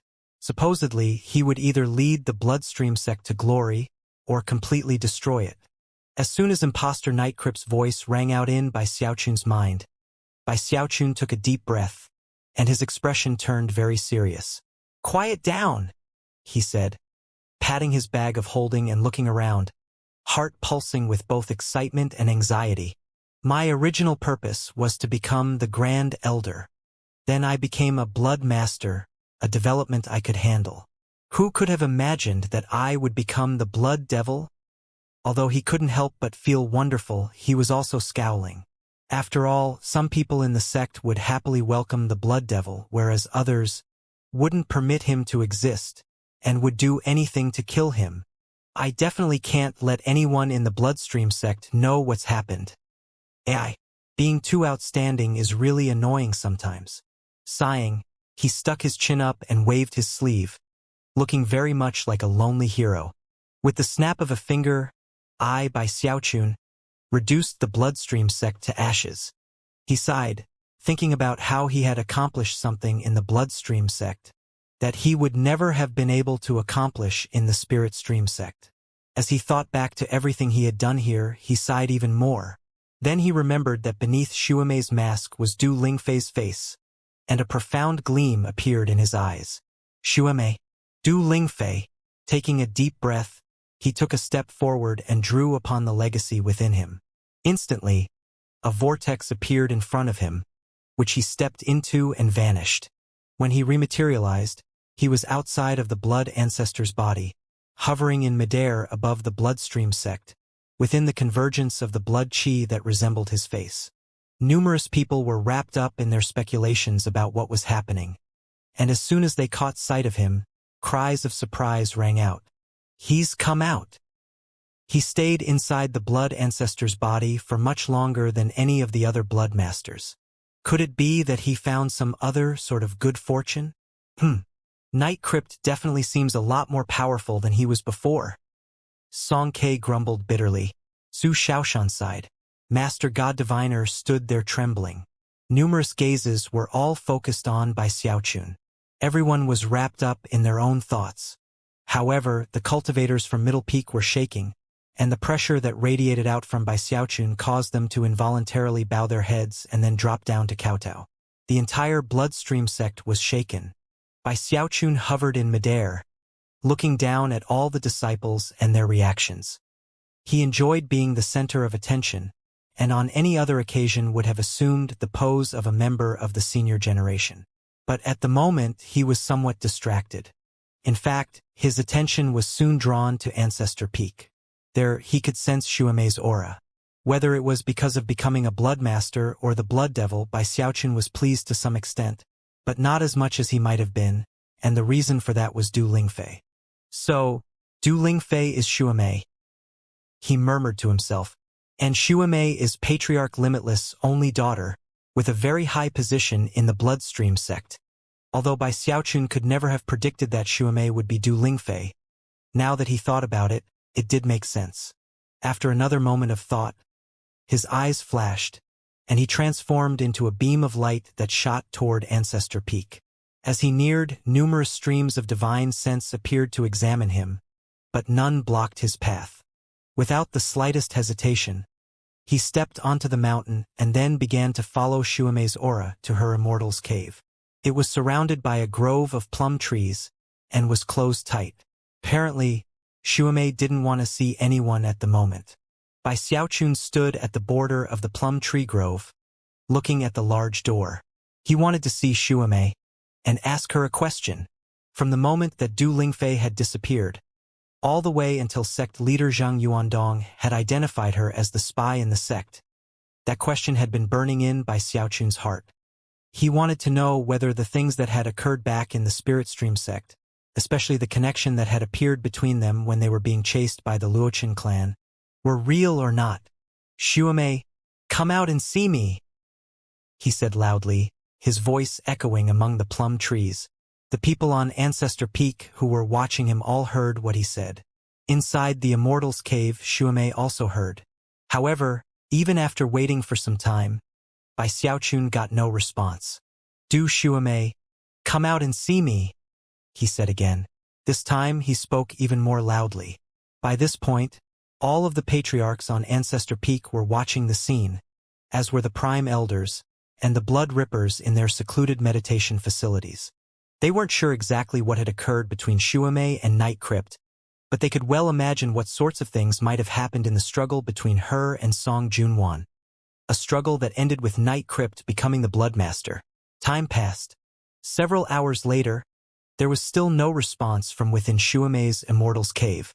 Bai Xiaochun stood outside of the plum tree grove, surrounded by silence, his expression gradually turning grimmer and grimmer. Shaking his head bitterly, he gave one last look at the Immortal's cave within the grove of plum trees, then slowly turned and left. If she didn't want to see him, then he didn't want to stand around uselessly. Before he could leave Ancestor Peak, though, a beam of light flew down to meet him. A figure soon became visible, and it was none other than Song Junwan. Bai Xiaochun stopped in place and looked up at her. When their gazes met, he could see the mixed emotions in her eyes. Although she had thrown her command medallion to him, and had also said she would support him if he stopped Xuemei and became Blood Master himself, it was still impossible for her to cover up the complex emotions that she felt. He began nervously. However, before he could say anything else, Song Junwan clasped hands and bowed. Song Junwan offers greetings, Blood Master. Please tarry a moment. The Song clan patriarch wishes to see you. Bai Xiaochun stood there thoughtfully for a moment, then buried the matter of Du Lingfei deep in his heart. He didn't feel like thinking about it any longer. Instead, he considered the situation at hand. Even though he had technically become the Blood Master, if the sect itself didn't approve of the situation, anything could happen. My goal here is to get the relic of eternal indestructibility, he thought. I can't stop Du Lingfei if she wishes to reveal my identity. If she doesn't, though, then I have to pass the next test, which means seeing the Song clan patriarch. His thoughts were in chaos, but he managed to pull himself together and nod in response to Song Junwan. Then the two of them headed toward the Song clan patriarch's Immortal's cave on Ancestor Peak. Song Junwan maintained her silence along the way, and Bai Xiaochun wasn't really sure what to say. When they reached the entrance to the Immortal's cave, Song Junwan stopped and looked over at him. I don't regret what I promised, she said.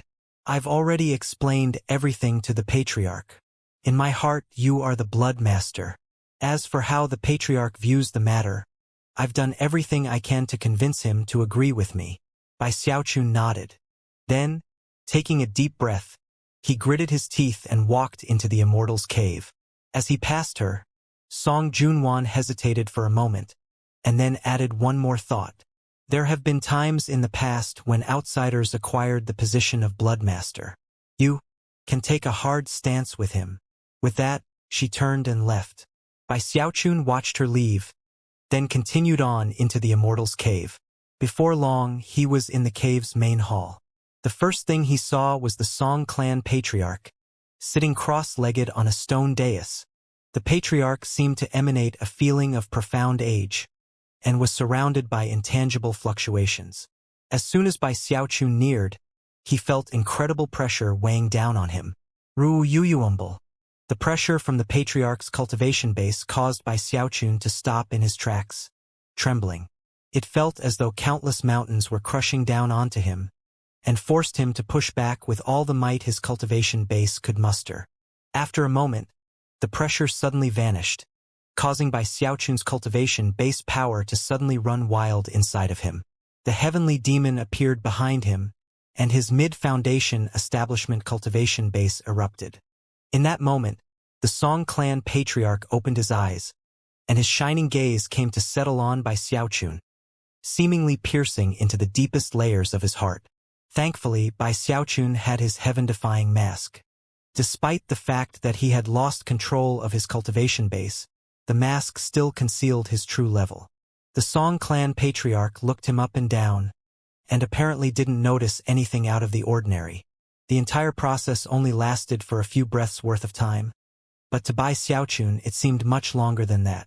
Sweat was rolling down his face by the time the Song clan patriarch retracted his piercing gaze. At that point, Bai Xiaochun took a deep breath, clasped hands and bowed deeply. Night Crypt offers greetings, patriarch. As soon as the words left Bai Xiaochun's mouth, the Song clan patriarch snorted coldly, and then spoke words that echoed as deafeningly as thunder. Admit to your crimes, Night Crypt. Bai Xiaochun's cultivation base was trembling, and the intensity of the patriarch's voice caused his face to drain of blood.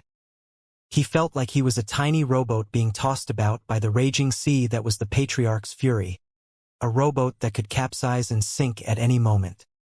He almost felt like he couldn't endure, and was even considering using his newfound powers to suppress the patriarch's cultivation base. But then Song Junwen's words echoed in his mind.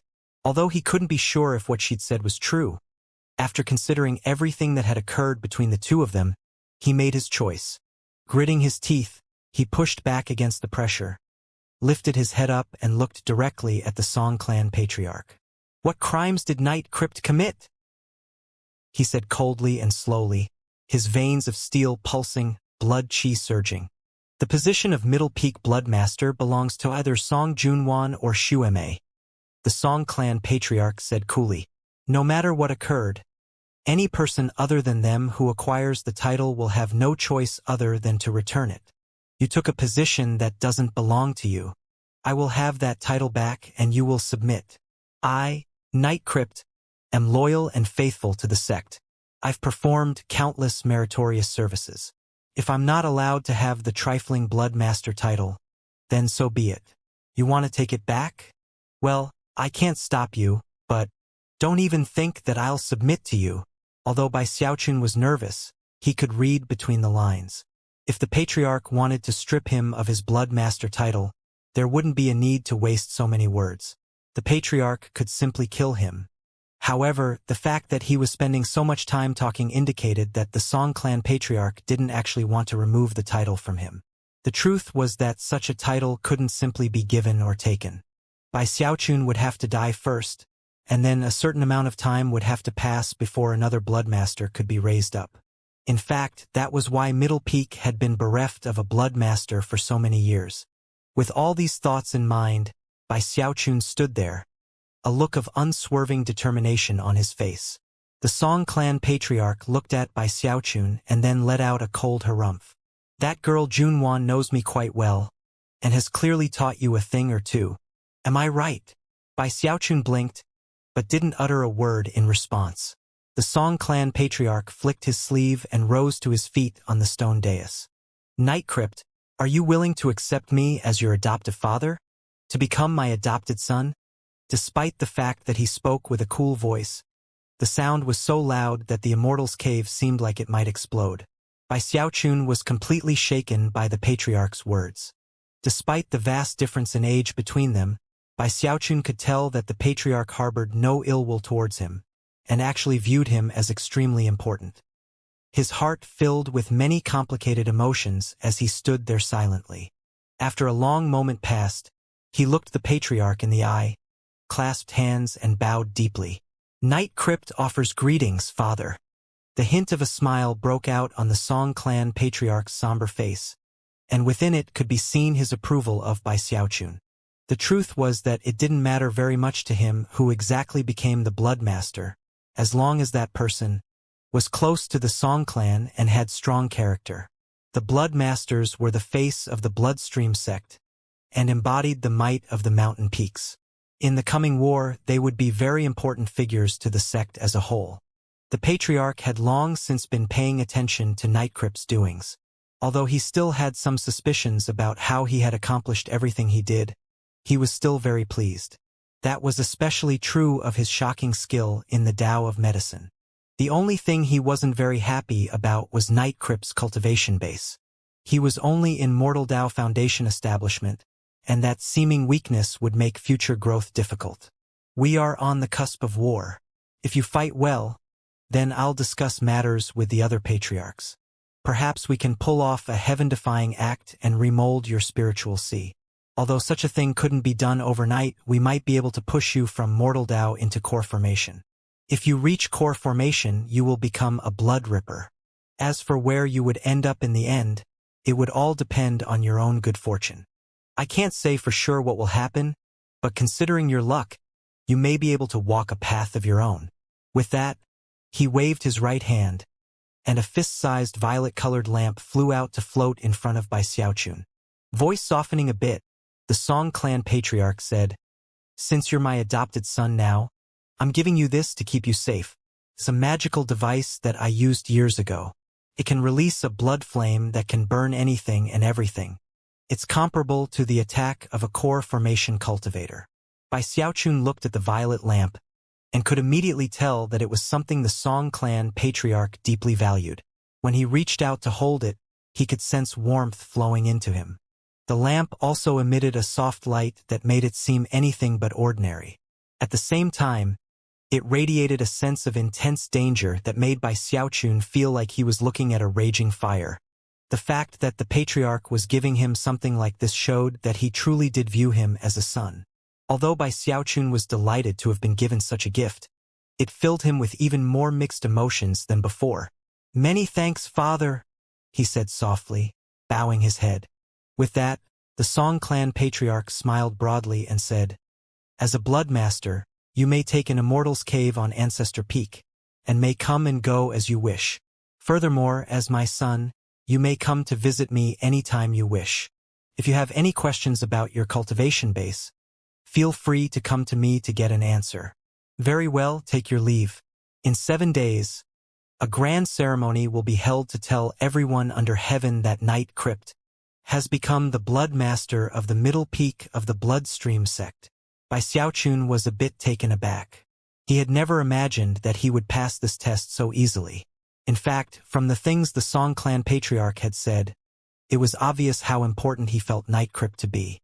After making his way back to Middle Peak, he sat down in his immortal's cave, wondering if everything was a dream. So many things had happened.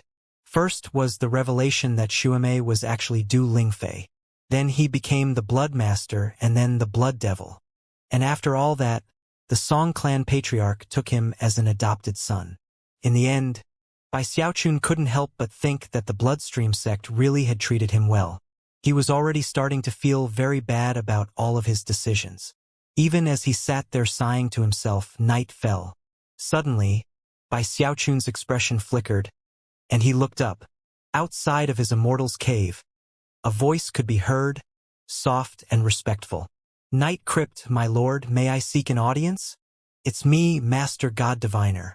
Master God Diviner stood outside the immortal's cave, a fawning expression on his face, looking both nervous and respectful. The moment he found out that Night Crypt had become the Blood Master, he started getting very nervous. After thinking about everything that had gone on between them, he got the sensation that a cold wind was creeping up his back. Not wanting to delay matters, he had braced himself and immediately headed over to Bai Xiaochun, a valuable gift in hand. The fact that Master God Diviner had interrupted his ruminating left Bai Xiaochun feeling a bit irritated. "What do you want?" he said coldly. As soon as Master God Diviner heard the words, his heart seized, and he cursed bitterly to himself. Based on Night Crypt's tone, it seemed like he wanted to settle accounts. Master God Diviner could think of plenty of ways in which that might happen. Night Crypt could throw him into the blood prison, or send him to the front lines in the coming war. There were many ways that he could be sent to his death. Considering that Master God Diviner was an elder of Middle Peak, there was no way he could extricate himself from the situation. Flustered at how he was teetering on the edge of death, he gritted his teeth and flopped down onto his knees. "Blood Master, I beg for your favor. A person of great moral stature such as yourself will surely overlook the crimes of a scoundrel like me. In the past, I acted in ignorance. Blood Master, please be lenient. I implore you, take this ancient god power talisman that I came across years ago. Surely it can sate your anger." Suppressing the pain he felt at losing such a powerful object, he held out a green paper talisman. The talisman emanated fluctuations that Bai Xiaochun could feel even inside his immortal's cave. Fluctuations that seemed to have originated in ancient times. Heart trembling, he emerged from his immortal's cave to stand in front of Master God Diviner and examine the talisman for a moment. The arts used to create this ancient god power talisman were long since lost to the world. It could provide a temporary but incredible boost to one's fleshly body, making one vastly more powerful. To Bai Xiaochun, it meant that he could power up to an incredible and shocking level. Looking over at Master God Diviner, he put the talisman into his bag of holding, then cleared his throat. "We're all fellow disciples," he said. "There's no need to act like that. I've long since forgotten what happened before." With that, he patted Master God Diviner on the shoulder. Master God Diviner had been incredibly nervous, and had even been wondering if he would make it out of this situation alive. Therefore, once he heard Bai Xiaochun's words, relief flooded his heart. Feeling like he had unexpectedly been pulled away from death's door, and had even been treated magnanimously, he was now more grateful than ever. Bowing his head over and over again, he repeatedly swore to follow Night Crypt to the ends of the earth. Seeing the encouraging smile on Bai Xiaochun's face, he felt even more moved. Finally, he left. Bai Xiaochun blinked a few times as he realized that, considering his current position, all he had to do was show people a bit of favor, and he would reap enormous benefits as a result. Time passed quickly. 7 days.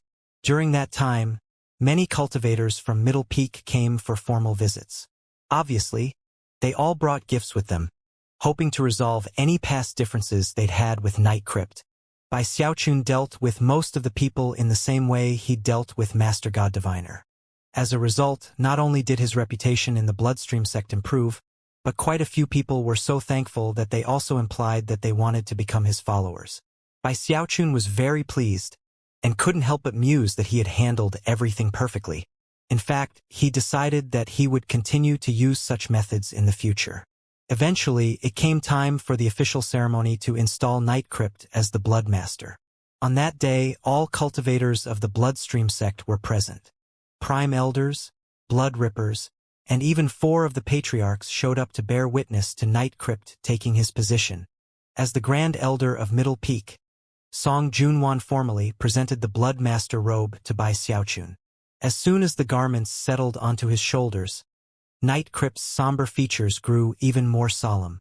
All of the cultivators of Middle Peak, including Song Junwan, dropped to their knees to kowtow.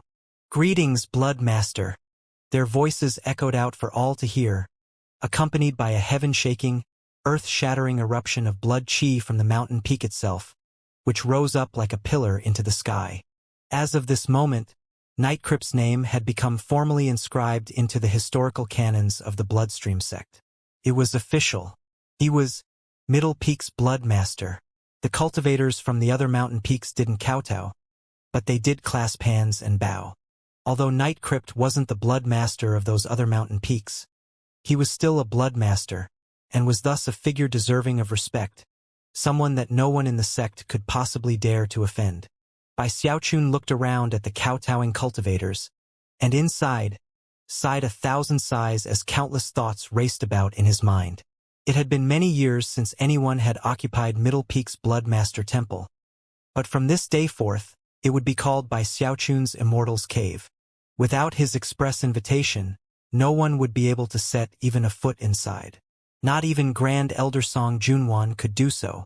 The ceremony lasted for most of the day. Toward the end, the Blood Masters and Grand Elders from the 3 other mountain peaks came to offer formal greetings, and then a feast was held in Blood Master Temple. The atmosphere was jovial, and no one got the impression that Night Crypt wasn't fit for the position. Song Junwan sat next to him to attend him, and when she looked over at him occasionally, although mixed emotions could be seen in her eyes, they also glowed brightly. Throughout the entire occasion, Bai Xiaochun never saw Shuame, nor Patriarch Limitless. Eventually, the feast ended, and the guests departed. Bai Xiaochun sat alone in Blood Master Temple, looking off into the distance, relishing the feeling of power. The lives of everyone on Middle Peak are in my hands, he murmured to himself. As he watched the setting sun, he could sense the fluctuations emanating out of Middle Peak and the resonance it formed with him. That was one of the unique abilities of a Blood Master. Furthermore, his powers weren't necessarily limited to Middle Peak. If required, he could step in for the Blood Masters of the other peaks to suppress people on those mountains. Du Lingfei doesn't want to see me, he murmured to himself. However, I already have the answer to my question. He shook his head. The fact that he had been formally installed as Blood Master indicated that no one in the Bloodstream sect was aware of his true identity. That much was clear, much to Bai Xiaochun's relief. Everyone has the right to make their own choices. I guess this is your choice. After a bit more thought, he finally put the matter to rest. Bai Xiaochun didn't want to stay in the Bloodstream sect any longer than necessary. Whether it was for his own personal reasons or for the fact that war would soon break out, he wanted to leave as soon as possible. It's almost time to say goodbye. He sighed and looked down the mountain toward Grand Elder Song Junwan's Immortal's Cave. As the Blood Master, there were many methods he could employ to get into Song Junwan's Immortal's Cave. As far as her restrictive spells and the attendants outside the cave, he could deal with them all as easily as flipping over his hand. However, he couldn't go about the task casually. In the end, he called upon his authority as the Blood Master to assign Song Junwan a special mission.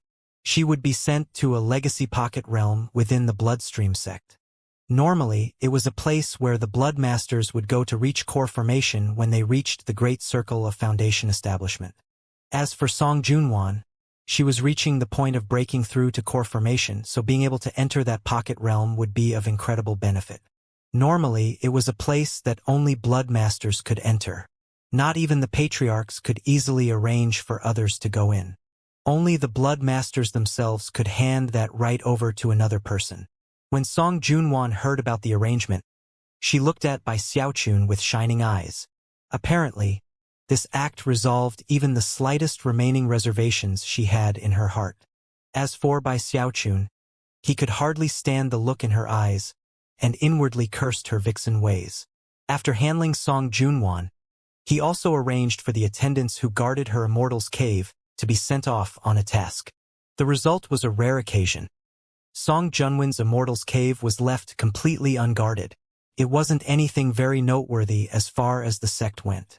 No one would ever dare to try to break into a Grand Elder's Immortal's Cave. Besides, there would be little point to doing such a thing.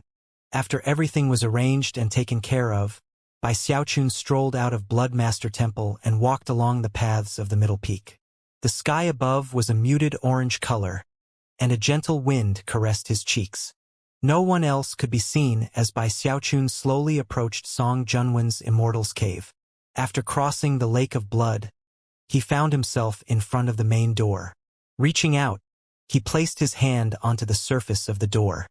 He could now control all spell formations on Middle Peak, so all it took was a slight push to send it swinging quietly open. As the door opened, his heart began to beat faster, and his eyes shone with keen anticipation. He had been in the Bloodstream sect for quite some time now, and from the time he had been a completely nobody all the way to his current situation, he had done everything in order to acquire the relic of eternal indestructibility. As of this moment, his goal was at hand. I wonder what exactly the relic of eternal indestructibility is. Taking a deep breath, he strode into Song Junwen's Immortal's Cave. He was familiar with the place, and quickly walked into the inner sections of the cave, where Song Junwen's bedchamber was located. Looking around, he saw decorations which clearly identified it as a woman's room. He almost felt like he was doing something a bit perverted. He cleared his throat. Calming himself, he performed an incantation gesture and then waved his finger, causing blood chi to form into a sword, which he sent stabbing down into the ground. He began to dig a large hole, going deeper and deeper until he hit something that seemed to be made of metal, something so tough that when the sword chi hit it, the chi collapsed. In fact, even though he could see the item with his naked eye, it was completely invisible to divine sense. Leaping down into the bottom of the hole, he found himself standing on what appeared to be a black sheet of iron. This is the place. Reaching down, he rubbed the iron sheet, which caused a cold sensation to pierce him down to his bones. After trying several different ways to dispel the stabbing cold, he drew upon the undying live forever technique and finally blotted it out. Once again, he performed an incantation gesture with his right hand, forming a sword with blood chi, which he used to hew out more space along the edges of the iron sheet. Gradually, more of the metal was revealed. Furthermore, a magical symbol became visible. It was very complicated and ornate, and Bai Xiaochun wasn't sure how to read it. However, in the very center of the symbol was an indentation that seemed to be the exact shape of a medicinal pill. Instead of pulling out the medicinal pill he had concocted back in the Spirit Stream sect, he studied the iron sheet a bit more. Suddenly, he gasped. This is Middle Peak, which is actually the middle finger of the blood ancestor. I wonder if this iron sheet is actually a ring on the giant's finger? A ring belonging to the blood ancestor. With that, he thought back to the moment when he had accepted the legacy and had momentarily become the blood ancestor. Now that he thought about it, he was certain that a ring had indeed existed on the middle finger. There are all types of magical devices of holding. I wonder if this ring is actually a ring of holding. After a bit more thought, he slapped his bag of holding and produced the medicinal pill, which he carefully placed into the indentation in the magical symbol. In the instant that it clicked into place, it melted, and the magical symbol lit up, causing blinding light to shine out. Thankfully, the light was contained by the Immortal's Cave, otherwise it would have been visible from quite a distance. Bai Xiaochun's heart was pounding as he backed up and looked at the magical symbol. Gradually, the light began to fade away, and cracking sounds could be heard. Bai Xiaochun watched as the magical symbol changed shape, as though a ceiling were being undone. Soon, it transformed into the shape of a door. Bai Xiaochun stood there, staring at the door for a long moment before finally gritting his teeth. I've come this far, I can't stop now. Let's see what exactly this relic of eternal indestructibility really is. Taking a deep breath, he stepped forward and vanished into the door. When he reappeared, he was in another location, surrounded by blurry darkness. He wasn't sure how large of a space he was in, but he could see that right in front of him was a palm-sized turtle shell. On top of the shell was a golden leaf. Other than those two items, nothing else was visible. Bai Xiaochun's eyes widened as he stepped forward and grabbed the golden leaf. Other than its unusual color, there didn't seem to be anything special about it. As for the turtle shell, it was deathly still, and radiated an air of complete and utter ancientness. However, it didn't seem at all like the eternal and indestructible relic that Bai Xiaochun had been expecting.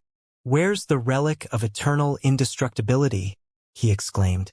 Then he began to search around madly for anything else in the area.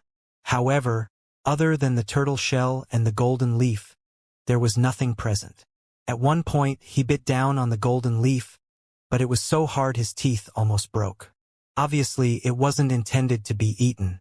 Bai Xiaochun was starting to go crazy. His eyes were bloodshot, and he was starting to wonder if he had been played. He quickly produced the soul of imposter Night Crypt. Damn it! Tell me the secret of eternal indestructibility. Bai Xiaochun raged. The only things here are this leaf and this turtle shell. They're completely useless. Imposter Night Crypt's soul stared around blankly, clearly flummoxed. This is impossible. The mysterious sect definitely said it was here.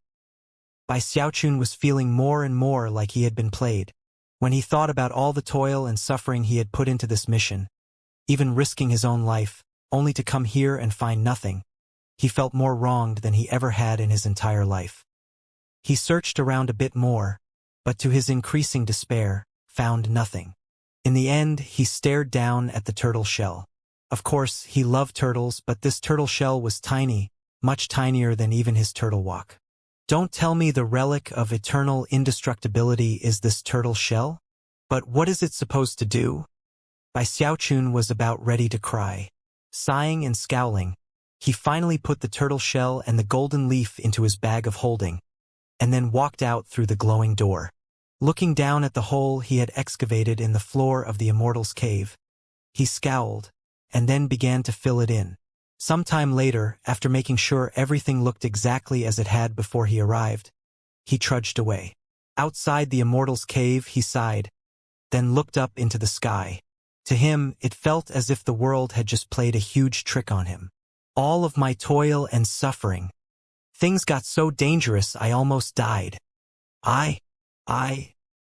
Feeling incensed, he returned to Blood Master Temple, then pulled out the golden leaf and the turtle shell and studied them a bit. Eventually, he realized that the golden leaf was extremely durable, and apparently impossible to tear apart. However, other than that, it didn't seem special. He suspected that the leaf must contain some technique hidden inside of it, but even after opening his heavenspan Dharma eye, he couldn't see anything. As for the turtle shell, it seemed dead, completely dried out, albeit relatively sturdy. Once upon a time, a living turtle had existed inside the shell, but now that turtle was nothing more than a corpse.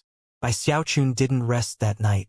By the next morning, his eyes were bloodshot, and he finally decided to give up on his research. He let out a sigh filled with grief and discontentment. Imposter Night Crypt's soul was so scared that he didn't dare to utter a peep, fearful that Bai Xiaochun might flip out and kill him. However, he couldn't help but feel wronged in the whole matter. He hadn't been telling lies. As he sank into despair, Bai Xiaochun realized that he had no desire to remain in the bloodstream sect any longer. Sighing continuously, he began to think of a reason to leave. However, even as he did, a beam of light shot up from each of the other 3 mountain peaks. Within those 3 beams of light were the 3 other Blood Masters. When they arrived on Middle Peak, their expressions were casual and relaxed, and apparently they had come simply to chat. Bai Xiaochun couldn't help but wonder what their real purpose was, but he humored them. For a bit of time, they simply talked about random things. Finally, the Blood Master from Lesser Marsh Peak couldn't restrain himself from getting to the point. Night Crypt, he said. The 3 of us have been given some top-secret information. Bai Xiaochun, the Heavendao Foundation establishment expert from the Spirit Stream sect, has not been in secluded meditation for the past few years. He actually left the sect some years ago to gain experience. Some people even suspect that he entered Bloodstream sect territory. Whether or not that information is correct, we can't be completely sure. However, even the chance that it might be true means that we could have an opportunity to kill Bai Xiaochun. Bai Xiaochun's heart was already pounding, but he didn't let any of that emotion show on his face. Tone solemn, the Blood Master continued. All of us Blood Masters swore an oath to the patriarchs that we would hunt down and kill Bai Xiaochun. We would exterminate the young successor of the Spirit Stream sect, their Heavendao Foundation establishment expert. In our cultivation, we have to cut down chosen like that. Kill them, steal their good fortune, and use that to realize our own Dao.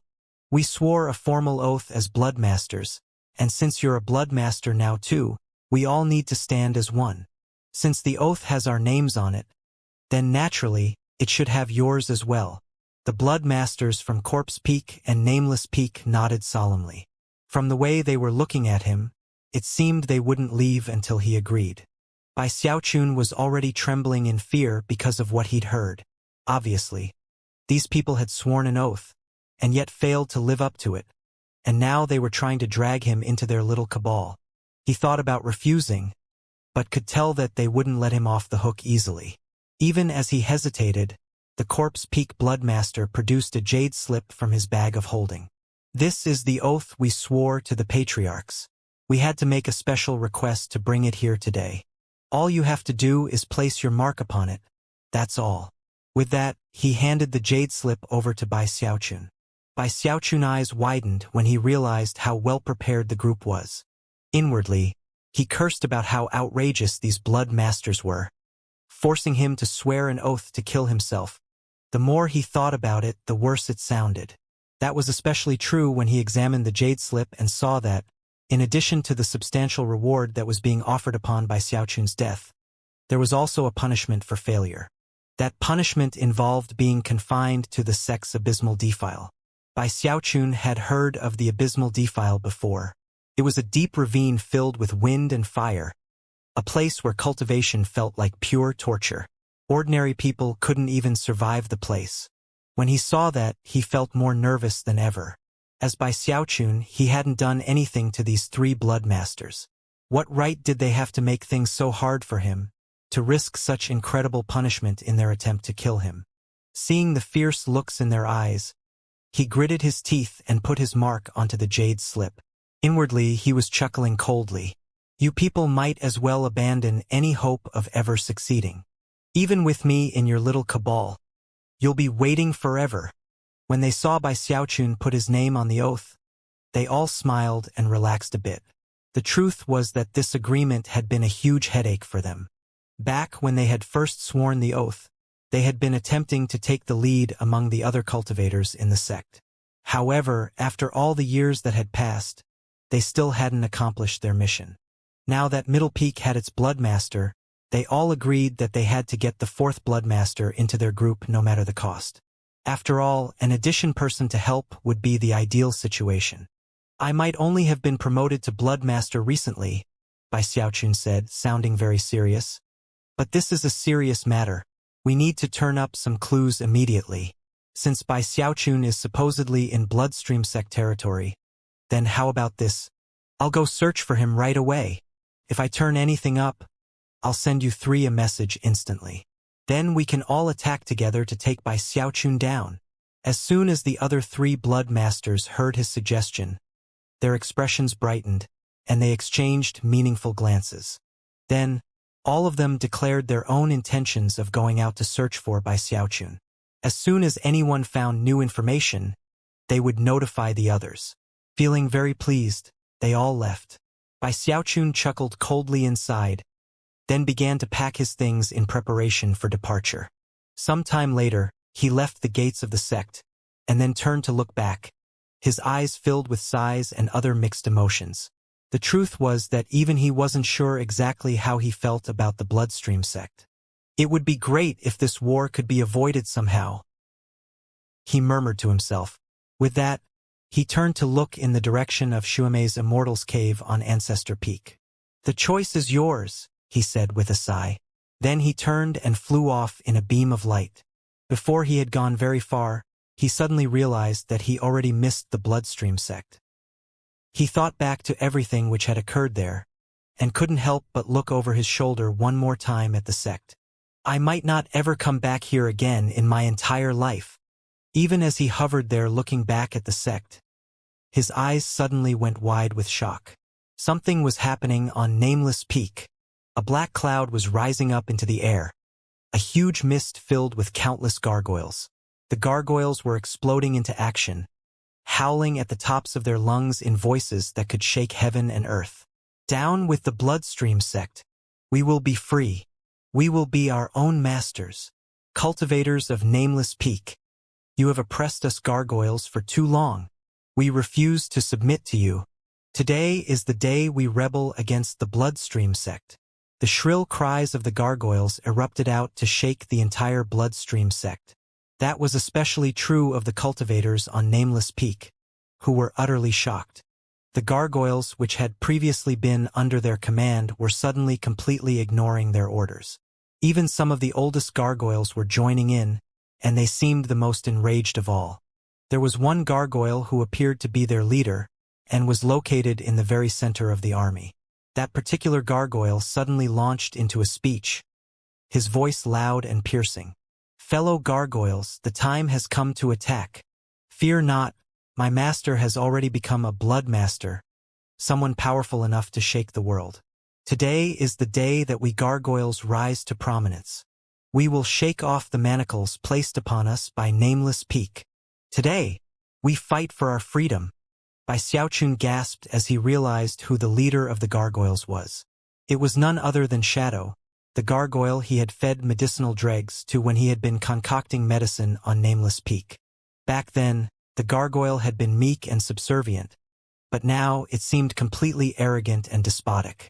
His words immediately caused Xiaochun to shiver.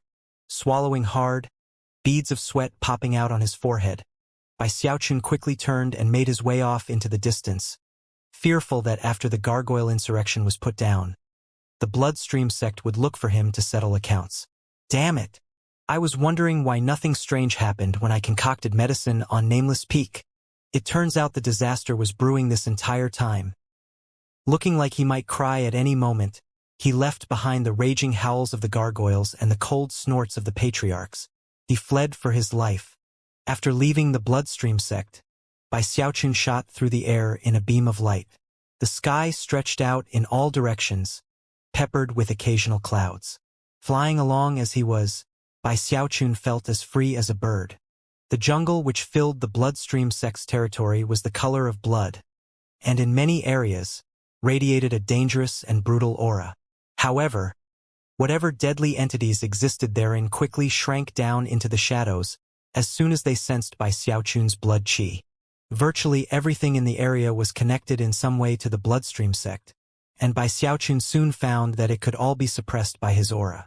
As far as the cultivator clans in the area went, Xiaochun's high status in the bloodstream sect ensured that he could completely ignore them. When blood masters went out of the sect, even if they went out alone, they had numerous ways to suppress anyone or anything they came across. They could travel about completely unobstructed. Even the most powerful beasts Xiaochun encountered would retreat once they sensed his aura. None of them dared to provoke him. Xiaochun flew along enjoying the scenery, feeling very relaxed. Along the way, he spent some time to practice cultivation. Now that he was away from the bloodstream sect, he could tell that his undying live forever technique was working a bit more sluggishly. Unfortunately, there was nothing he could do about that. Thankfully, he had the legacy of the blood ancestor, and could now be considered a true master of the Undying Codex. Although his cultivation of it had slowed some, he was practicing the true method, and was thus able to compensate for the decrease in speed. As for the Violet Qi Heavenspan incantation, Xiaochun decided it was best not to cultivate it in bloodstream sect territory. A signature magical technique like that would be best practiced after he passed over the Luochen Mountains. However, he was itching to try out his human-controlling grand magic, and managed to find a few chances to practice with it. He hadn't spent much time working on it, but now that his cultivation base was at the mid-foundation establishment stage, the spiritual power he could wield ensured that the human-controlling grand magic was quite marvelous.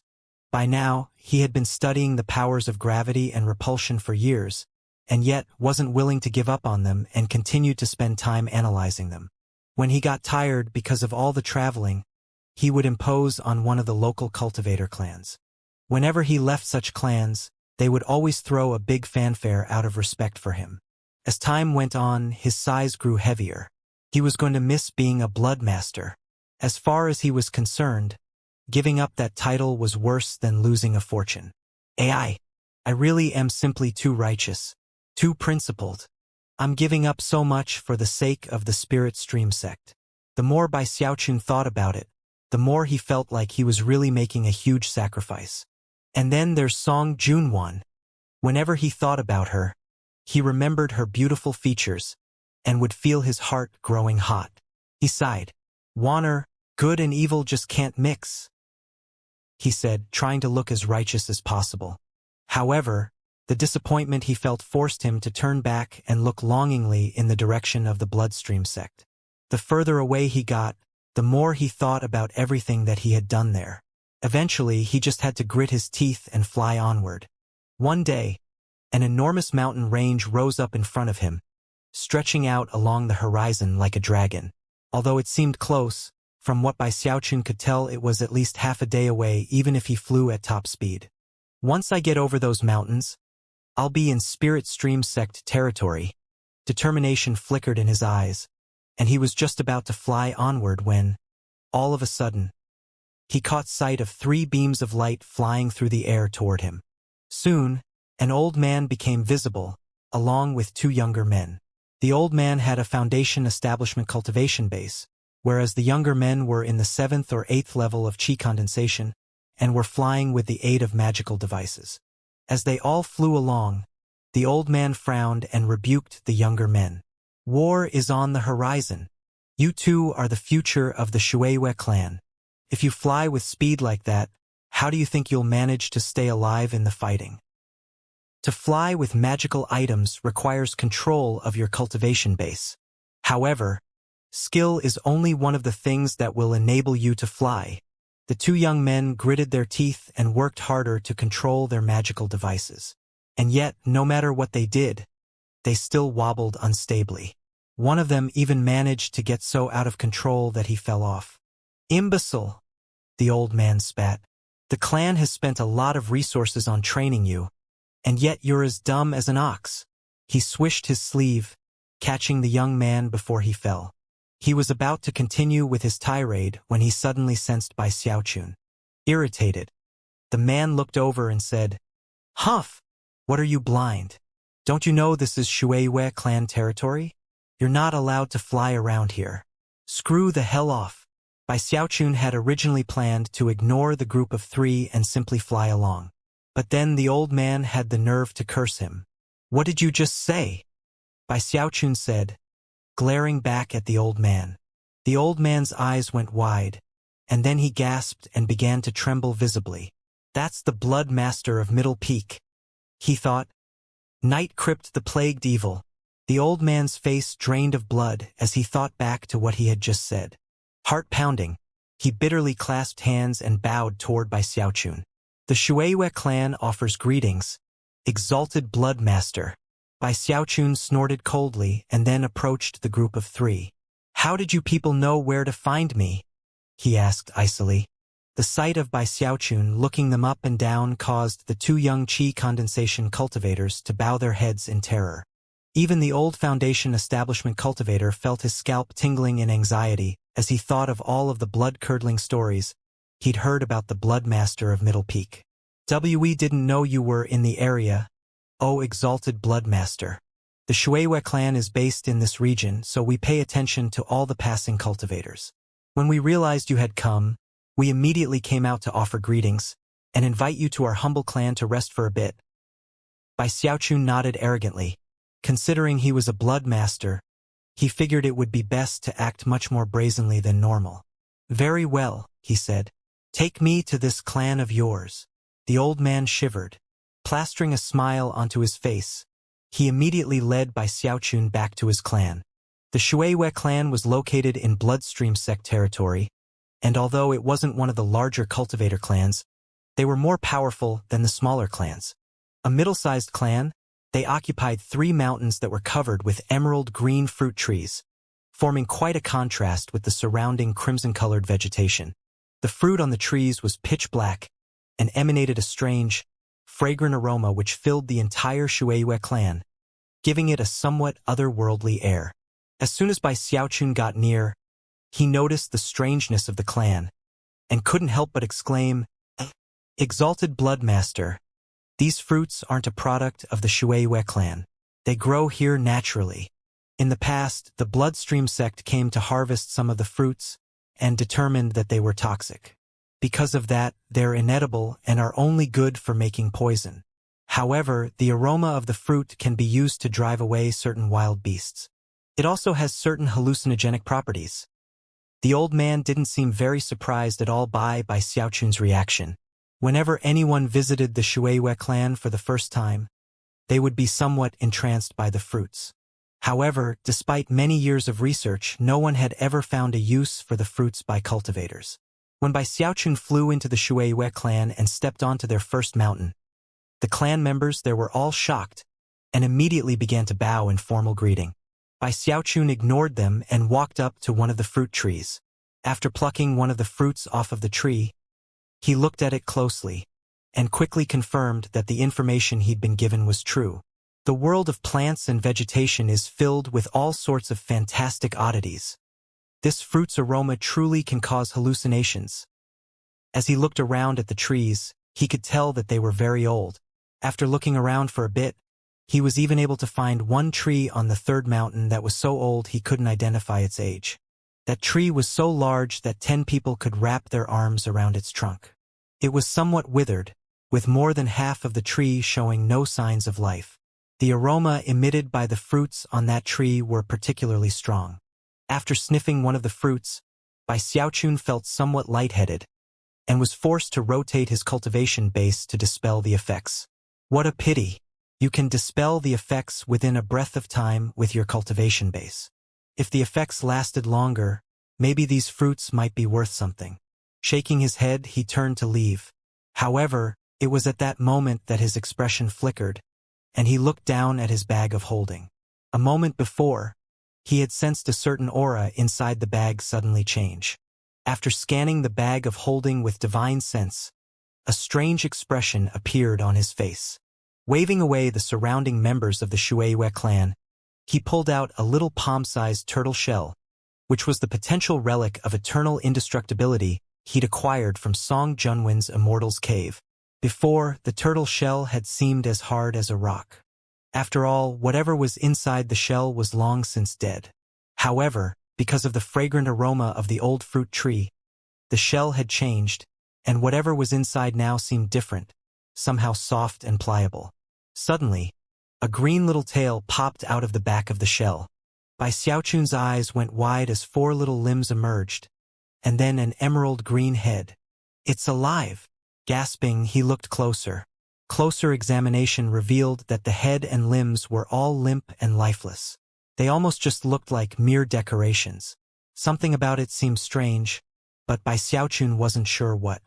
After a moment of thought, he shook the turtle shell back and forth a bit. When the head and limbs smacked into the shell, knocking sounds rang out. He didn't stay very long in the Shuiwei clan.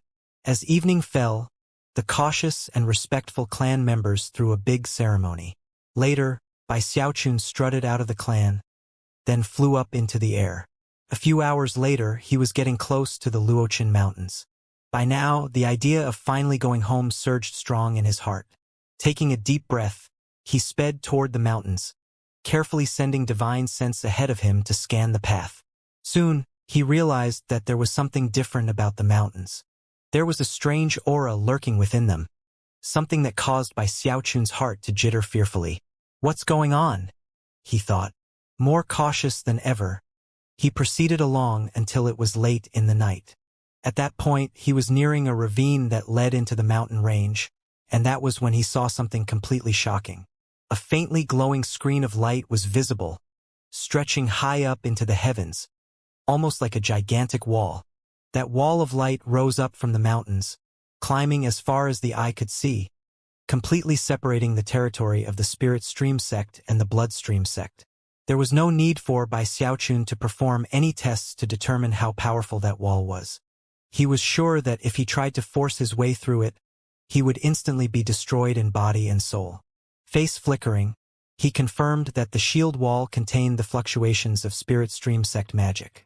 The Luochen Mountains are the Spirit Stream sect's strongest defense against the Bloodstream sect. Heart trembling, he thought back to some of the rumors he'd heard about the Luochen Mountains when he was in the Spirit Stream sect. Supposedly, the mountains formed the main line of defense that had been erected by the Spirit Stream sect 10,000 years ago.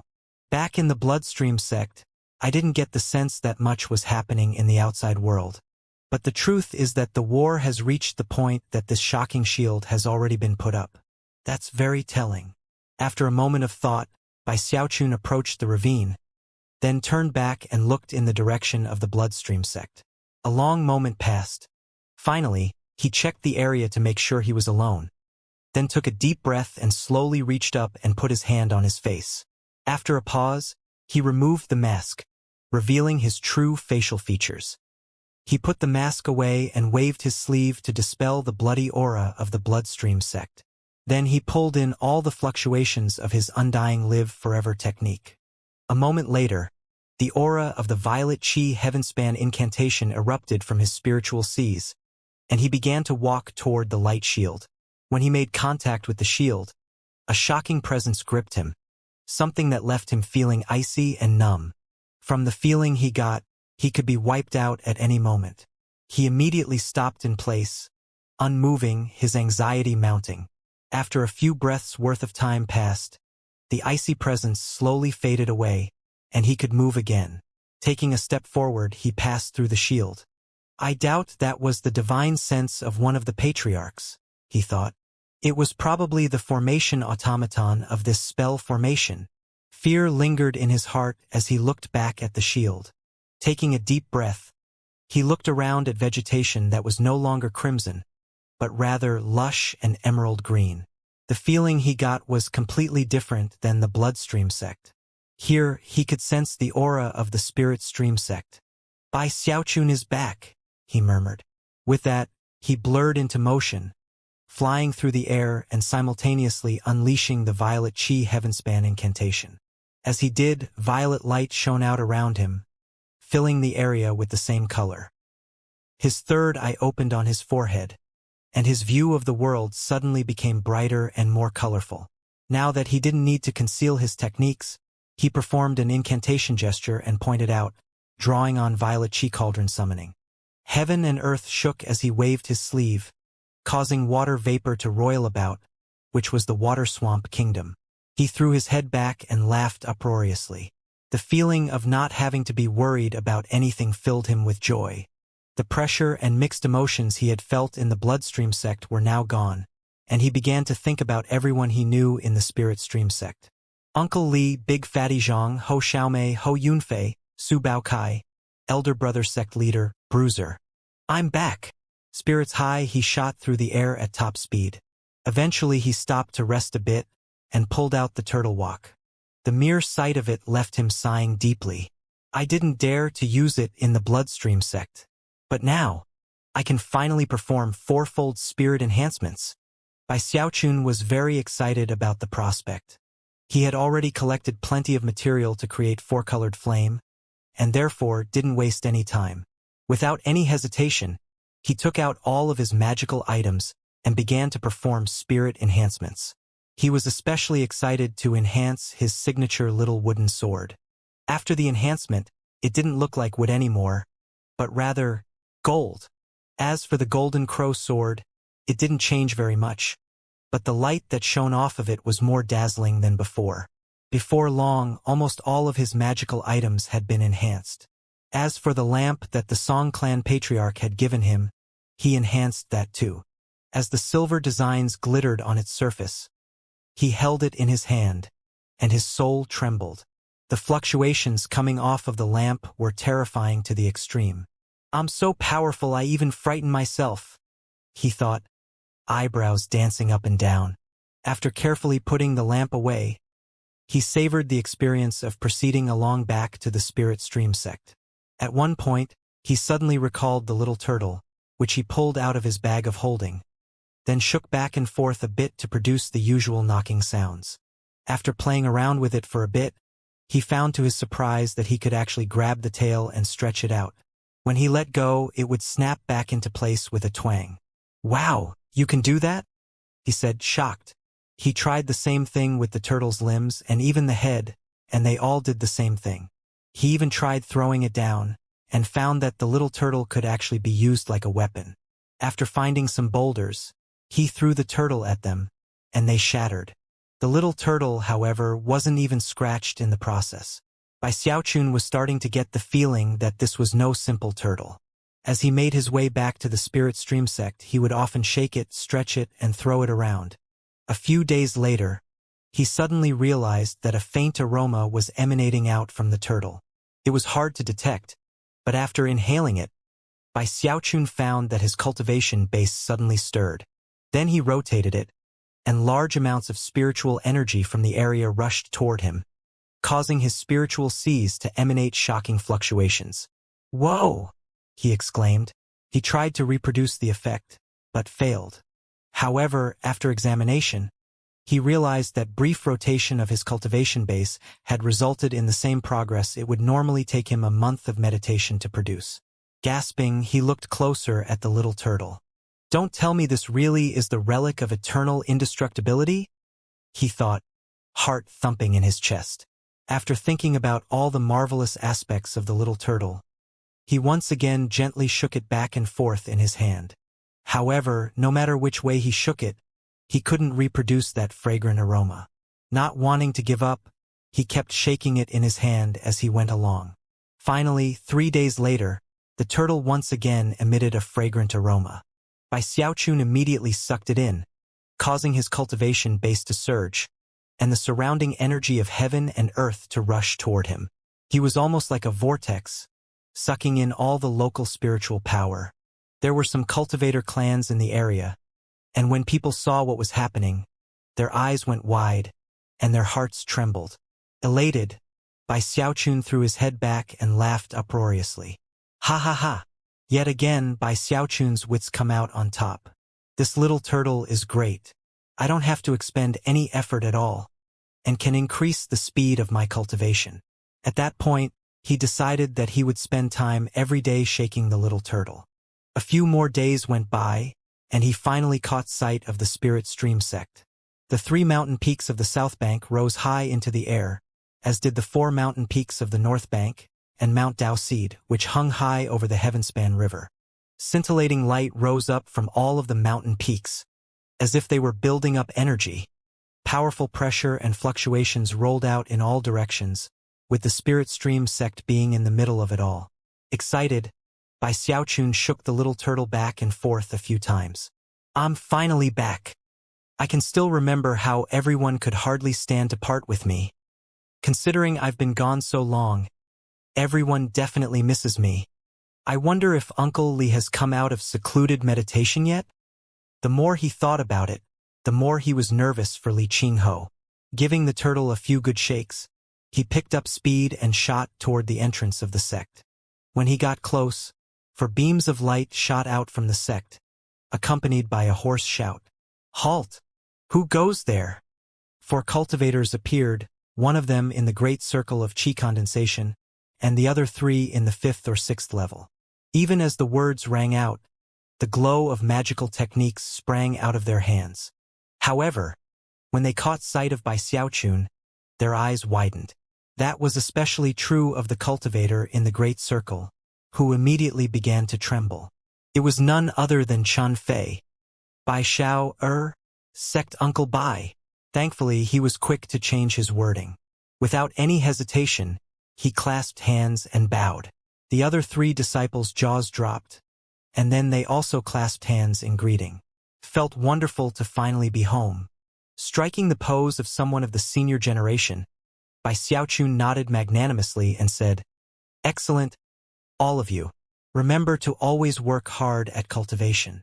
With that, he proceeded along into the sect, bringing the group with him. The spirit stream sect's grand spell formation didn't hinder his path at all. As soon as he entered, he saw the south bank stretched out in front of him, bustling with activity.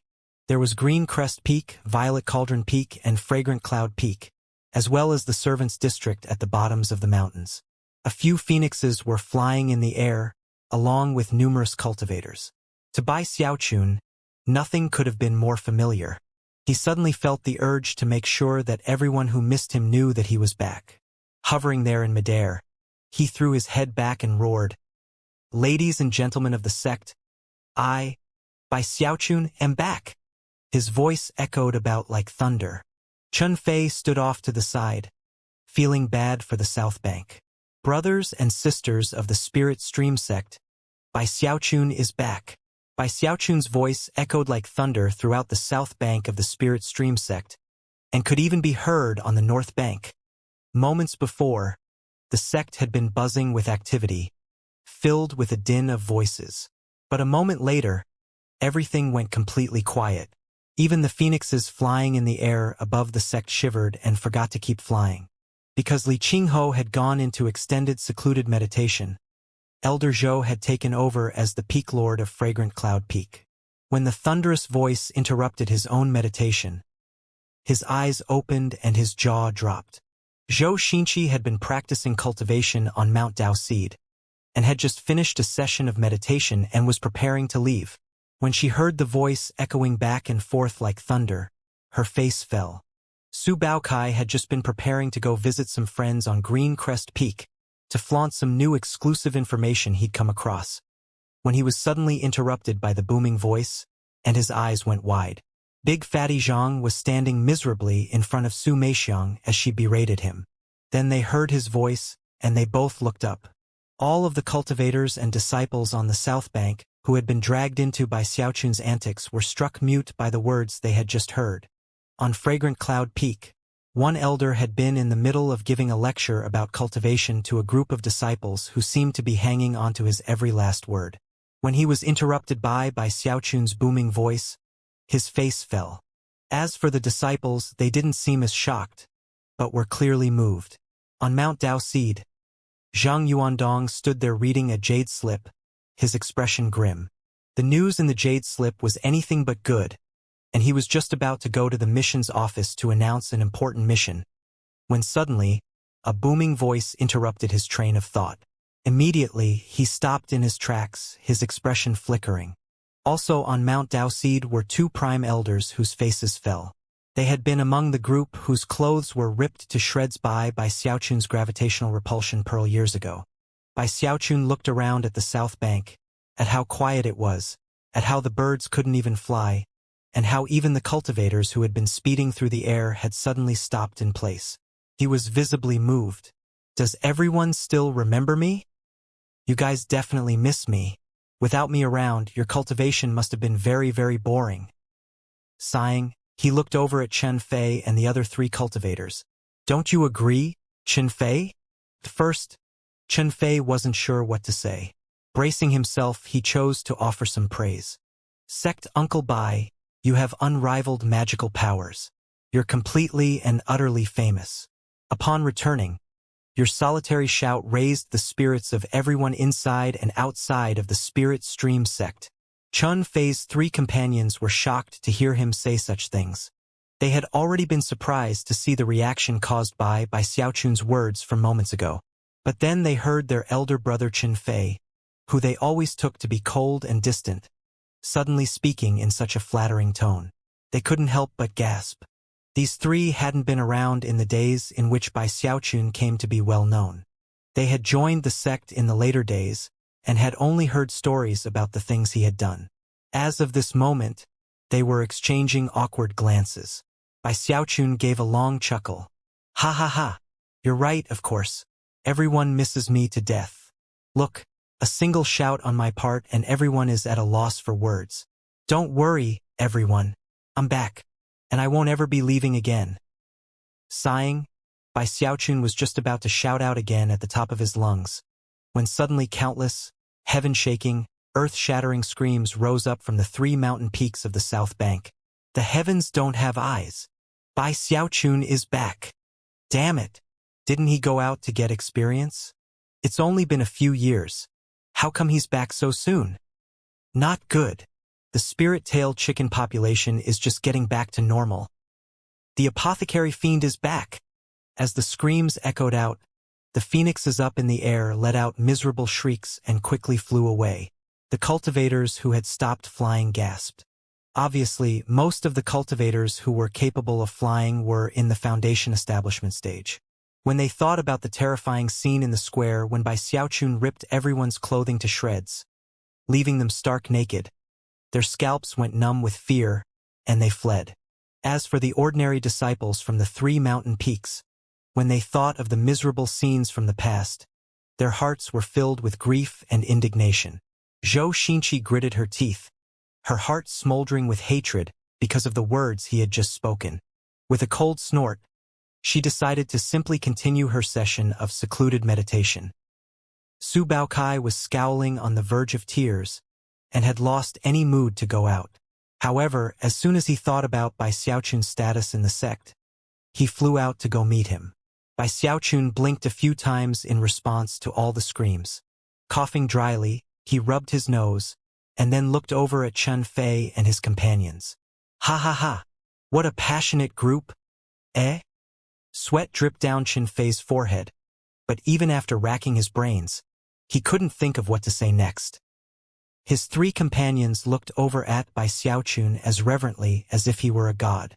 They almost couldn't believe that a single sentence from a single person could cause the entire South Bank to virtually collapse. Bai Xiaochun was starting to feel a bit awkward, and even a bit irritated. Back in the Bloodstream sect, he had been a blood master, and wherever he went, people treated him with the utmost courtesy. All he had to do was speak half a word, or glare, and people would be so scared they would start shaking. Even as he grumbled inwardly about how unfair it was, a beam of light shot out from Violet Cauldron Peak, which was none other than Big Fatty Zhang, who threw his head back and let loose a long cry. Ho Xiaomei had been in secluded meditation, but now she burst with excitement as she flew out into the open. Then there was Third Fatty He and Ho Yunfei. The people who had deep connections with Bai Xiaochun felt differently than everyone else, and flew out, delighted. Zhang Yuandong cleared his throat. Refusing to make an appearance wasn't really an option. As he stood there on Mount Daoseed, looking over at Bai Xiaochun, he thought back to all the mischief he had caused in the past, and chuckled to himself. It was in that very moment that a roar of delight echoed out from the north bank. Bruiser appeared, fully 30 meters tall, like a little mountain shooting through the air. His heaven-shaking, earth-shattering cry caused all of the countless beasts on the north bank to howl at the tops of their lungs. The roaring of the beasts shocked the north bank into silence. Many disciples didn't understand what was happening and flew into the air. But then they saw Bai Xiaochun off in the distance on the south bank, and immediately their jaws dropped. Gasps began to ring out, along with cries of shock. Bai Xiaochun! He's back! Many of the North Bank disciples were screaming and backing up. Word began to spread like wildfire, sending the entire North Bank into a commotion. Bai Xiaochun laughed heartily, stepping forward to meet Bruiser. Bruiser came to a stop in front of Bai Xiaochun, his eyes wide and his face a mask of joy. Without any hesitation, he shrank back down into the shape he had been when he was born.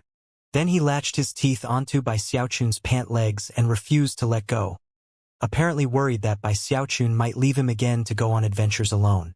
Face beaming with joy, Bai Xiaochun reached down and scooped Bruiser up into his arms. Then he embraced Big Fatty Zhang, who seemed to be bursting with information to tell Bai Xiaochun. Before he could, Ho Xiaomei arrived, eyes fluttering as she looked at Bai Xiaochun. Big Fatty Zhang immediately stepped to the side. Bai Xiaochun laughed happily again as he looked at Ho Xiaomei. He wasn't the ignorant youth he had been in the past. After everything which had occurred in the Bloodstream sect, he had matured quite a bit. Suddenly, he was struck by impulse to lean forward and hug Ho Xiaomei. Ho Xiaomei's face turned scarlet, and she pouted playfully as she pushed him away. Before long, Ho Yunfei arrived, along with Su Baokai. There were also many of the disciples whom Bai Xiaochun had helped in the fallen sword abyss. More than 100 people clustered around him, filled with excitement. After a bit of time, they headed toward Mount Daoseed, chatting and laughing, telling Bai Xiaochun about everything that had occurred in the sect in the years he had been gone. One of the first things Bai Xiaochun asked about was Li Qingho. Nobody was very sure about the details, but no one had heard any bad news. Bai Xiaochun felt a bit better hearing that.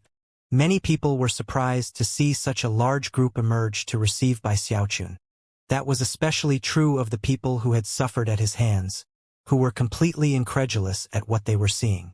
Never could they imagine that a person like that, a person who had annoyed and frustrated so many people in the sect, would have so many friends who truly liked him.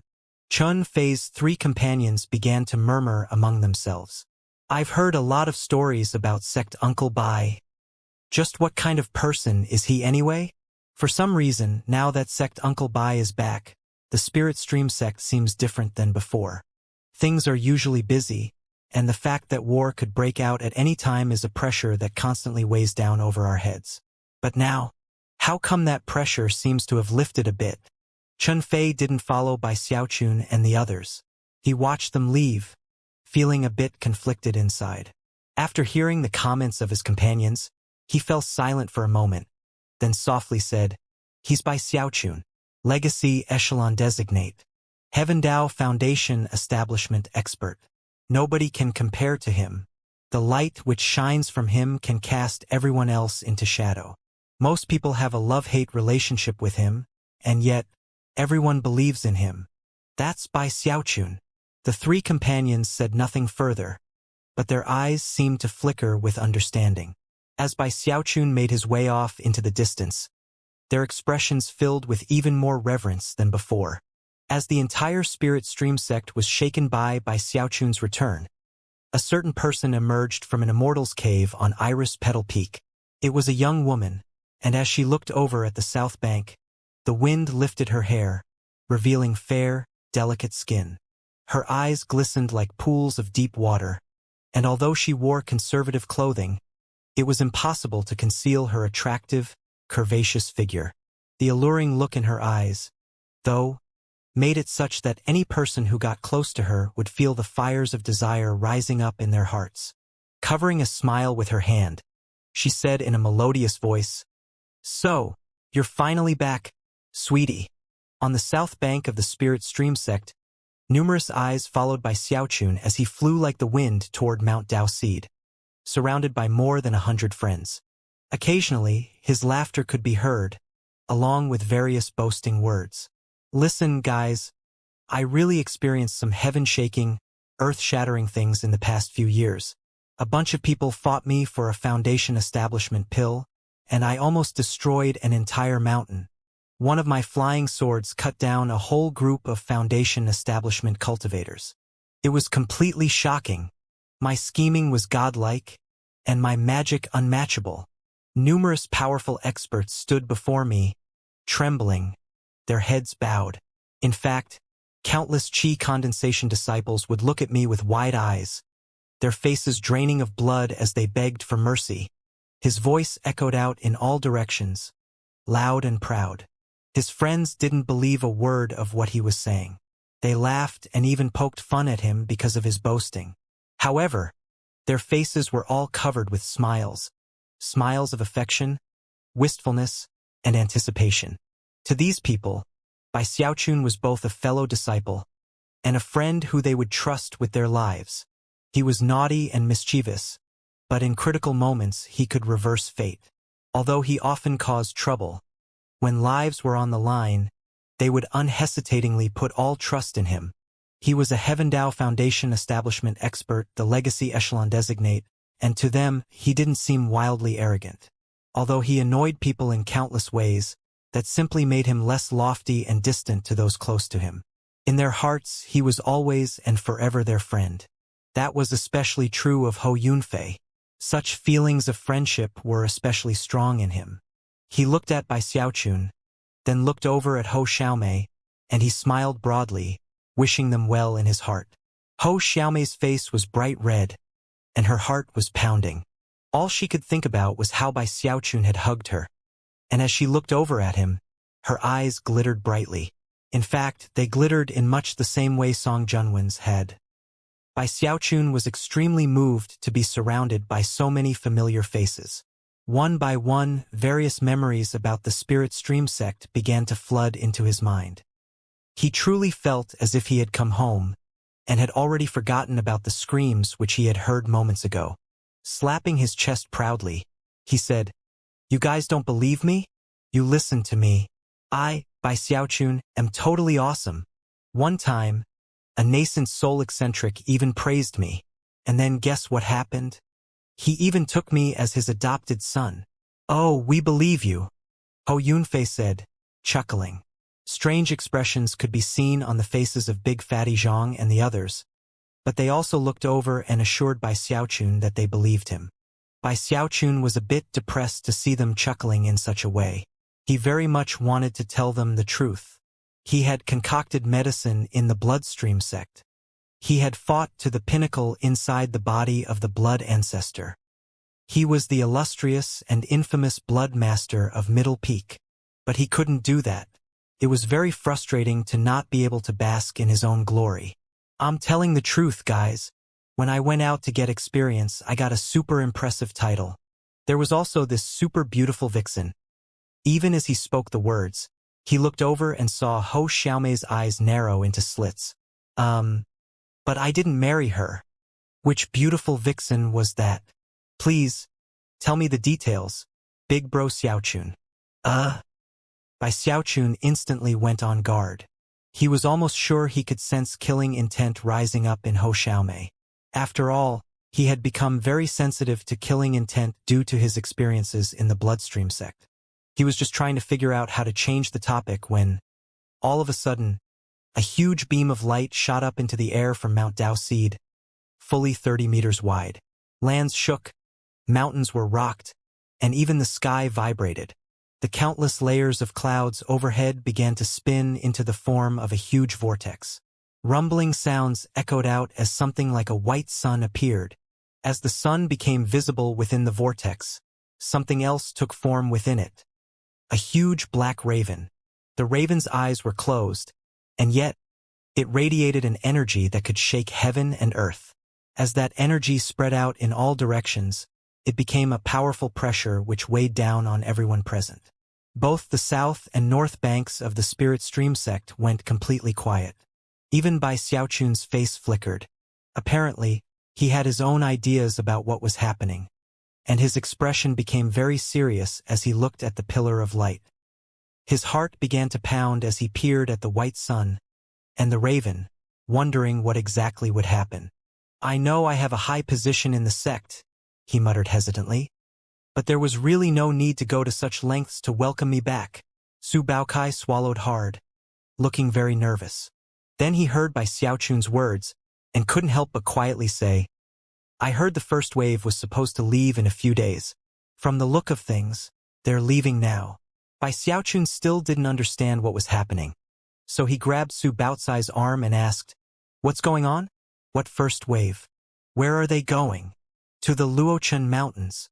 Su Baocai replied, his expression grave. Ho Yunfei's eyes began to shine brightly. After reaching Earthstring Foundation establishment, his status in the sect was different than before, and he had even become the apprentice of one of the prime elders. As such, he had access to more privileged information than before.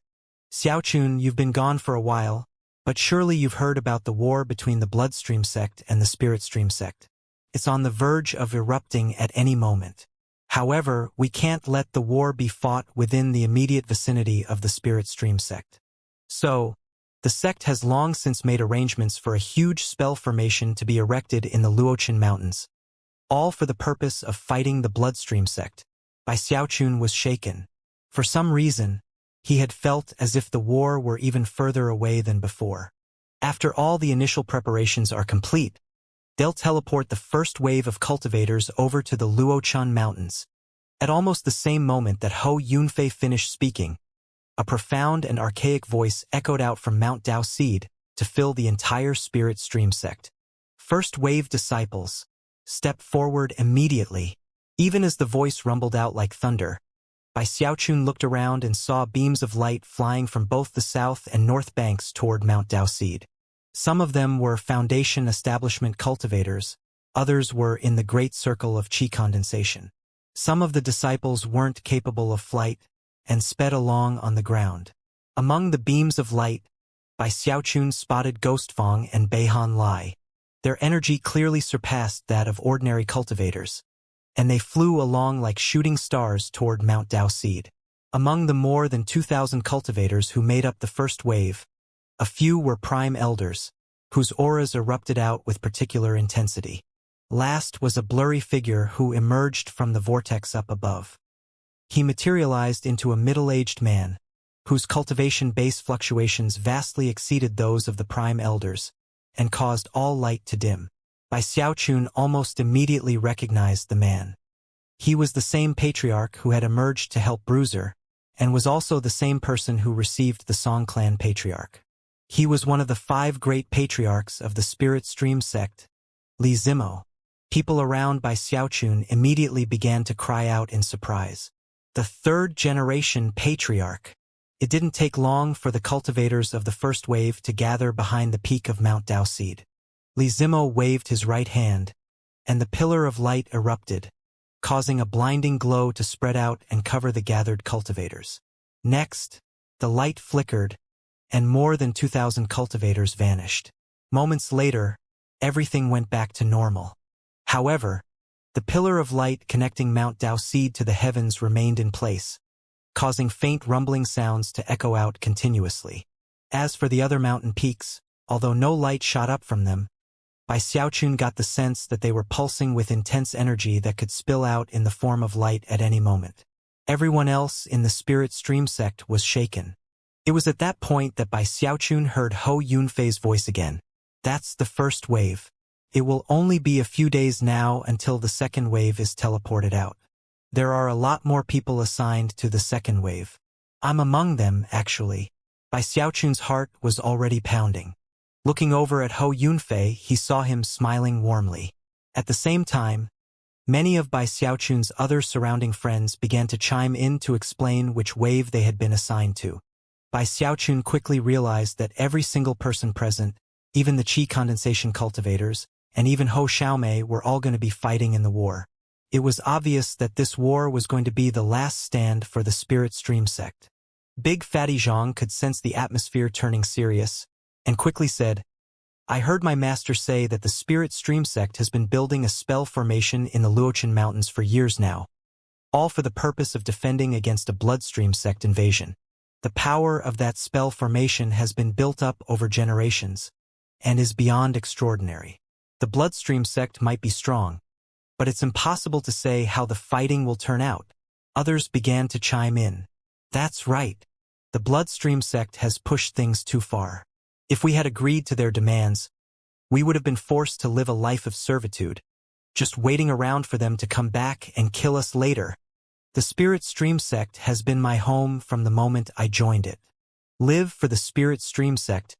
Die for the Spirit Stream sect. We can't avoid this war. Whether or not we win, we'll fight to the bitter end. Soon, everyone's eyes began to shine with flickers of killing intent. They weren't the only ones to be having such a reaction. Throughout the Spirit Stream sect, virtually all hearts were pulsing with killing intent. Some chose to hold it in, some gave voice to it. Either way, a spirit rose up that could shake heaven and earth, filling all of the mountain peaks that made up the sect. Bai Xiaochun had just returned, and hadn't been present for all of the Spirit Stream sect's war preparations. However, he could well imagine what had gone on. As of this moment, everyone in the sect was completely united in their desire to fight. Hou Yunfei turned to Bai Xiaochun and said, Xiaochun, considering you've been gone for a while, you might not have heard the news from the Bloodstream sect. A terrifying chosen rose up there, someone named Night Crypt. He was even promoted to be the Blood Master of their middle peak. What? Bai Xiaochun had been in the middle of worrying about the war between the two sects when Hou Yunfei's words struck his ears, causing him to narrow his eyes. That's right. Beihan Lai, Ghostfang, Shangguan Tianyu, and I all made an agreement. If we catch sight of this Night Crypt, we'll all join forces to kill him immediately. Xiaochun, when the time comes, you have to help too. All right? Hou Yunfei's eyes flickered with the desire to kill. After reaching Earthstring Foundation establishment, he had changed in fundamental ways. He was now his own man. However, in the end, he continued to value his friendships more than anything else. Bai Xiaochun's heart was pounding. Licking his lips, he was just about to reply, when the killing intent around him erupted at the mention of Night Crypt's name. Even Su Baokai was gritting his teeth in anger. Big Fatty Zhang's eyes burned as if with fire, and of the group, only Hou Xiaomei seemed to look a little frightened. That Night Crypt is completely vicious, someone said, snorting coldly, and has killed too many people to count. Based on the news I heard, he loves to drink human blood. In fact, if he doesn't drink blood on a daily basis, he goes on a rampage. I heard it has something to do with the techniques he cultivates. He drinks human blood? Bai Xiaochun said, eyes going wide. It seemed completely incredulous. As far as he could remember, he had never done anything even similar to that. I heard that Night Crypt has a completely twisted personality, someone else said. He's a total pervert. He even has a bad reputation in the Bloodstream sect. However, he's so ferocious that nobody there even dares to stand up to him. He's a pervert? He has a twisted personality? Bai Xiaochun took a deep breath. For some reason, these descriptions didn't seem like him at all. That's nothing, Su Baokai said with a growl of hatred. I heard that he's addicted to refining corpses. How terrifying! Bai Xiaochun's eyes went even wider. Everyone seemed to want to top the others in terms of what they knew about Night Crypt. In the end, though, he's truly a chosen. At first nobody knew who he was, and he was only in Mortal Dao Foundation establishment. Despite that, he actually defeated Xueme and the Middle Peak Grand Elder. He even crushed Song Ke. That's how he became the Blood Master. I even heard that one of the Bloodstream sect's patriarchs took him as an adopted son. Night Crypt's Tao of Medicine is completely devilish. That's why they call him Plagued Evil. As soon as people brought up the Tao of Medicine and the Plagued Evil moniker, people began to look over at Bai Xiaochun. His heart was now racing. Is this Night Crypt really so bad? Bai Xiaochun blurted subconsciously. Those are all probably just rumors. However, as soon as he finished speaking, Big Fatty Zhang clenched his hands into fists. Worried that Bai Xiaochun might not take the matter seriously, he said, Xiaochun, you have no way of knowing this, but Night Crypt's most terrifying aspect isn't his brutality, but his augury magic. There's nothing he can't figure out. With the snap of his fingers, he can come to know anything in the heavens or on earth. In fact, he divined everything there was to know about you. We absolutely have to wipe this guy out of existence. Everyone around him nodded gravely. Bai Xiaochun looked at Big Fatty Zhang with wide eyes, thinking back to everything that had occurred when he came back as Night Crypt. Su Baokai gritted his teeth and said, That's right. We can't let that bastard live. Damn it. If I could have divine abilities like his, I could die without regret. Based on what I've heard, there are already about 10 different cliques in the sect which have formed, all devoted solely to killing Night Crypt. The legacy echelon cultivators released a statement that they vowed to kill him, and even the prime elders have plans in place. I also heard that the sect leader offered a big reward for his head. Once the fighting starts, Night Crypt is going to be killed beyond the shadow of a doubt. The closer Bai Xiaochun and his friends got to Mount Dao Seed, the more beads of sweat could be seen on his forehead. He felt wronged, of course. During his time as Night Crypt, he hadn't done anything to offend so many people to the point where they should want to kill him. That was especially true when he heard that the Legacy Echelon and the Prime Elders were planning to kill him, and that his own elder brother sect leader was offering a reward for him. Bai Xiaochun's heart was pounding, and even as he prepared to say something, a voice suddenly echoed out from Mount Dao Seed. It was none other than sect leader Zhang Yuandong. Bai Xiaochun, come see me immediately. What? Bai Xiaochun immediately got nervous and jumpy, and even reached up to rub his own face and make sure he wasn't wearing the Night Crypt mask. To the surprise of all his friends, he nervously bid them farewell, and then flew toward the hall where Zhang Yuandong awaited him. After arriving, he hesitated outside for a moment before taking a deep breath and then entering the hall. After looking around, he saw Zhang Yuandong standing with his back to him, hands clasped at his waist. Flickering lamplight lit the hall, which also seemed to be filled with a pulsating pressure. Bai Xiaochun had been a bit guilty before, but now started to get more nervous. Sect leader, elder brother. Bai Xiaochun, what gall you have, Zhang Yuandong said, spinning in place, his eyes flashing like lightning. His voice boomed like thunder, and his cultivation base flared, emitting the pressure of the great circle of foundation establishment. He was only a hair away from the core formation stage. If it had been a mere matter of cultivation-based pressure, Bai Xiaochun wouldn't have been worried at all. But he already feared both Zhang Yuandong and Li Qingho, and to hear his elder brother berating him angrily caused by Xiaochun to immediately leap to the conclusion that he knew about the night crypt situation. Elder brother sect leader, I know I made a mistake, he said, looking like he was on the verge of tears. In his mind, if the sect leader knew that he was night crypt, then the best thing to do was admit fault. You're quite the daredevil, aren't you? Zhang Yuandong said furiously. Do you even think before causing so much trouble? You asked to go out and gain experience, and that was fine, but then you went so far as to hide your aura? Do you know how many villains are out there looking for you? Did you know that the 4 blood masters of the Bloodstream sect swore an oath to kill you? If they found you, you would never have been able to escape. The only thing the sect could do was spread word that you were in secluded meditation, and secretly search for you. We turned the whole Eastwood continent upside down trying to find you. Bai Xiaochun blinked a few times, then breathed a sigh of relief. Moved, he bowed his head meekly and admitted the error of his ways. Zhang Yuandong scolded him a bit more, and when he was satisfied with Bai Xiaochun's expression, he snorted coldly. By this point, he could see that Bai Xiaochun's cultivation base was already in the mid-foundation establishment stage, and his eyes softened a bit. However, he still seemed angry. Fine. I'm not going to ask about why you concealed your aura, or where you went.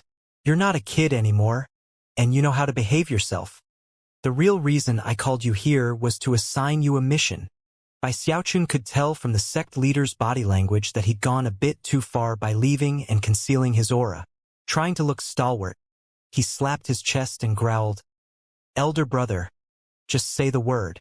Even if it involves climbing mountains of blades and swimming through seas of burning oil, I won't even frown, no matter what you say. Bai Xiaochun wanted to put on an impressive show, but he also didn't want to commit to anything specific.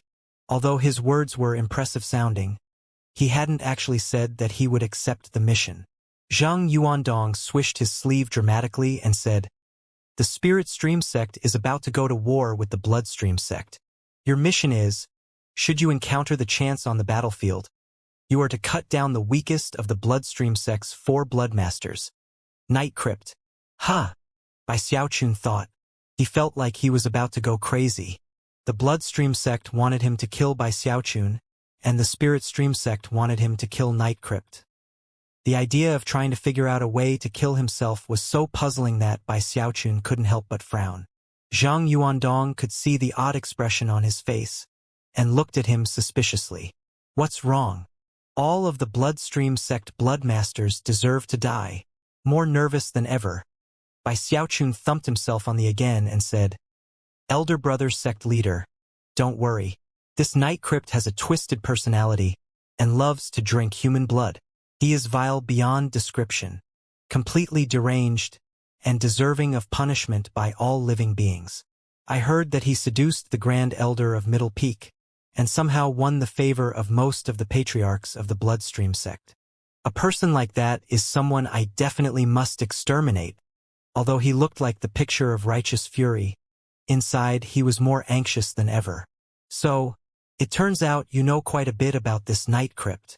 Zhang Yuandong looked a bit surprised. Bai Xiaochun howled inwardly. It seemed that nothing he said today was coming out right. More nervous than ever, he continued, I, Bai Xiaochun, am devoted to righteousness. During my wanderings outside the sect, I heard of this maniac Night Crypt. Elder brother sect leader, don't worry. I, Bai Xiaochun, guarantee that I will accomplish the mission. Zhang Yuandong's gaze slowly softened. With your Heavendao Foundation establishment cultivation base, and the fact that you're already in mid-foundation establishment, you shouldn't have any trouble cutting down Night Crypt on the battlefield. I'll assign some people to work with you, some of the prime elders and legacy echelon cultivators. They'll make sure you get your chance. Remember, you must accomplish this mission and kill Bloodmaster Night Crypt. If you do, then you'll be able to join the legacy echelon even without reaching core formation. The legacy echelon is the true foundation of the Spirit Stream sect. No matter how bad things get, all of the sect's resources will be focused on preserving the echelon. The implication behind those words spoken caused Bai Xiaochun to feel shaken. And yet, also caused warmth to rise up in his heart. The way he heard it, his elder brother sect leader was saying that even if the Spirit Stream sect lost the war, there was still a way for him to keep on living. Perhaps because of his Heavendao Foundation establishment cultivation base, he was already part of a select group of people who would remain safe. However, if he managed to cut down Bloodmasters in battle, then it would ensure that his rank in the sect rose even higher. "You just got back," Zhang Yuandong said slowly. "So go pay your respects to our master, then rest a bit. As for the arrangements for the battlefield, you've been placed into the fourth wave." Bai Xiaochun took a deep breath. Clasping hands formally to Zhang Yuandong, he didn't immediately leave, but instead asked about Li Qingho. Li Qingho hadn't offered him much of an explanation before going into seclusion. And back then, Bai Xiaochun had assumed it was nothing more than an ordinary session of meditation. Never could he have imagined that he was actually trying to break through to core formation. That was no simple task. "Your Uncle Li has already reached core formation," Zhang Yuandong said with a smile. "He's now in the legacy echelon. He's currently in recovery, and should come out any day now." Eyes flashing with excitement, Bai Xiaochun clasped hands and then rushed away. After leaving the hall, Bai Xiaochun went to pay his respects to the portrait of his master. Then he returned to his own immortal's cave on Mount Daoseed. Bruiser was waiting there for him, and immediately ran up and started tumbling around at his feet. "Did you recognize me last time I was here?" Bai Xiaochun asked, petting Bruiser a few times. Bruiser nodded and then let out a few yips. "So, what did you think? Is your dad awesome or what?" "I went completely wild in the Bloodstream sect. Nobody there ever dared to provoke me." Bai Xiaochun was feeling very pleased with himself as he bragged about his accomplishments. However, it was then that he realized that Bruiser had matured even more. Shockingly, his cultivation base was on the verge of reaching late foundation establishment. Bai Xiaochun immediately felt sour inside. "Your cultivation is going a bit too quickly, isn't it?" he said. It didn't seem fair. He had worked long and hard to reach mid-foundation establishment, and had even risked his own life. All Bruiser had to do was fool around all day, and he got the same result. Bruiser appeared to be very proud of himself. Looking at Bai Xiaochun, he made some barking sounds that no one else would be able to comprehend, but Bai Xiaochun, having raised him, could understand. Bai Xiaochun's eyes went wide, and he gasped. "The Peak Lord of Iris Petal Peak fed you medicinal pills every day? The founding patriarch frequently came to adjust your chi passageways? The old dragon came and let you drink his life blood? What? You went to the arcane pocket realm? Why you?" Bai Xiaochun's eyes went wide as he glared jealously at Bruiser. "Okay. Tell me the truth. Did you go steal any bras while I was gone?" Bruiser howled softly in response. The two of them chatted back and forth until evening fell. However, worried that Bruiser's cultivation base might eventually exceed his own, Bai Xiaochun finally called an end to the chatting and sat down to meditate and work on his Violet Chi Heavenspan incantation. Over the course of the following days, quite a few people came to visit, but after that, things quieted down. After spending time reminiscing with so many acquaintances, Bai Xiaochun came to realize that the Spirit Stream sect had changed while he'd been gone. Back before he'd left, everyone was focused primarily on their cultivation. Although there were some conflicts and rivalries, it was always possible to hear people chatting happily. Everyone had always seemed relaxed. But now, silence seemed to prevail, and pressure seemed to constantly weigh down on the sect. A storm was coming, the war, and all of the disciples were wrapped up in preparing for it. Thankfully, because of that pressure and seriousness, the killing intent of the cultivators grew more intense. The survival of their sect was on the line, and however deep the cultivators sank into the pressure, that was how explosive their performance would be on the battlefield. The Spirit Stream sect was stronger now than it had ever been. Virtually all of the items in the market outside the sect had been purchased. Furthermore, because so many disciples were buying things, prices had climbed. That was especially true of spirit medicine, paper talismans, and other items designed for warfare. As far as magical items went, they eventually sold out completely. And when it came to the disciples from Violet Cauldron Peak who could perform spirit enhancements, They were constantly busy, and the lines only continued to grow longer.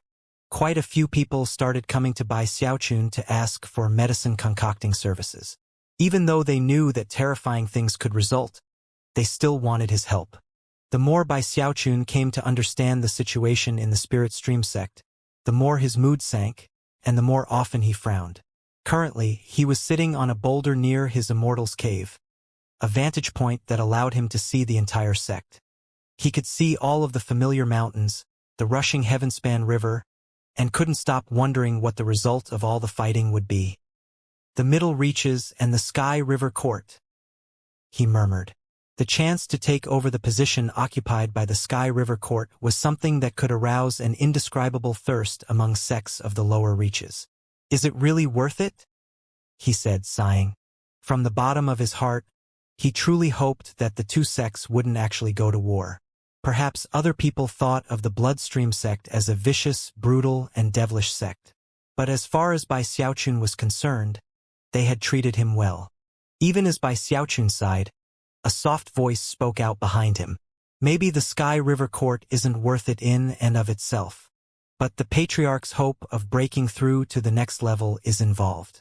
Plus, the sect itself would then have a chance to grow even stronger. Once all of the other current disciples have access to the spiritual energy of the middle reaches, it would only take a few dozen years or so for them to rapidly increase their cultivation bases. When you consider all that, it changes the story, doesn't it? Taken by surprise, Bai Xiaochun turned to look over his shoulder and saw someone standing there in a long green robe, pulsing with powerful energy and smiling. It was Li Qingho. Li Qingho looked very different from how Bai Xiaochun remembered him. He seemed more reserved and more dignified, and as Bai Xiaochun looked at him, he got the sense that there was an enormous vortex inside of him. Something that, if it were unleashed, could shake heaven and earth in enigmatic ways. Bai Xiaochun had never even sensed such fluctuations from the Prime Elders. Eyes widening, he shouted, "Uncle Li!" With that, he leapt to his feet and rushed over to hug Li Qingho. Li Qingho laughed and tousled his hair. "Yeah, you've grown up quite a bit, haven't you?" In Li Qingho's eyes, Bai Xiaochun would always be that young boy who had lit an incense stick 13 times on top of a mountain. Li Qingho's words almost caused tears to well up in Bai Xiaochun's eyes. Back in the Bloodstream sect, he had been forced to hide his identity, but had never forgotten about Li Qingho and his kindness. After returning to the Spirit Stream sect, he had been worried that something went wrong in Li Qingho's secluded meditation. However, now that he could see that he truly had reached core formation, it filled him with incredible excitement, even more excitement than if he had just concocted a high-level medicinal pill. "Xiaochun, the war is not as simple as you might imagine." Li Qingho sat down, and Bai Xiaochun sat down next to him. "In addition to everything I just mentioned, don't forget about the reserve powers at the sect's command. When it comes to having control over the lower reaches, and the glory that would come with it, there are many factors involved. The war between the Profound Stream sect and the Pill Stream sect is reaching a conclusion. The Pill Stream sect has suffered major losses, and more than half of their disciples have already defected to the Profound Stream sect. Although the Profound Stream sect has also suffered significant losses, they're already in the process of recovering. The Pill Stream sect has retreated to their sect headquarters, and it won't be long now before the two sects become one, and they'll be even more powerful than before. At this point, the Profound Stream sect has two problems. One, they have to completely defeat the Pill Stream sect. Two, they have to reorganize their sect and smooth out any internal conflicts. At the moment, the Profound Stream sect is at its weakest, and has no choice but to press the Pill Stream sect hard to defeat it. As for the Bloodstream sect, they have been delaying in the hopes that the Spirit Stream sect will meet their demands and allow the sect to be sealed. Bai Xiaochun hesitated for a moment, trying to decide if he should bring up a certain topic. "Do we really have to fight? Isn't there some other way?" "Don't think too deeply into things," Li Qingho replied softly. "This war is really unavoidable. Any sect that aspires to get to the middle reaches will have to go to war eventually. If we don't fight now, if we compromise, we will be bringing certain disaster down on ourselves in the future. We will wheeze and gasp our way to death over 1,000 years. Does that really compare to going out in a blaze of glory in battle? We can't prevent the war from happening, and neither can the bloodstream sect. There is no other option. If we claim to have given up on the opportunity to better our own sect, people won't believe us. Even oaths sworn between the sects will be worth little. The only way to end things without war would be for both sects to somehow come to trust each other in this moment of deadly crisis. However, it doesn't seem likely that such a thing could occur. Li Qingho shook his head and looked over at Bai Xiaochun. Don't think too much into it. Remember, you stay behind me when the time comes to fight. I fear that many people are going to die. Li Qingho sighed softly, then rose to his feet. Seeing that Bai Xiaochun seemed to be lost in thought, he reached down and clasped his shoulder. Come on, let's go. I want to take you to see someone from the senior generation. My own master. Bai Xiaochun looked up in surprise. This was his first time hearing anything about Li Qingho having a master. From what he knew, the only person who could be a master to Li Qingho would have to at least be a prime elder, or perhaps even one of the 5 patriarchs. After taking a moment to compose himself, he followed Li Qingho off of Mount Daoseed. As they rose higher, Bai Xiaochun was surprised to find that Li Qingho was actually flying up into the air behind Mount Daoseed. There didn't seem to be anything behind Mount Daoseed except the flowing waters of the Heavenspan River. Without looking back, Li Qingho murmured, "Existence without existence is the most wonderful existence. Emptiness without emptiness is the true emptiness." Bai Xiaochun was shaken by the words. Clearly, they contained profound meaning, and yet, he had no idea what that meaning was.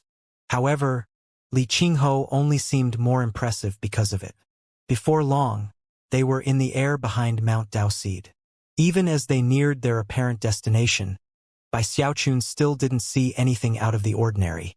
After a moment of thought, he opened his third eye. Li Qingho sensed what he was doing, and looked back at him, eyes shining with praise. Then he stopped in place, hovering there while he waited to see what would happen. As Bai Xiaochun examined the area with the Heavenspan Dharma eye, he saw nothing.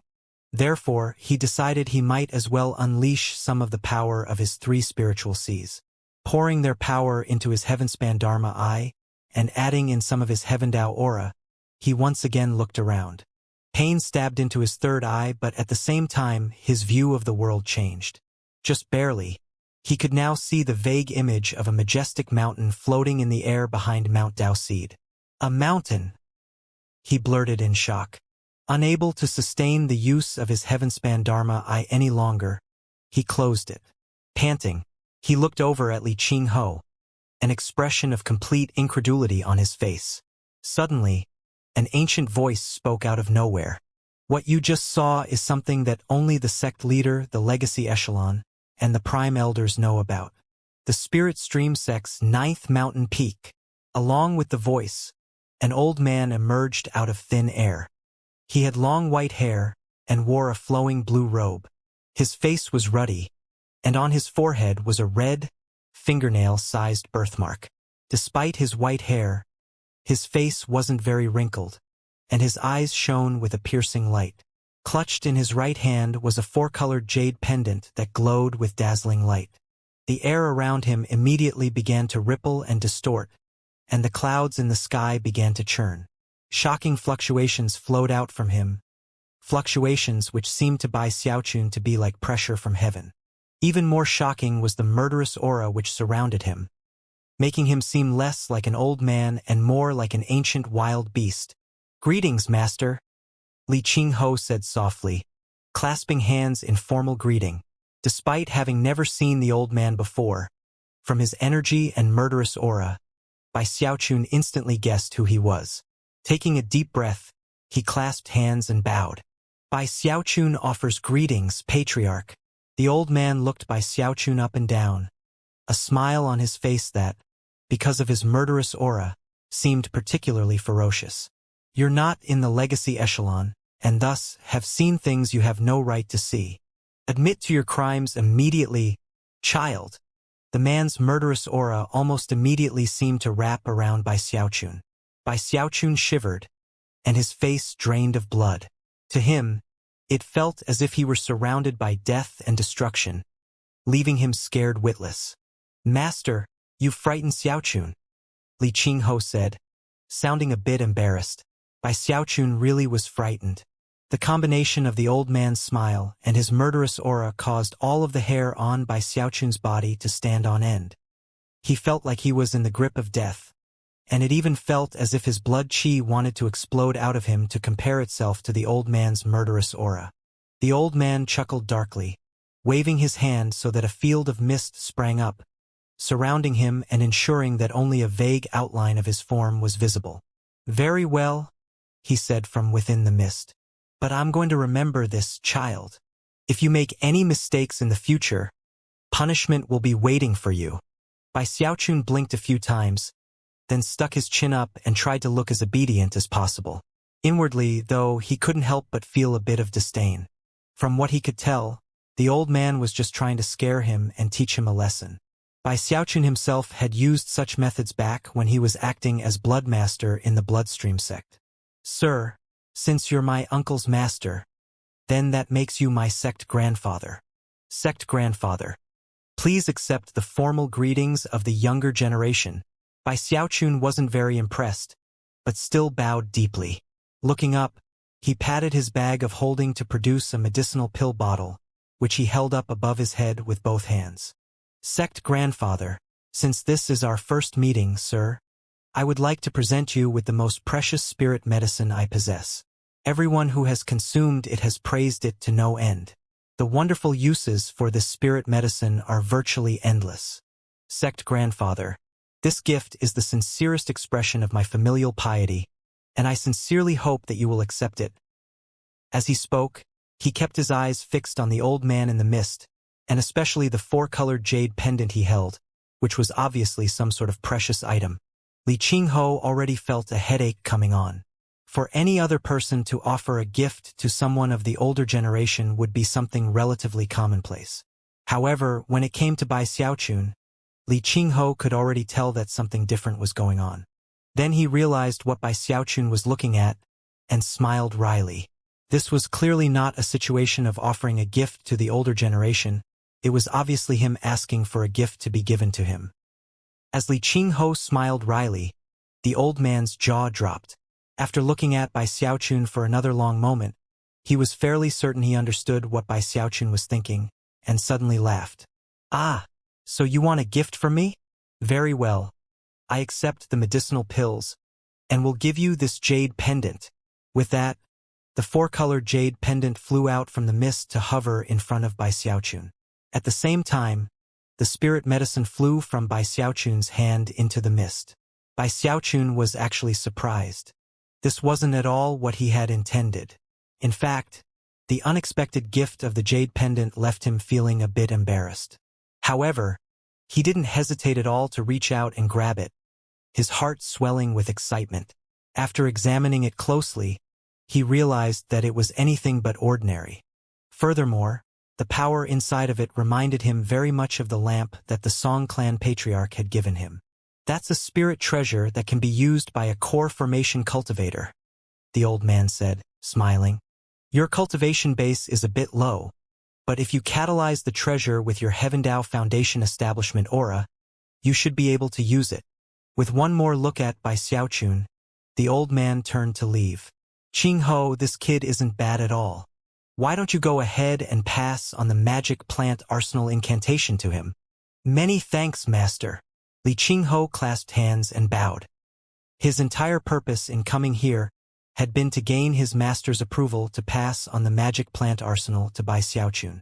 After all, Bai Xiaochun was not his apprentice, but rather the apprentice of another master in the sect. Having gained the patriarch's approval, Li Qingho shot a glare at Bai Xiaochun, then led him back to Mount Daoseed. Outside of Bai Xiaochun's Immortal's Cave, Li Qingho gave him a jade slip that contained the secret magic of the magic plant arsenal. The magic plant arsenal isn't a type of control magic. Instead, you will be able to use the power of plants and vegetation to create battle prowess. Every type of plant and vegetation has innate spiritual qualities that you can incite, thus creating a certain level of power. Of course, that's only the first step. By combining different types of medicinal plants, you can create something like a spell formation, unleashing even greater power. With the magic plant arsenal, you can create weapons almost instantly. The truth is that the spell formation I just mentioned isn't really a spell formation, but rather a pill formula. Not the type of pill formula that you use with a pill furnace, but rather a formula to create weapons that can unleash the deadly power of plants and vegetation. It was a technique that required a certain level of skill with plants and vegetation. Considering the level of Bai Xiaochun's Tao of Medicine, he almost immediately understood what Li Qinghe was talking about, and in fact, didn't need any further instruction.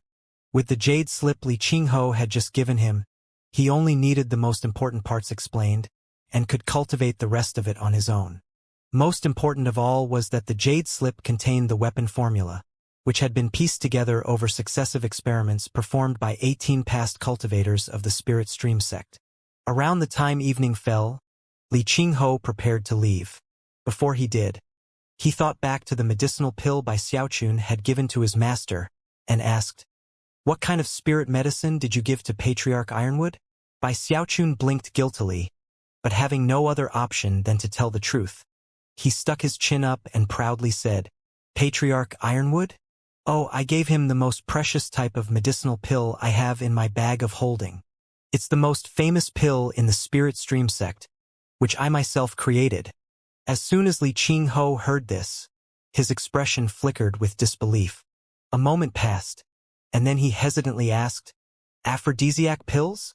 Bai Xiaochun nodded, feeling a bit guilty, and when he saw Li Qinghe's ashen face, he suddenly started to get nervous. "Hey, that pill is great," he said. "And that's no lie. Really, everybody loves it. Even the old dragon from the North Bank praised it incessantly. After all, the patriarch is already getting pretty old, isn't he?" Mind spinning, Li Qinghe glared at Bai Xiaochun one last time, and then flew at top speed toward the 9th mountain peak. Bai Xiaochun still felt a bit guilty, and continued to mutter to himself after Li Qinghe left. "I didn't say anything that wasn't true. That pill really is the most precious one I have. What gives that old fogey the right to go scaring people? I didn't do anything to him." Bai Xiaochun was actually a bit scared, and after some thought, decided it wasn't a good idea to stay in one place. Calling Bruiser over, he left his immortal's cave and headed toward the north bank. By this point it was dark. Bai Xiaochun and Bruiser slipped noiselessly into the north bank, and were soon in the beast conservatory. At that point he started to relax. With Bruiser and the old dragon here, even if Patriarch Ironwood tries to come teach me a lesson, I'll at least have some backup to help me. Sighing, Bai Xiaochun couldn't help but muse that life had been much better in the Bloodstream sect. As the Blood Devil, all he had to do was snap his finger, and any patriarch who came to teach him a lesson would have his cultivation base instantly reduced by half. Sighing, Bai Xiaochun pushed away his memories of the Bloodstream sect, then sat down cross-legged in one of the rooms in the honor guard station in the Beast Conservatory. He wanted to call Bruiser over to keep him company, but soon realized that after returning to the North Bank, Bruiser was suddenly nowhere to be found. Bruiser's definitely up to no good again. When he thought about all the things that Bruiser had done in the past, and the fact that they now had almost equal cultivation bases, not only did he feel it to be unfair, it also made him nervous. This won't do. I have to spend as much time as I can cultivating. I have to break out of mid-foundation establishment and into late foundation establishment. Taking a deep breath, he produced the little turtle and began shaking it back and forth. The turtle's head, limbs, and tail flapped and flopped against its shell as Bai Xiaochun shook it. It almost looked like a rag doll. After shaking it for quite a while, though, no fragrant aroma appeared. Bai Xiaochun was not happy. "I suffered untold trials and tribulations, experienced untold danger, all to get this little turtle. So what if I got tricked into thinking it was a relic of eternal indestructibility? At least this fragrant aroma can benefit me." Glaring at the turtle shell, he shook it even harder, causing more knocking sounds to ring out. After enough time passed for an incense stick to burn, some streams of fragrant aroma wafted out from inside. Bai Xiaochun's spirits were instantly lifted. Taking a deep breath, he absorbed the fragrance into himself through his mouth and nose, then began to work with the violet chi heavenspan incantation.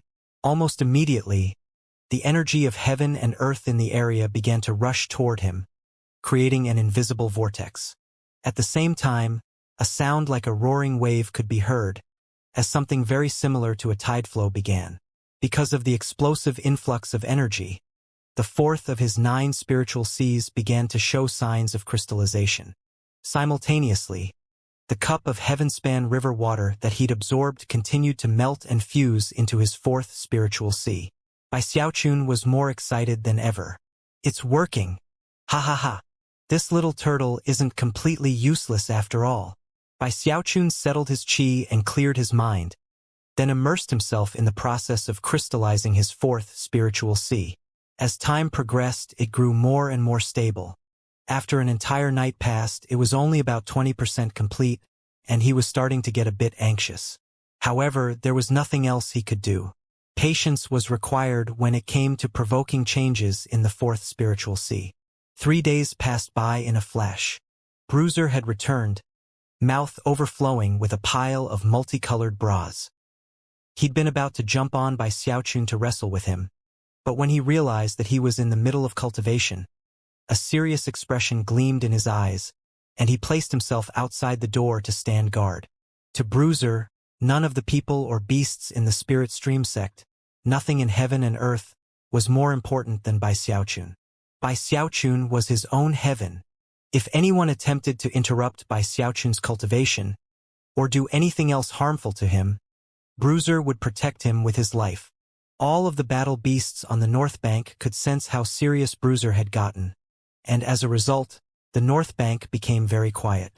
The beasts' masters were shocked to find that the beasts began to, of their own initiative, fly over to the beast conservatory, seemingly to stand guard at its borders. That was especially true of the beasts which resided in the beast conservatory itself. One evening, when Bai Xiaochun's 4th spiritual sea was about 90% crystallized, Ghostfang Peak on the North Bank and Green Crest Peak on the South Bank apparently reached their highest level of energy buildup, and glowing light shot up from them into the air, just like it had with Mount Dao Seed. Within moments, rumbling that could shake heaven and earth filled the air, and 2 pillars of light appeared in the sky. Ru-yu-yu-umble. Deafening rumbling could be heard as the ground quaked. The sky trembled as the 2 pillars of light shot through the clouds, causing the vortex up above to grow even more massive. All of the disciples in the sect detected what was happening and looked up, eyes shining. Almost immediately, conversations broke out. The second wave is going to leave soon, as the pillars of light continue to cause everything to shake and rumble. Quite a few people headed toward Green Crest Peak and Ghostfang Peak.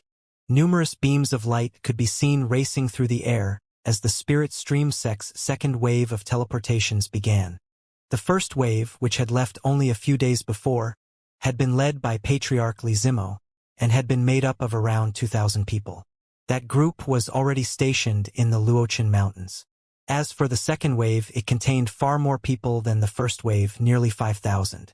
They included Su Song, Gong Sun Yun and Ho Yunfei, as well as some of the other chosen.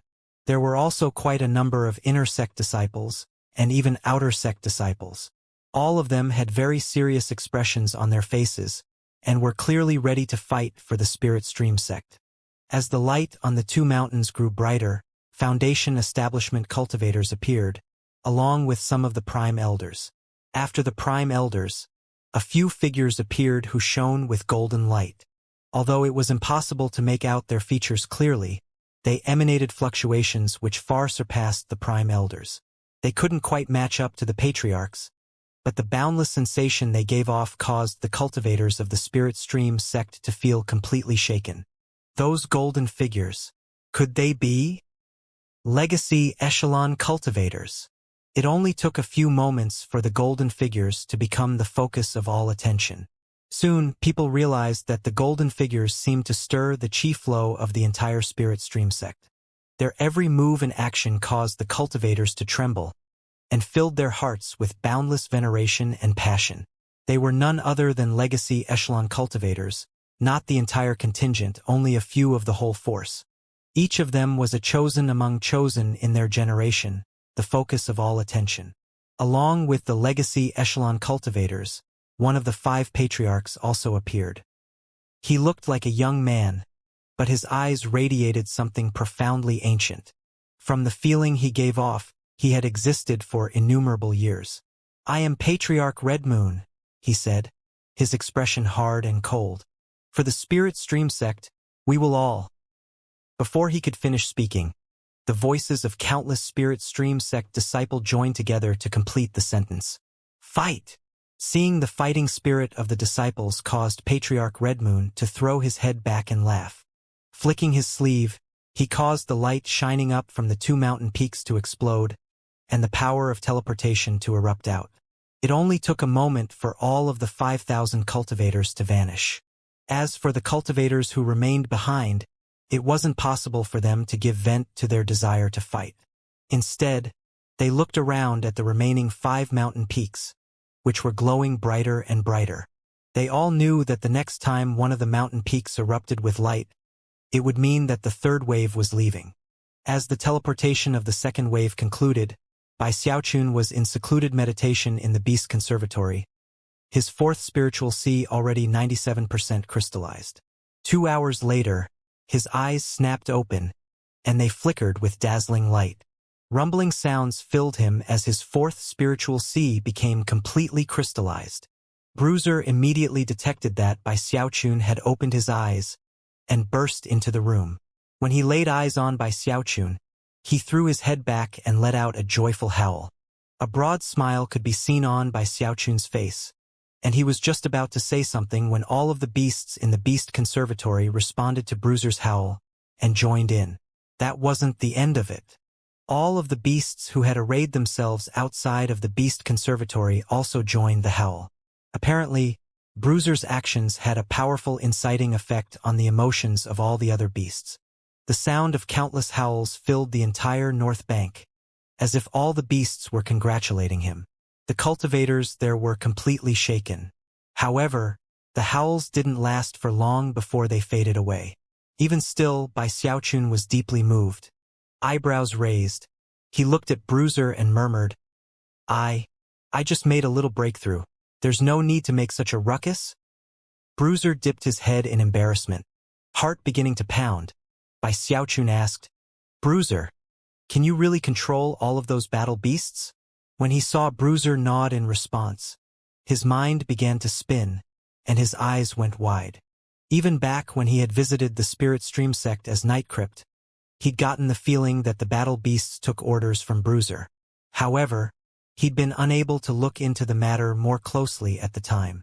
That memory, plus what he had seen after returning, led him to a very shocking conclusion. Now that he had confirmed his suspicion, it left him reeling. However, after a bit of time passed, he came to accept the situation. "So that's what a beast king can do, huh?" he murmured enviously. Suddenly, he felt very pleased with himself, and his eyes began to shine brightly. With Bruiser on his side, he controlled nearly half of the Spirit Stream sect. That thought got him more excited than ever. Throwing his head back, he laughed uproariously. Finally, he was starting to feel the same way he had back in the Bloodstream sect. Although he felt wonderful for a moment, his feelings soon changed. On the one hand, he was happy that Bruiser was so powerful, but on the other hand, he was worried that he was falling behind. "If my Bruiser is strong, then I have to be strong too." Gritting his teeth, he pulled out the little turtle and started shaking it back and forth violently in the hopes of continuing his cultivation. Despite shaking it for an entire hour, until his entire arm was sore, the floppy little turtle didn't emit any fragrant aroma whatsoever. There was nothing Bai Xiaochun could do, and he was starting to feel like the little turtle was completely useless. Eventually, he decided to give up. Sitting there with his chin resting on his palm, he began to think.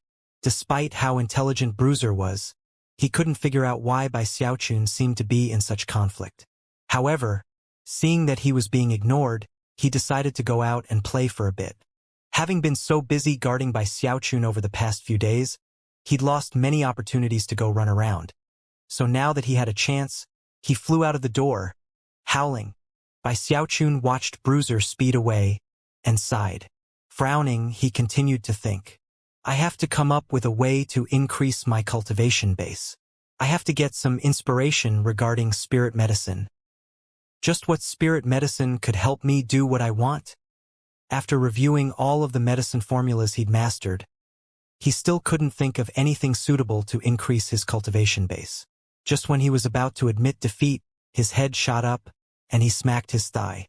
Eyes shining, he said, "The river-defying pill! Yeah, I forgot about the river-defying pill." Excited, he quickly smacked his bag of holding to produce the jade slip that contained the formula for the river-defying pill. He also began to flip through the frigid school medicine manual. Before the enlightenment from the holy pill wall fragment, he didn't understand much of the frigid school medicine manual, but now that wasn't the case. After studying the medicine manual for a bit, and then looking over the river-defying pill jade slip, he continued to ponder the matter. "You don't need any types of plants or vegetation," he murmured. "Only water from the Heavenspan River. Furthermore, you don't need a pill furnace. You use your own body as the pill furnace." Back when he originally saw the formula, he thought it was very strange, to say the least. However, as his skill in the Tao of medicine increased, and he absorbed more Heavenspan River water with the Violet Chi Heavenspan incantation, his understanding grew. Although he didn't completely comprehend all aspects of the formula, he definitely understood more than before. After some more thought, his eyes flickered, and he walked to the actual north bank of the Heavenspan River. The banks of the river were a restricted area in the sect. Not even inner sect disciples were permitted access to them. Only Foundation establishment cultivators, who were also elders of the sect, were allowed to go there, and only a few times per year at that. By nearing the Heavenspan River itself, they were able to absorb some of its shocking spiritual energy to improve their cultivation. However, the spiritual energy there was so powerful there that even Foundation establishment cultivator weren't permitted to stay very long. If they did, the spiritual energy in their bodies could be thrown into utter chaos. As soon as Bai Xiaochun arrived, he noticed two cultivators sitting cross-legged not too far away, practicing cultivation with the spiritual energy from the Heavenspan River. It was a man and a woman. The woman wore a sea blue robe and was very beautiful, with delicate, fair skin and eyelashes that fluttered slightly as she meditated. As soon as Bai Xiaochun saw her, he smiled. "I was just wondering why something seemed missing after I got back. I haven't seen sect niece Xianxia this entire time. So, it turns out she's been hiding over here." The young woman was none other than Zhou Xianxia. After examining Zhou Xianxia for a moment, he looked at the man sitting next to her and frowned. For some reason, he almost couldn't believe his eyes when he saw that it was Shangguan Tianyu. Bai Xiaochun wasn't sure what technique Shangguan Tianyu had been cultivating, but his previously flowing black hair was now golden. He'd already been so attractive that he made other men jealous. But his new hair color, in combination with his exquisite facial features, made him even more handsome. Furthermore, his energy was different.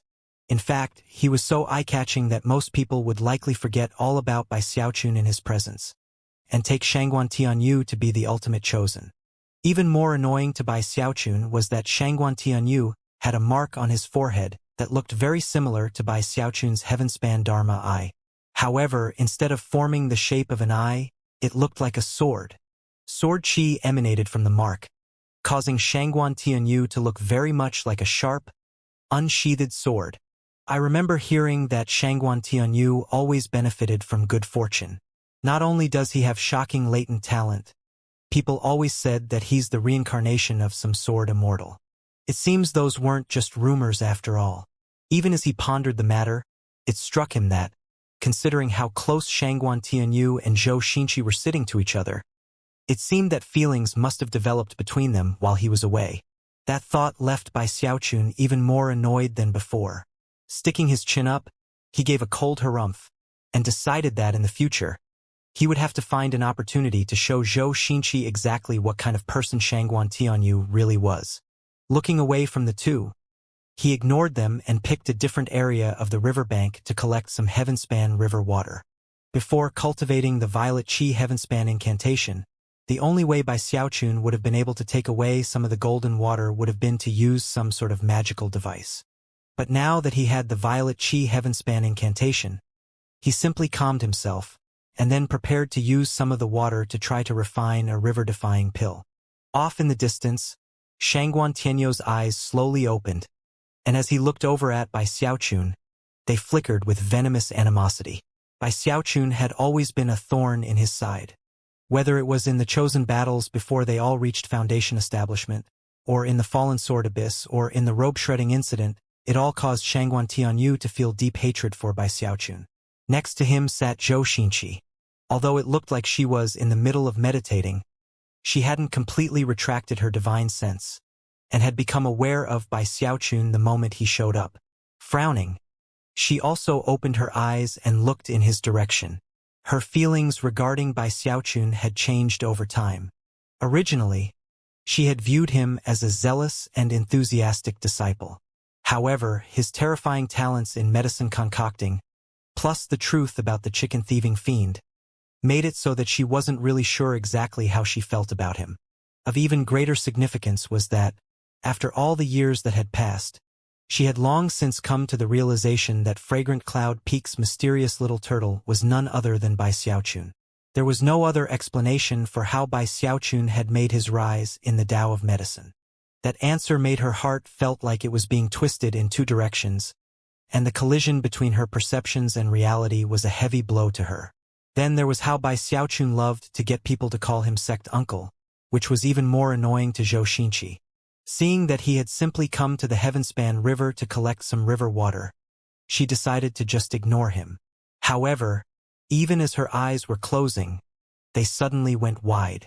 Unexpectedly, Bai Xiaochun wasn't using any magical device to collect the water. Instead, he had reached his right hand out and was about to plunge it directly into the river.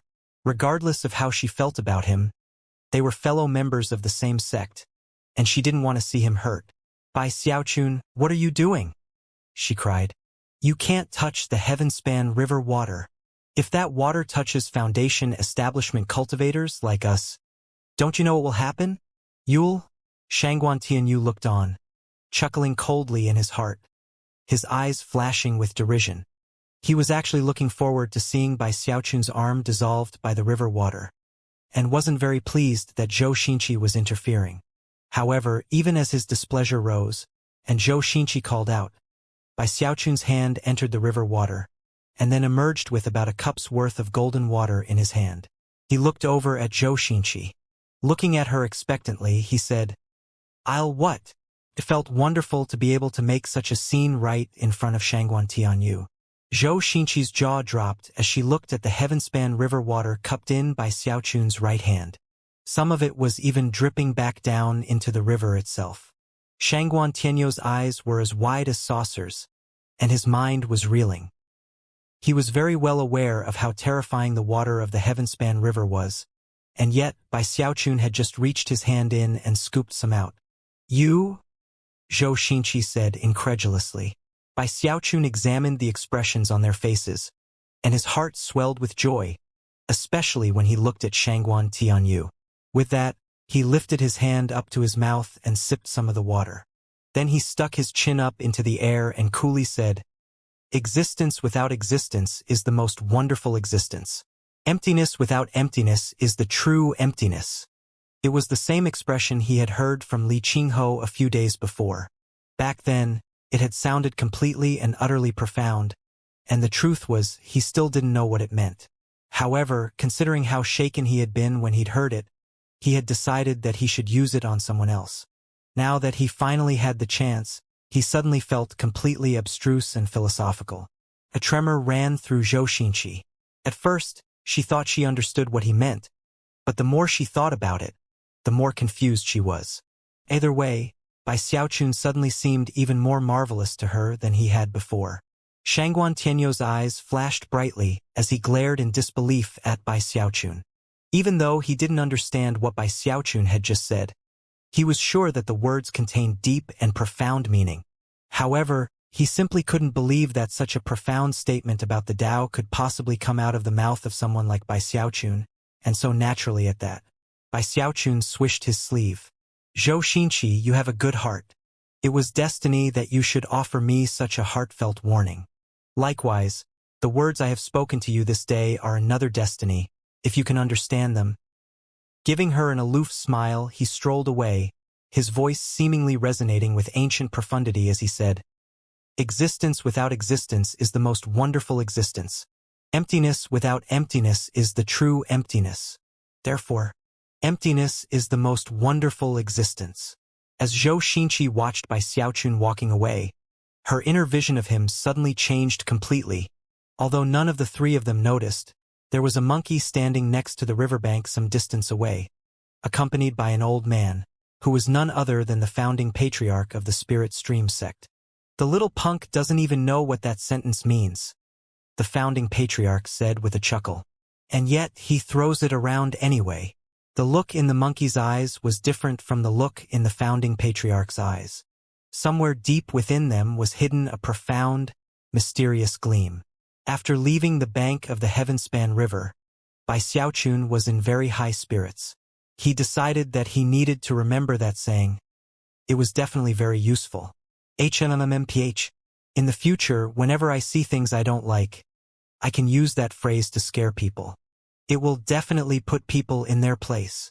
After returning to the Beast Conservatory, he thought some more about how to refine the river-defying pill, and after hesitating a bit, he gritted his teeth and started working. To make the river-defying pill, he needed to use his own body as the furnace. On the second day of his efforts, he screamed, and then poofing sounds could be heard, after which he flew out of his room. Even after emerging out into the open, more poofing sounds could be heard coming from behind him. "How could this be happening?" he said. His insides felt like they were completely filled with swirling gas. The process of expelling it frightened Bruiser so much that he fled. Before long, the entire honor guard station was filled with a noxious odor. Bai Xiaochun was scowling on the verge of tears. The effects of the gas continued for almost the entire day before fading away. Bai Xiaochun was so frightened that he didn't dare to perform any more tests.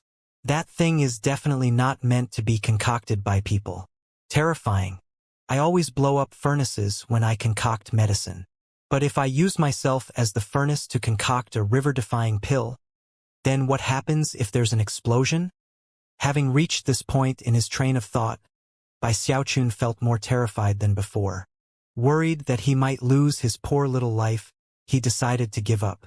I'm definitely not going to concoct that pill.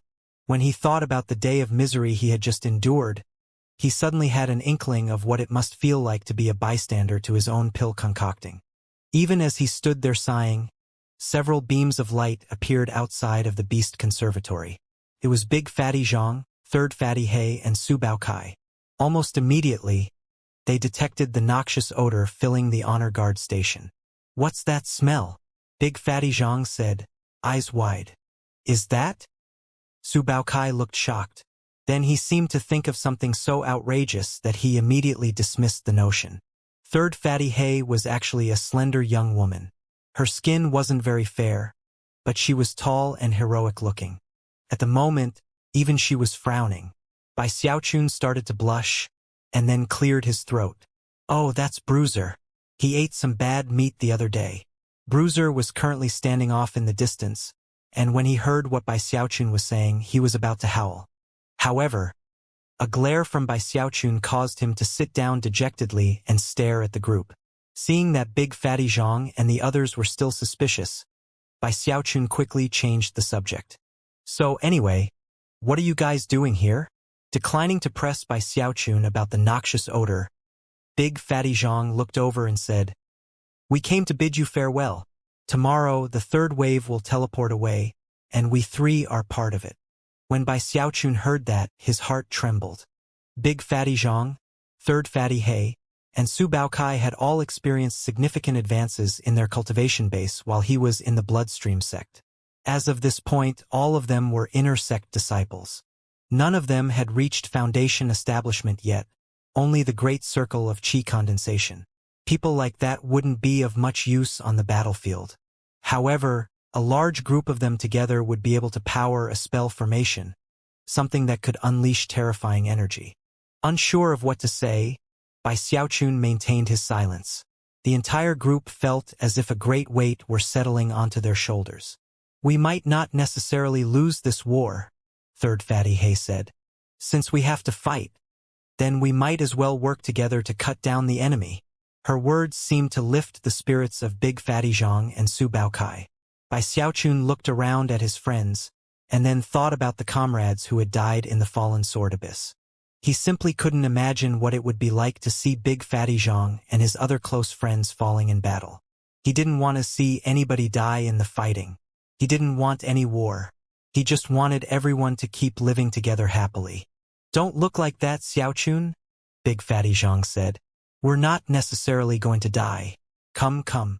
We haven't had a drink together in a long time. Let's get drunk. Laughing heartily, he produced a flagon of alcohol from his bag of holding.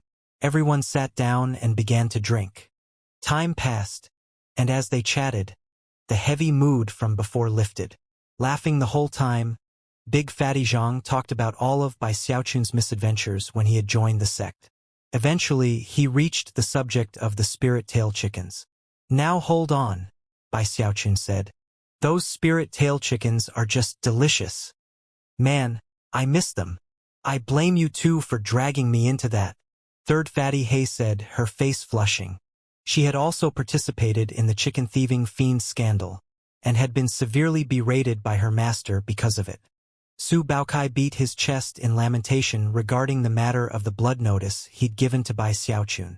At some point, somebody suggested that they actually go steal a chicken, and before they knew it, they had rushed over to the south bank. A short while later, they had a few chickens in hand, which they began to roast over an open flame. As evening fell, Big Fatty Zhang suggested that they go back to the ovens. The ovens crew was delighted to see everyone, especially the fatties from years before who were still working there. Without any hesitation, large amounts of food and alcohol were produced. As the sound of laughter and chatting rose up into the air, Ho Xiaomei arrived. Bai Xiaochun pulled her over to sit next to him, and as she drank, her lovely face grew more flushed, and as a result, more attractive. Chun Fei even showed up, albeit uninvited. The night wore on, and soon, Bai Xiaochun was drunk. Feeling more relaxed than ever, he pointed at Third Fatty Hay and yelled, "Third girlie, you bastard. I always thought you were a dude. I can't believe you turned out to be a girl." Third Fatty Hay glared at him, then snorted coldly and took a drink. "Hey, Big Fatty, do you remember that elder sister with the pockmarked face? You know, the one who brought me here to the ovens? You said something about the magpies singing. You had a huge crush on her. Remember? Well, what happened? Come on, tell us the truth." Su Baokai, that blood notice of yours scared your sect uncle by half to death. Chun Fei, you mama's boy. I can't believe you tried to ambush me. Humph. Bai Xiaochun, whenever we split the food loot, you always ate the most. Yeah, that's right. By the way, did you know that the story about making the bowl bottoms thicker has become a legend here in the ovens? Ha ha ha. Remember when we blocked the paths to the finish line? I'm sorry for what I did, Sect Uncle Bai. Everyone was jumping into the conversation. Eventually, Big Fatty Zhang pulled out his wok, placed it down next to him, and excitedly yelled, "I would rather starve to death in the ovens than go climb the ladder in the outer sect." Bai Xiaochun finished at the top of his lungs. Third Fatty Hay and the other fatties all howled in response. Although Su Baokai wasn't from the ovens crew, he also joined in. Even Chun Fei was moved, and soon, everyone was yelling at the tops of their lungs. At one point, Bai Xiaochun raised his flagon of alcohol and said, "Fruits and herbs of a magical nature. Nibble the edges but spare the stem. Slice the meat thin when there's some to butcher. As for the bones, leave some flesh on them. Spirit kanji, water it down until it's thin.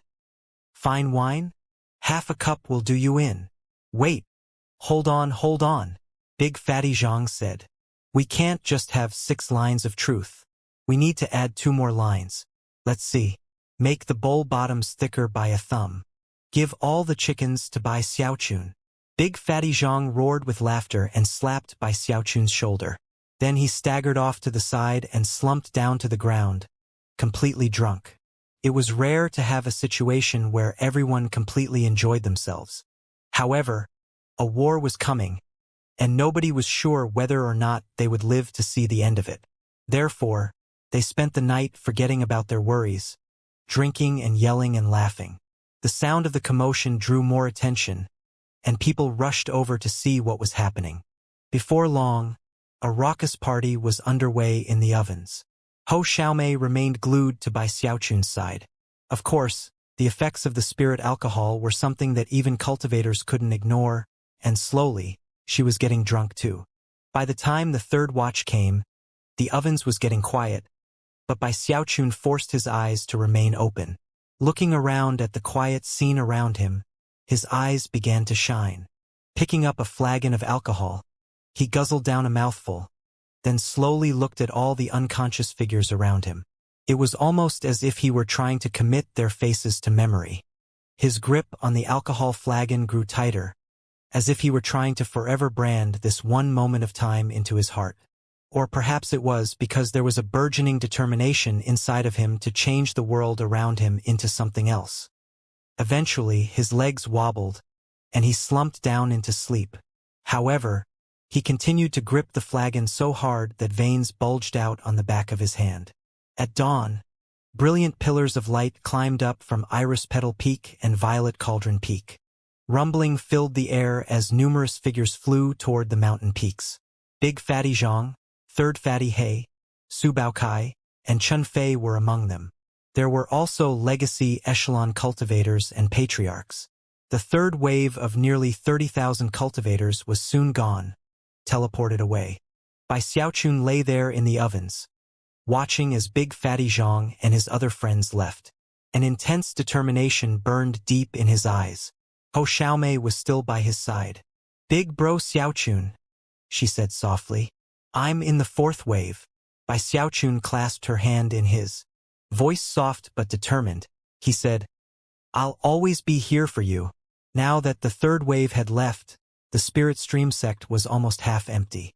At the same time, the sect's spell formations were almost completely activated. A few days later, Sunset Peak, Archway Peak, and Fragrant Cloud Peak, the final 3 mountain peaks, all erupted with heaven-shaking, earth-shattering pillars of light. As of this point, all of the spell formations in the Spirit Stream sect had been fully activated, and the sect was completely locked down tight. Patriarch Ironwood appeared, along with the remaining legacy echelon cultivators and prime elders. Zhang Yuandong was there, along with Li Qingho, Su Meixiang, and the other peak lords. Most of the elders, inner sect disciples, and outer sect disciples also appeared. This was the fourth wave. There would be a fifth wave with the most powerful reserves of the sect, but this fourth wave was the largest so far. There were nearly 50,000 people present. Bai Xiaochun looked at the pillars of light and took a deep breath. As he emerged from the Beast Conservatory, Bruiser followed him, and he didn't look as frisky as usual. Apparently, he realized that war was coming. He and Bai Xiaochun then shot toward the nearest pillar of light. A large crowd was present. When Bai Xiaochun showed up and people recognized him, many of them edged closer to him.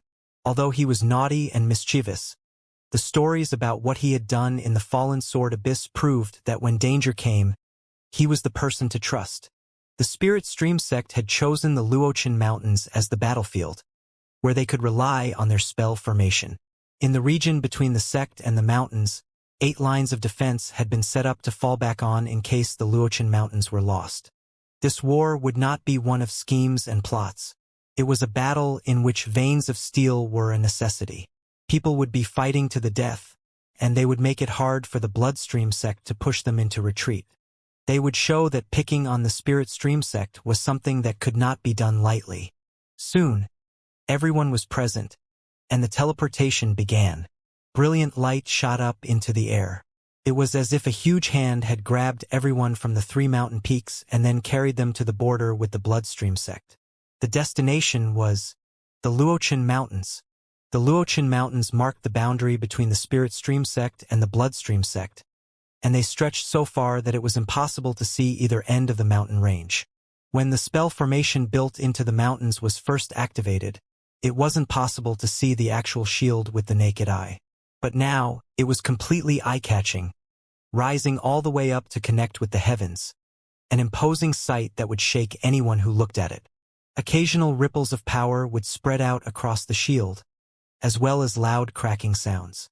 Clearly, the destructive power of the shield had everything in the area completely locked down.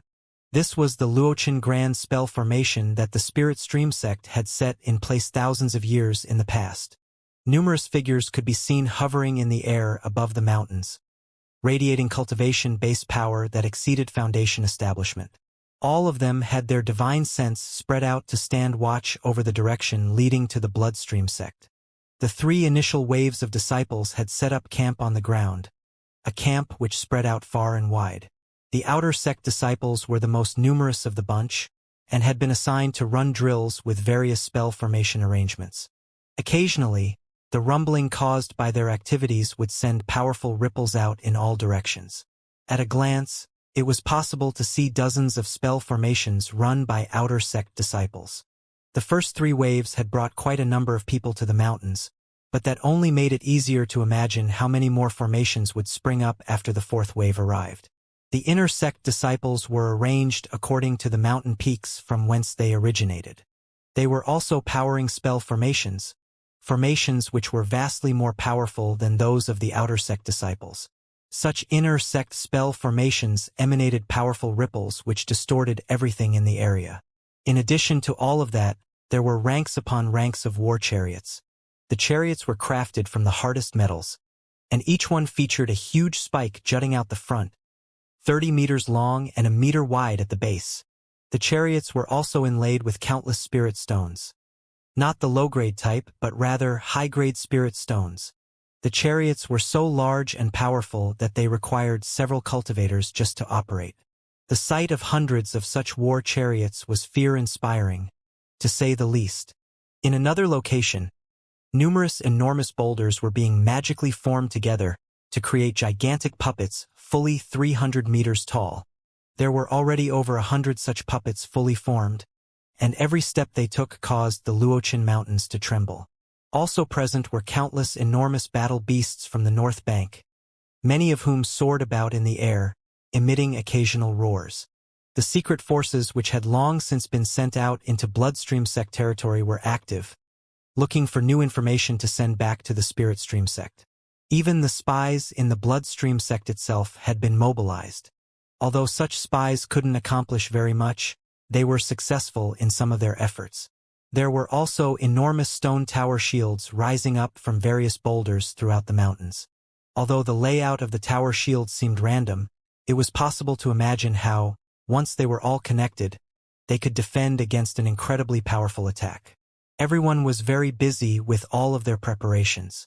There was another area within the Luochen Mountains, a district large enough to fit tens of thousands of individuals.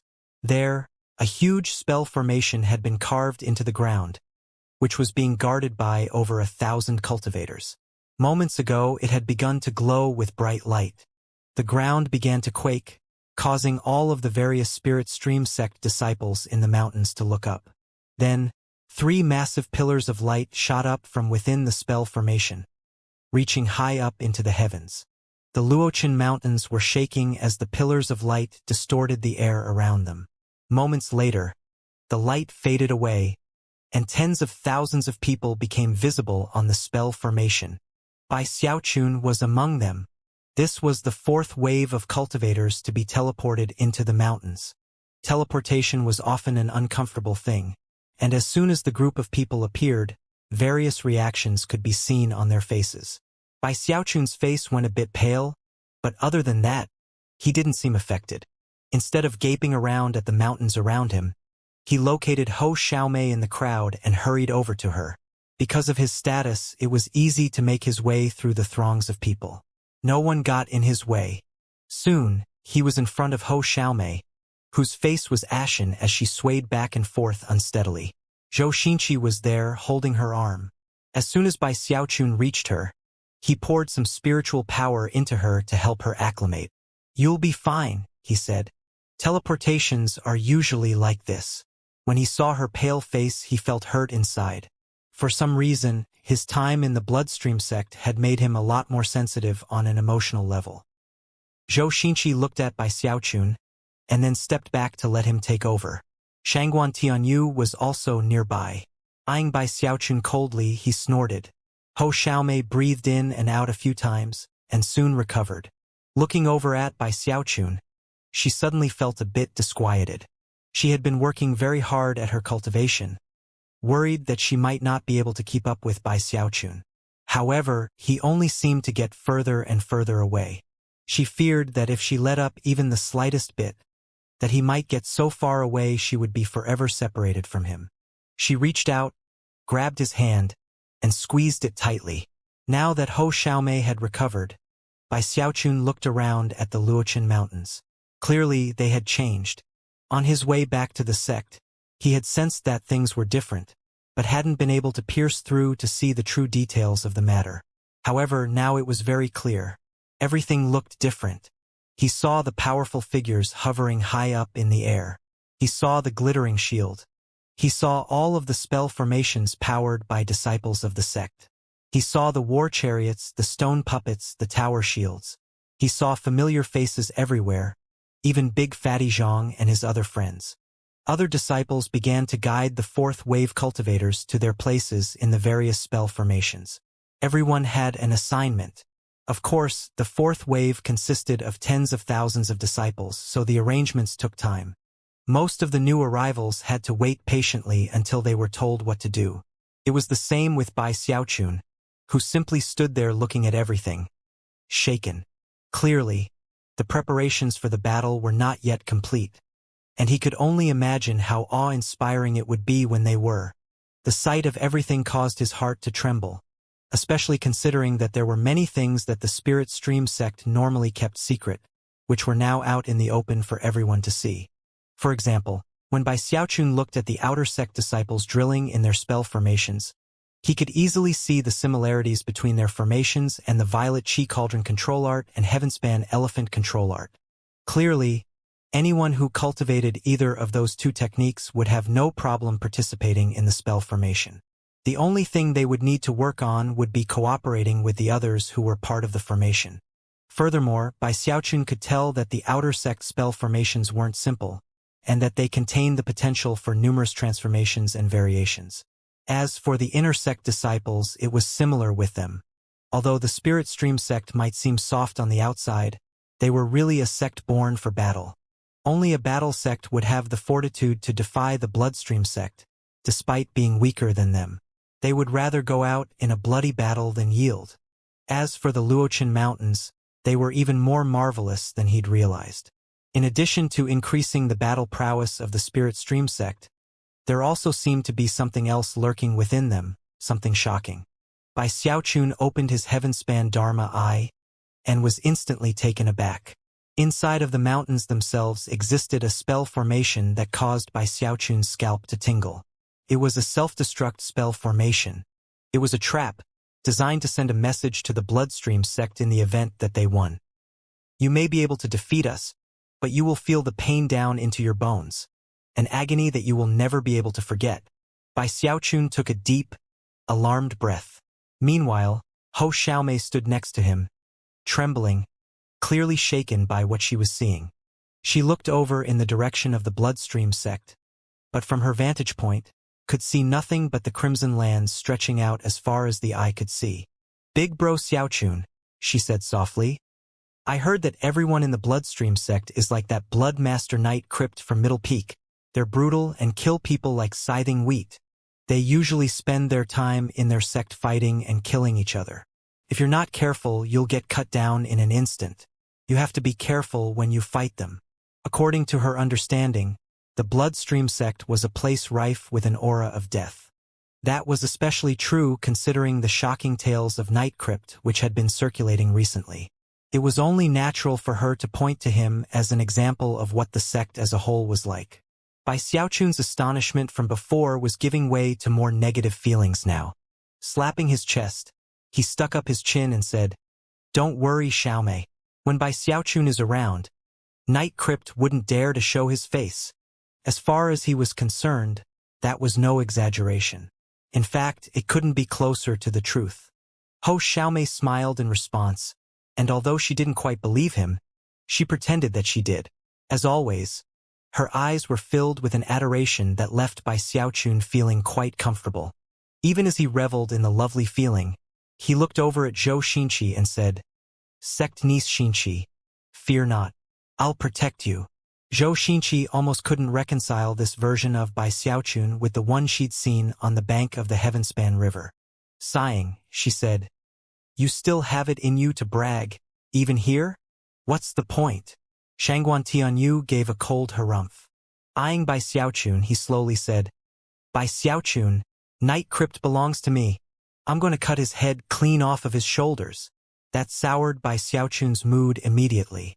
Glaring at Shangguan Tianyu, he was just about to respond when suddenly, his heart trembled as an icy sensation filled him from head to toe. Turning, he saw a young woman looking at him through the crowd. She was cloaked by her long, black hair, and was actually quite pretty. She was none other than Gongsun Wanner. As soon as she realized Bai Xiaochun was looking at her, she turned to look back at him. Their eyes met, and she reached up to cover her mouth as she laughed. Although they were some distance apart, for some reason, the sound of her laughter filled Bai Xiaochun with an incredible sense of danger. Something inside was screaming at him that this young woman was deadly. Bai Xiaochun's pupils constricted. This was his first time seeing Gongsun Wanner after returning to the Spirit Stream sect, and for some reason, she seemed completely different than he remembered. The previous Gongsun Wanner had been pretty, but not charming. The young woman he was looking at now, though, seemed to be charming down to her bones. Charming in a way that would make you shiver inside. Her facial features were the same as before, but she seemed completely different. So different that Bai Xiaochun's scalp was tingling on the verge of explosion. Her cultivation base fluctuations were being concealed, but something about her caused his eyes to narrow. Even his blood qi seemed to become sluggish inside of him. Something's off. Even as Bai Xiaochun's heart began to pound, Gongsun Wanner turned and vanished into the crowd. Despite craning his neck and looking around, he was unable to find her again. Slowly, the alarm he had felt began to fade away. However, he was still very certain about what had just occurred. How could Gongsun Wanner have changed so much? Panting, Bai Xiaochun thought back to when he'd looked into her eyes, and how he'd heard her melodious laughter. For some reason, that laughter seemed familiar to him. Of course, he had known Gongsun Wanner for quite some time. However, there was something about the familiarity of the laughter that seemed very different. Apparently, Ho Xiaomei could sense Bai Xiaochun's astonishment. She followed his gaze into the crowd, but didn't see Gongsun Wanner. "What's wrong, big bro Xiaochun?" she asked. Bai Xiaochun shook his head and declined to offer any explanation. Instead, he simply stood there thoughtfully. Slowly but surely, the tens of thousands of cultivators in the spell formation were being led to the spots that had been arranged for them. Soon it was Shangguan Tianyu's turn. One of the inner sect disciples from the North Bank approached him, clasped hands formally, and said, "Sect Uncle Shangguan, as set forth by sect decree, you will take command of the third of Green Crest Peak's Foundation Establishment spell formations. Your will shall preside over the third spell formation. Please, senior, accompany me, and I will show you the ins and outs of the formation." With that, he began to lead Shangguan Tianyu away, under the eyes of many observers. Most of the people who had just arrived were being sent to spell formations belonging to whichever mountain peak they had come from. It was a bit different with Shangguan Tianyu, though. He was proclaimed as the leader of a spell formation, which led to quite a lot of hushed discussion. Sect Uncle Shangguan really does live up to his reputation. The sect obviously has high hopes for his future. They even made him the leader of Green Crest Peak's third spell formation. I was just looking around, and realized that each area in the Luochen Mountains is set aside for one of the mountain peaks. Each mountain peak has several dozen outer sect spell formations, a dozen or so inner sect spell formations, plus spell formations for the peak lord and elders. Presumably, Shangguan Tianyu is going to the spell formation for Chosen. After coming back from the Fallen Sword Abyss, Sect Uncle Shangguan spent most of his time in secluded meditation, except for that time he went to challenge Ghostfang. Nobody is sure who won or lost, though. Bai Xiaochun's lips twitched a bit in response to what was happening, unconvinced that Shangguan Tianyu was as amazing as people made him out to be. Despite the buzz of conversation, Shangguan Tianyou's expression was the same as ever as he strode along. He was used to being the focus of so many gazes. Turning to the North Bank intersect disciple who was leading the way, he coolly asked, "Who might be the leaders of the second and first spell formations?" "Sect Uncle Shangguan," the disciple replied respectfully. "From what I've heard, the second spell formation will be led by the Elder of Green Crest Peak, and the first spell formation will be controlled by none other than the Peak Lord." Shangguan Tianyou nodded, then turned to look at Bai Xiaochun and snorted coldly. Moments later, a different disciple approached Zhou Xinqi, clasped hands, and bowed. "Sect Aunt Zhou, I've come to lead the way, ma'am. You are to be the leader of Fragrant Cloud Peak's third spell formation." Zhou Xinqi nodded silently. She and Shangguan Tianyou both left the teleportation spell formation, and Bai Xiaochun watched them go. Zhou Xinqi didn't bother him much, but for some reason, he found Shangguan Tianyou very grating. "I can't believe that guy gets to be one of the leaders. I guess that in addition to the intersect and outer sect spell formations, all of the mountain peaks have spell formations for the Foundation establishment cultivators. Huh? Well, what about me? Where am I supposed to go?" Even as he pondered the question curiously, one of the intersect disciples from the South Bank approached in a beam of light. Before he even got close, he yelled, "Is Sect Uncle Bai here?" He was actually sweating, and his voice was so loud that everyone in the area heard him, even Shangguan Tianyou and Zhou Xinqi, who both stopped in their tracks and looked over. Bai Xiaochun's eyes began to shine, and he took a few steps forward, waving to the intersect disciple. The disciple saw him and flew over, and before he even landed, was clasping hands and bowing, his eyes shining with reverence and worship. "Greetings, Sect Uncle Bai. The sect leader has commanded that you will not be a part of any of the spell formations from the South or North Banks. Instead, you will lead the Mount Dao Seed Foundation Establishment Formation." Quite a few people heard the words spoken by the intersect disciple, and conversations sprang up almost immediately as people looked over at Bai Xiaochun. "He's going to lead the Mount Dao Seed Foundation Establishment Formation? Ah, that's how it should be. Sect Uncle Bai has a Heavendao Foundation Establishment Cultivation base. Putting him with any of the other 7 mountain peaks would be a complete waste of talent. Only Mount Dao Seed is suitable for Sect Uncle Bai." The gazes which fell upon Bai Xiaochun were those of respect and envy.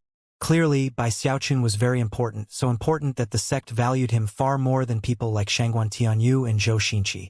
Zhou Xinqi looked at Bai Xiaochun, then looked away and walked off. Although Shangguan Tianyou's expression was the same as ever, his hands were clenched into fists. To be so blatantly compared to someone else caused him to grit his teeth, swish his sleeve, and then fly away.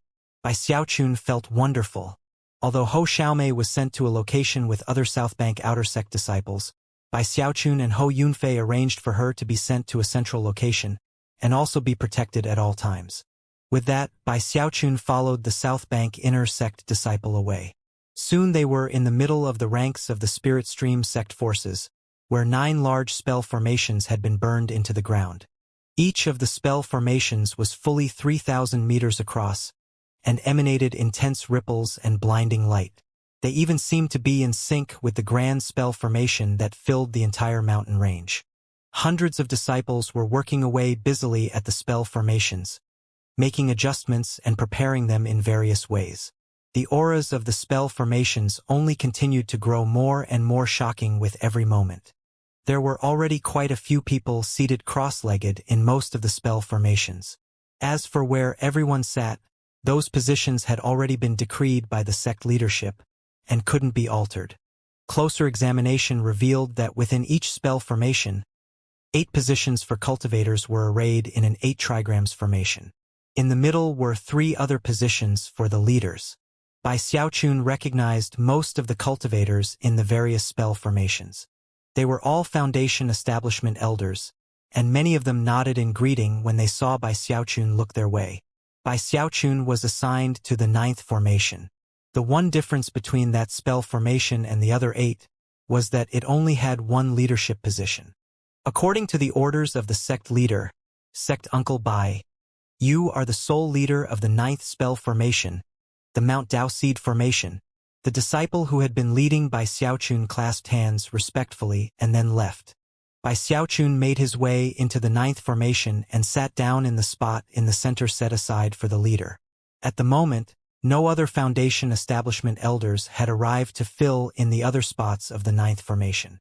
As such, Bai Xiaochun closed his eyes and opened his cultivation base to begin getting used to the spell formation. Almost immediately, the spell formation formed a resonance with Bai Xiaochun's Violet Qi Heavenspan incantation. Because of that, he instantly felt as if he had become one with the formation. His mind began to vibrate, and he was suddenly filled with the sensation that all he had to do was stand up, and he would transform into an enormous giant. The feeling caused his mind to spin. Simultaneously, an intense light shot up from the 9th formation. Quite a few of the Foundation establishment elders in the other surrounding spell formations noticed what was happening, as did other cultivators in the area. The tens of thousands of cultivators from the 4th wave who were still being sent out to the various formations were all shaken, and looked over. Soon, gasps could be heard. The light shining from Bai Xiaochun's location in the 9th formation was creating the image of a 600-meter-tall giant. As it took shape, it was gradually possible to make out the facial features of the giant. They belonged to none other than Bai Xiaochun. Big Fatty Zhang, Third Fatty He, Su Baokai, Ho Yunfei, and all of his other friends in the different locations in the Luochen Mountains looked over in shock at the giant. Ghostfang was sitting in position in the 3rd formation of Ghostfang Peak, meditating. Then his eyes snapped open, and he looked over at the giant. Beihan Lai, Su Song, and the recently arrived Shangguan Tianyu and Zhou Xinqi were all looking in the same direction. As for Gong Sun Wanner, her eyes shone with a strange light. Bai Xiaochun was a bit dazed at first. He clearly felt as if he had become a giant, as if his thoughts were the giant's thoughts. Apparently, this giant was an external incarnation of himself. The feeling of incredible power that coursed through him caused him to throw his head back and let loose a long, piercing cry. The heavens shook as if they had been struck by lightning, and everything in the area began to shake and tremble. He tried to wave his arms, but his unfamiliarity with this form caused the giant to destabilize and then slowly collapse. Even still, the scene which had just played out left everyone who had seen it shocked. Even the prime elders and legacy echelon cultivators up in the sky had been paying attention. So that's Bai Xiaochun.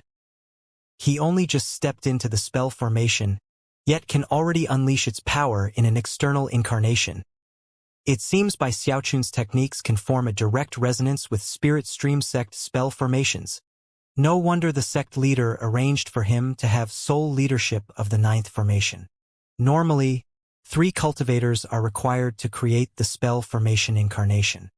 He can do it by himself. After Bai Xiaochun's giant incarnation faded away, a brief silence followed, and then a massive uproar filled the Luochen Mountains. That was Sect Uncle Bai. Heavens! Didn't Sect Uncle Bai just get here? I can't believe he can already unleash the power of the spell formation. Everyone was shaken. Some felt enthusiasm, but others weren't very happy. Quite a few were jealous. Shangguan Tianyou's hands were clenched painfully tight. Gritting his teeth, he forced himself to calm down, then sent his cultivation base power out to familiarize himself with his own spell formation. He wasn't the only one that was paying close attention. Ghostfang, Beihan Lai, Su Song, Gong Sun Yun, and many others had already been outdone. During the following days, they did further research and experimentation, and began to follow Bai Xiaochun's example. Soon, more and more giants began to appear. Eventually, the tens of thousands of people from the 4th wave were all sent to their spots in the various spell formations. The other 8 formations in Bai Xiaochun's area were now almost completely full. As for his own 9th formation, the other 8 people had all shown up one after another. None of them were strangers to Bai Xiaochun. They were all disciples whom he had helped greatly in the Fallen Sword Abyss. After realizing that they had been assigned to work with Bai Xiaochun, they excitedly went about helping him with the giant incarnation, which grew more and more powerful. As all of the groups worked together and grew more familiar with powering the spell formation giants, the Luochen Mountains filled with increasingly shocking energy. As the giants appeared, they roared and moved about, sometimes even unleashing magical techniques. All light in heaven and earth dimmed. Even the outer sect formations with over 100 people in them also formed giants which unleashed battle prowess similar to the Great Circle of Qi condensation. The inner sect spell formation incarnations surpassed Qi condensation and were similar to Foundation establishment cultivators. And then there were the formations with the chosen like Shangguan Tianyu, who radiated the power of the Great Circle of Foundation establishment. As for the first and second spell formations from each mountain peak, they were the strongest and brimmed with power equivalent to core formation. The 3 mountain peaks from the south bank and the 4 mountain peaks from the north bank were all on equal footing. The smallest of the giants was roughly 150 meters in height. At first, many of them had semi-translucent bodies, making it possible to see the cultivators sitting cross-legged inside. Toward the end, though, the giants became so solid that it was almost impossible to see anyone inside. The sight of so many giants in the Luochen Mountains was shocking to the extreme. Already, the central 9th spell formation, the Mount Daoseed formation, was far more powerful than the formations of any of the other mountains. Every time it appeared, the power of the Foundation establishment cultivators within it caused the battle prowess of the giant incarnation to emanate fluctuations that, despite not being of the core formation level, were strong enough to fight a core formation cultivator. Furthermore, when Bai Xiaochun's giant incarnation appeared, it released a Heaven Dao aura that caused thunderous rumbling to fill the air. Sparks of electricity even showered about in all directions. Bai Xiaochun was located in the giant's Dantian region, with the other 8 cultivators being located in other fixed positions within the body. On a few occasions after forming the giant incarnation, Bai Xiaochun sent it flying up into the air to unleash a fist strike that would shake everything in the area. Sometimes the giant would perform an incantation gesture, drawing upon the combined cultivation base power of 8 people to summon an enormous violet cauldron.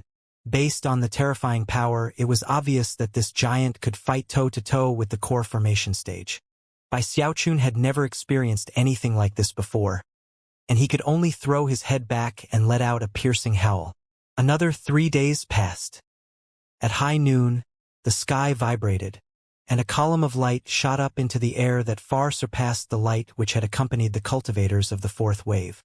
As the ground quaked, all cultivators of the sect looked up into the sky. Everyone, even Bai Xiaochun, watched as the blinding pillar of light slowly shrank into the form of an enormous white sun.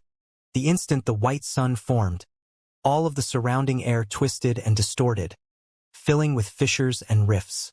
Within the sun could be seen the image of a raven, which apparently formed the core of the sun. Although its eyes were closed, it radiated a sense of intense might. Beneath the raven floated a mountain. It was none other than the 9th mountain peak of the Spirit Stream sect. The pressure weighing down from that mountain caused all of the Luochen Mountains to tremble. A handful of legacy echelon cultivators flew out, as well as prime elders. Then, an old man appeared who, despite not being physically imposing, emanated the loftiest of airs. He was none other than the Spirit Stream sect's founding patriarch. Countless voices joined together in a thunderous roar as all cultivators in the mountains clasped their hands and offered formal greetings. "Greetings, patriarch! Greetings, patriarch!" The ear-splitting sound of their calls shook everything like thunder from the heavens. For other figures floated up from the mountains to join him, which were the other patriarchs that had led the previous 4 waves of cultivators out of the sect. The founding patriarch looked over the forces of the Spirit Stream sect, and then spoke in words that echoed out into every corner of the mountains, to reach every cultivator present.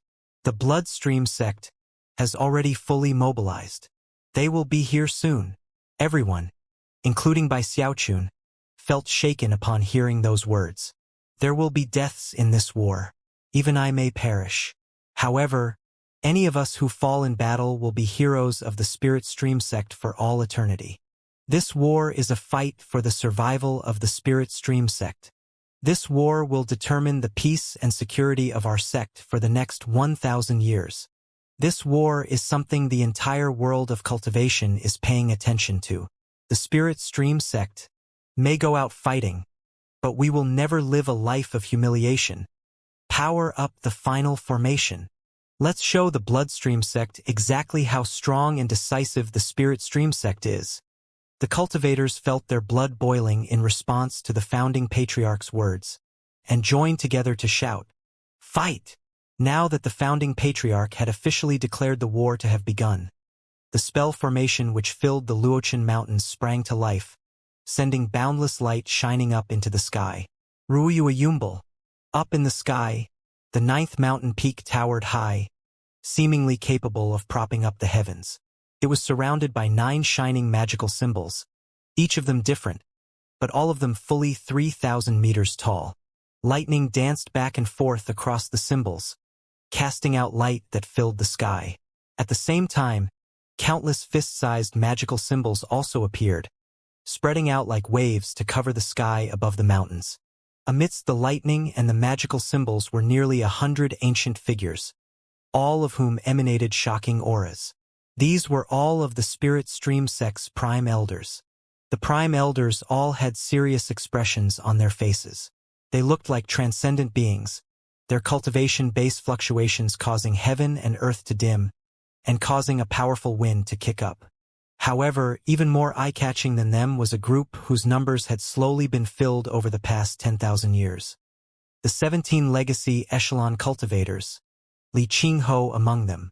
Those 17 cultivators hovered above in the sky, shining with light that, from a distance, made them seem like 17 stars that emanated heaven-shaking, earth-shattering pressure.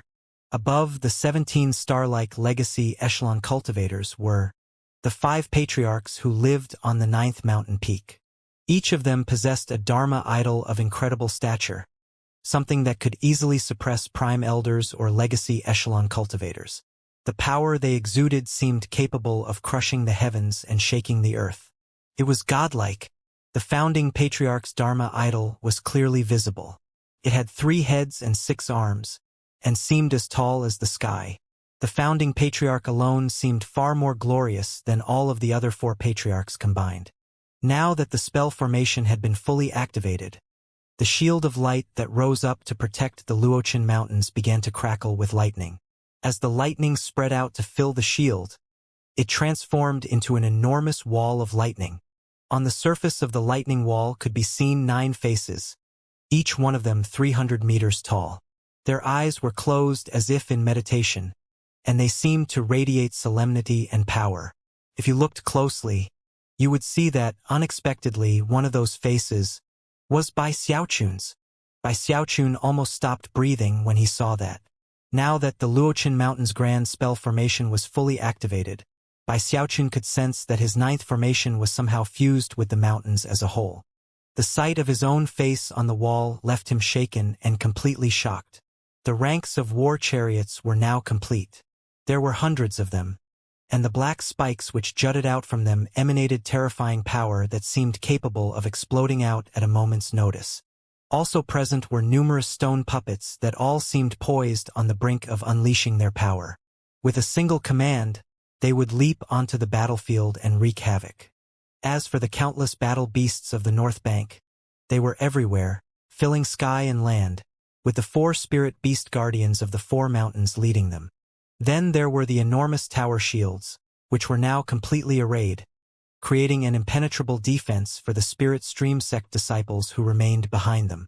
As for the spell formations, the disciples poured power into them, causing rumbling to echo out as giants appeared, coming from 7 different directions. Each of the 7 mountains had dozens of spell formations for the outer sect disciples. As a result, hundreds of figures began to gather. Some were human giants, others looked like giant beasts. Roars filled the air as ripples spread out in all directions. The inner sect disciples' spell formations were all activated. Although they didn't have as many as the outer sect disciples, theirs were far more powerful.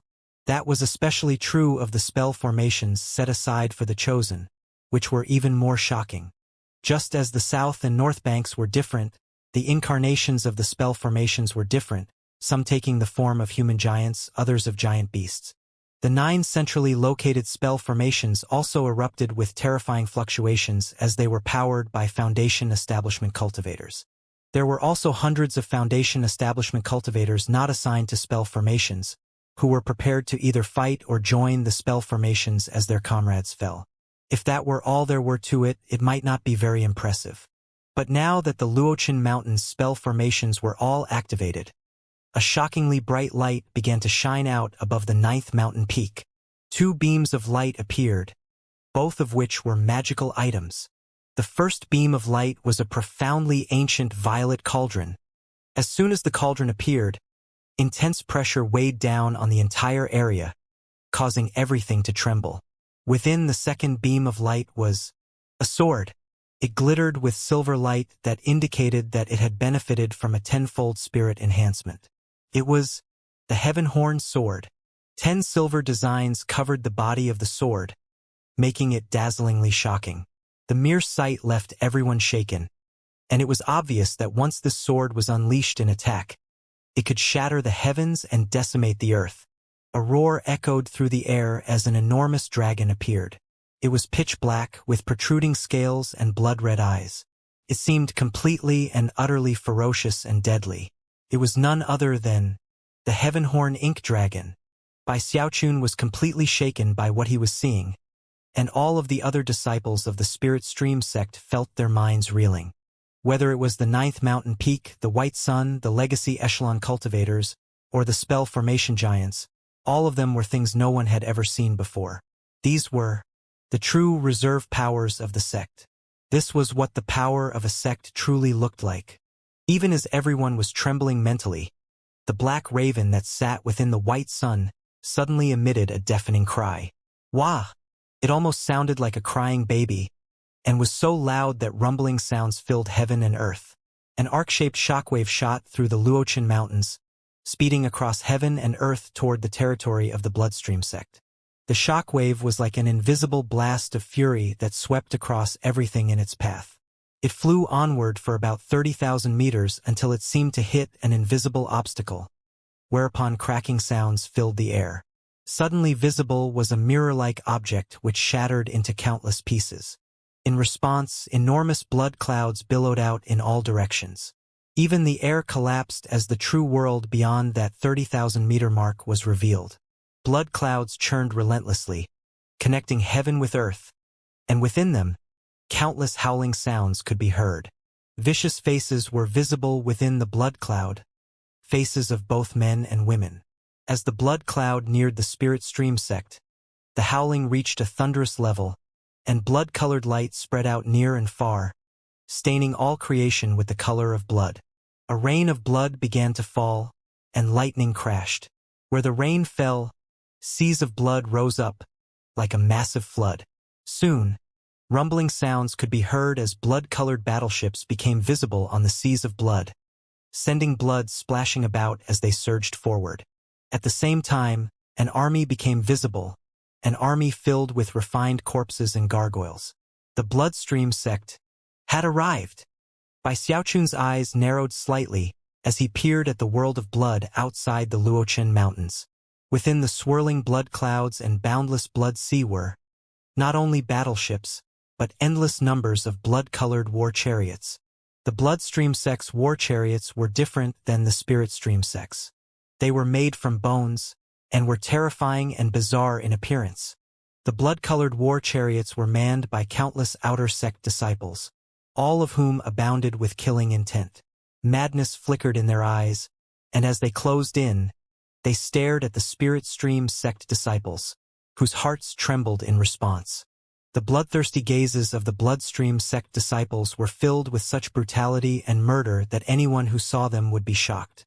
In addition to the war chariots and the battleships, the Sea of Blood also contained numerous blood giants. They were completely hairless, and were apparently formed from nothing but blood. Each step they took caused the seas beneath their feet to howl.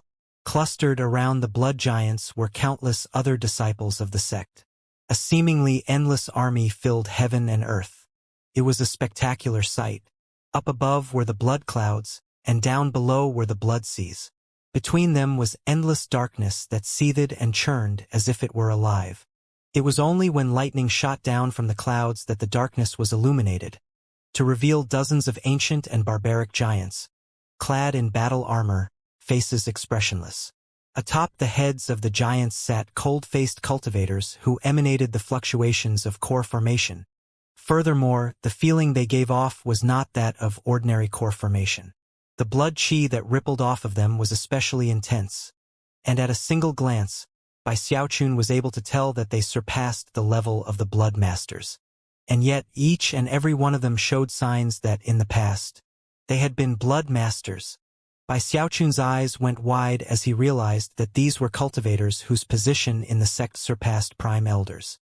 They occupied the highest position under the patriarchs. They were the blood rippers. When blood masters reached core formation, they became blood rippers. The dozens of blood rippers traveled along within the boundless darkness. However, on either side of the darkness were the hundreds of prime elders of the bloodstream sect, who bristled with divine abilities as they flew along. Beyond them were more than 1,000 foundation establishment cultivators, who flew along in beams of light, clustered around the boundless darkness. The presence of so many powerful cultivators only made the blood rippers seem more majestic. In the vanguard position ahead of the boundless darkness were 4 major forces. One of them was made up of countless gargoyles formed into the shape of a gigantic black head. Sitting atop the head were none other than the nameless Peak Bloodmaster and Grand Elder.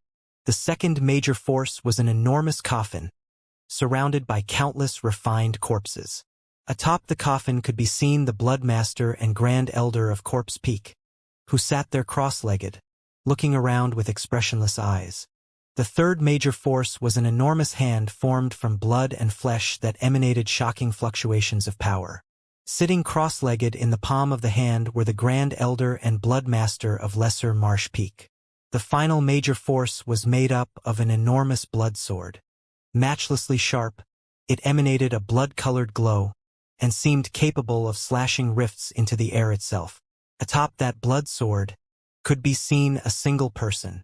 It was none other than Song Junwan, dressed in battle garb, an unsightly expression on her cold, elegant face. Clearly, the disappearance of Night Crypt made it so that the forces of Middle Peak couldn't match up to the other mountain peaks. Considering that they were going to war, that effect was even more pronounced. Down below, within the Blood Sea, were countless outer and inner sect disciples. As they neared the Luochen Mountains, they ceased their war cries, and instead shot forward in silence, radiating intense, murderous auras. Up above, the Foundation establishment elders would occasionally flick their sleeves as they flew along, causing gale force winds to spring up and send the outer and inner sect disciples flying along. The disciples didn't show any alarm or fear. As they flew into the air, they gathered into special formations that looked like blood-colored spheres of flesh. When they landed back down, they would bash huge craters into the ground, after which the spheres would break apart into hundreds of disciples who would then continue to speed along. The blood-colored spheres of flesh were shocking to the extreme, especially considering that the disciples who made them up seemed to be completely fearless, not even afraid of dying. They were like locusts, sweeping across the land in breathtaking fashion.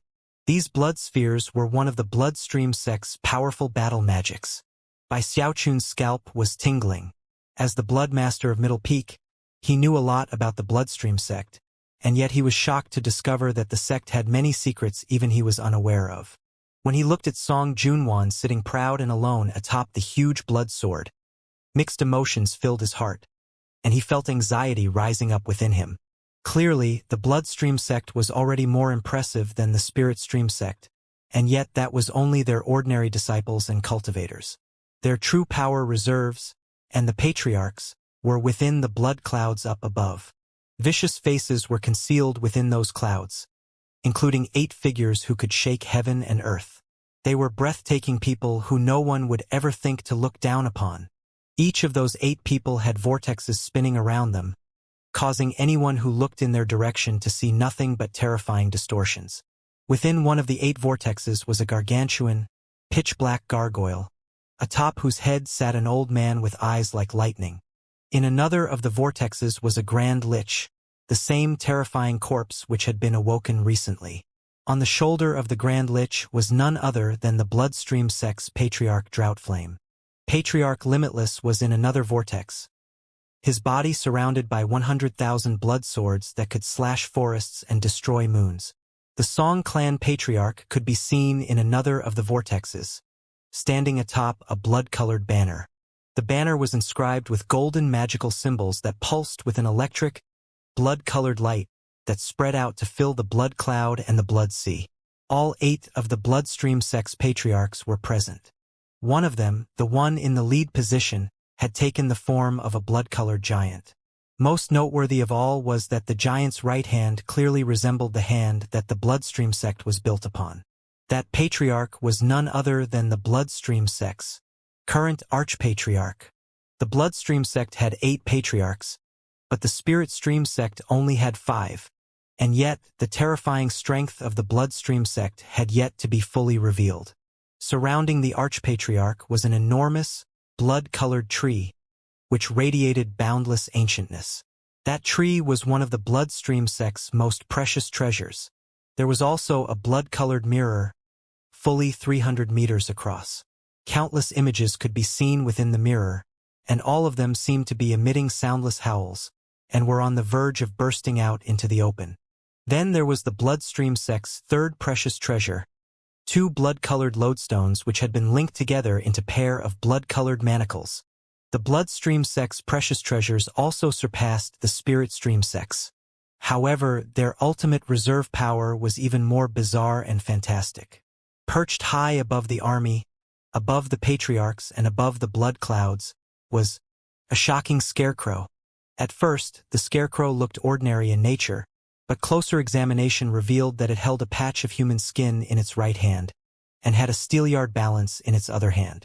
A twisted smile could be seen on its face, and anyone who saw it would feel their heart pulsing with fear.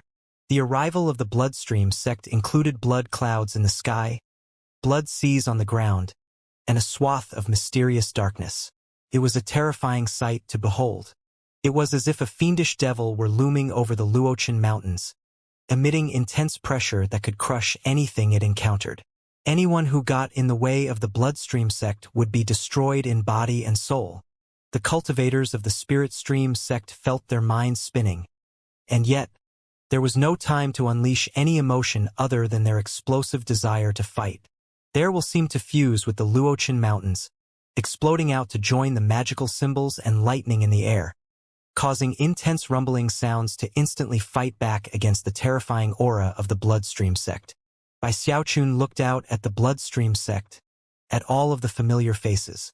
Song Ke was there, as were Song Junwan, Su Shaoshan, Jia Lai, Master God Diviner, the 3 Blood Masters, and others. There was also the Song Clan Patriarch and Patriarch Limitless, within the blood clouds. The only person he didn't see in the crowd was Shuemei. However, there was no time to think about her right now. At the moment, the Sea of Blood was only about 15,000 meters away from the Luochen Mountains. At this distance, he could see the murderous expressions on the faces of all the bloodstream sect cultivators. He saw the killing intent in Song Junwen's eyes, and he saw how the gazes of the Song Clan Patriarch and the others in the blood cloud flashed like lightning. Clearly, all of them were ready to kill and ready to die.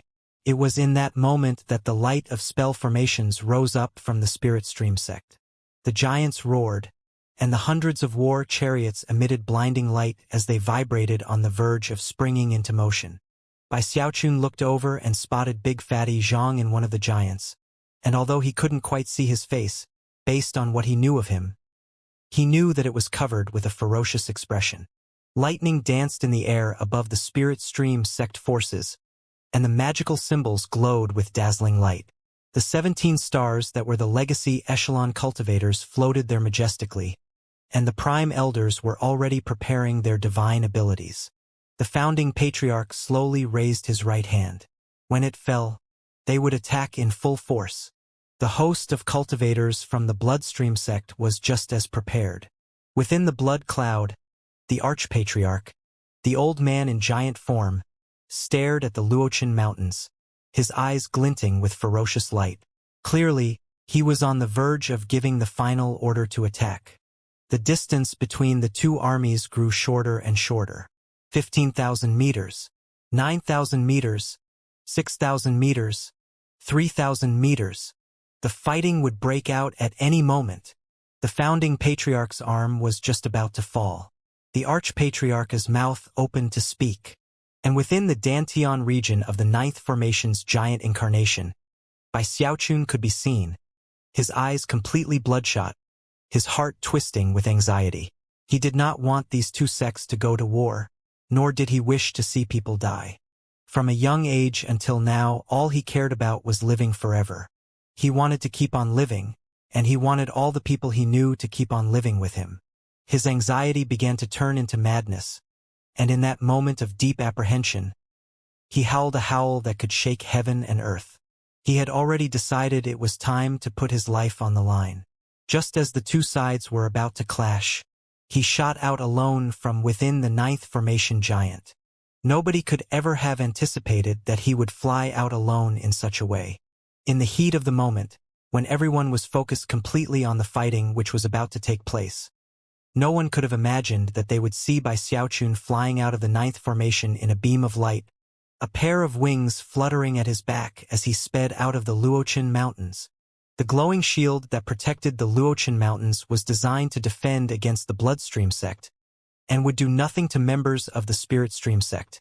Before anyone could react, Bai Xiaochun was hovering in the air outside of the Luochen Mountains. Everyone in the Spirit Stream sect was completely and utterly shocked, and immediately began to cry out in alarm. Big Fatty Zhang's eyes went wide, and his mind spun. He simply couldn't imagine what Bai Xiaochun was doing flying out alone. "Xiaochun, what are you doing? Get back here." Ho Xiaomei was in one of the giants, and as soon as she saw what was happening, a tremor ran through her, and she screamed, "Big bro Xiaochun, you?" Third Fatty He and Su Baokai both gasped, and their eyes went wide. They almost felt like their minds were being struck by lightning. Zhou Xinqi was in control of one of the spell formation giants, and although she almost couldn't believe what was happening, she cried, "Bai Xiaochun!" Li Qingho was one of the legacy echelon cultivators high up in the air, shining like a star. However, when he saw Bai Xiaochun fly out into the open, his eyes went wide as if with madness. "What are you doing, Bai Xiaochun?" He wasn't the only one who almost went crazy. Sect leader Zhang Yuandong reacted with a similar shout of anger, and even the founding patriarch gasped in disbelief. Ghostfang, Beihan Lai, Su Song, and all the other chosen were dumbstruck. A tremor ran through Shangguan Tianyu, and at the same time, a spark of joy flickered in his heart as he realized that Bai Xiaochun would almost certainly be killed. All of this takes some time to describe, but from the instant that Bai Xiaochun flew out until the crowd reacted, only a moment passed. Even as everyone gaped in shock, Li Qingho and the patriarchs prepared to fly out and retrieve Bai Xiaochun. Out beyond the border of the mountains, right between the two sects, Bai Xiaochun roared, "Stop! No fighting! Everyone, listen to me!" Despite his words, no one seemed inclined to stop. Furthermore, it only took a moment for the shocked members of the Bloodstream sect to realize who they were looking at. Bai Xiaochun. Song Ke was the first. Madness rose up in his eyes, and threw his head back and laughed uproariously. Without any hesitation, he launched into motion. "Have a death wish, huh? Allow me to make your wish come true." Song Ke wasn't the only one to react in such a way. More Bloodstream sect disciples recognized Bai Xiaochun, and were instantly delighted. Roaring with laughter, they all charged in his direction. "Is this Bai Xiaochun a complete moron? Or what? I can't believe he flew out alone. It doesn't matter why, and it doesn't matter if it's a trap. I'm gonna kill him. Ha ha ha. Bai Xiaochun's in the open now, and he's not gonna make it back alive." Numerous figures flew out from the Bloodstream sect. As for the Blood Masters near the boundless darkness, they had already discussed among themselves how to kill Bai Xiaochun during the fighting. However, they knew that, considering how important he was to the Spirit Stream sect, it wasn't likely they would have a chance to fight him alone. And yet, Bai Xiaochun had just foolishly flown out by himself, only to shout infantile words about stopping and not fighting. Laughing at the tops of their lungs, the three blood masters flew out as quickly as bolts of lightning. Even Song Junwan was spurred into action. Master God Diviner, Jia Lai, and numerous others were all striving to be the first to attack Bai Xiaochun. Kill Bai Xiaochun. The two armies weren't very far away from each other to begin with, placing all the people who wanted to kill Bai Xiaochun very close. As that happened, the Song clan patriarch laughed.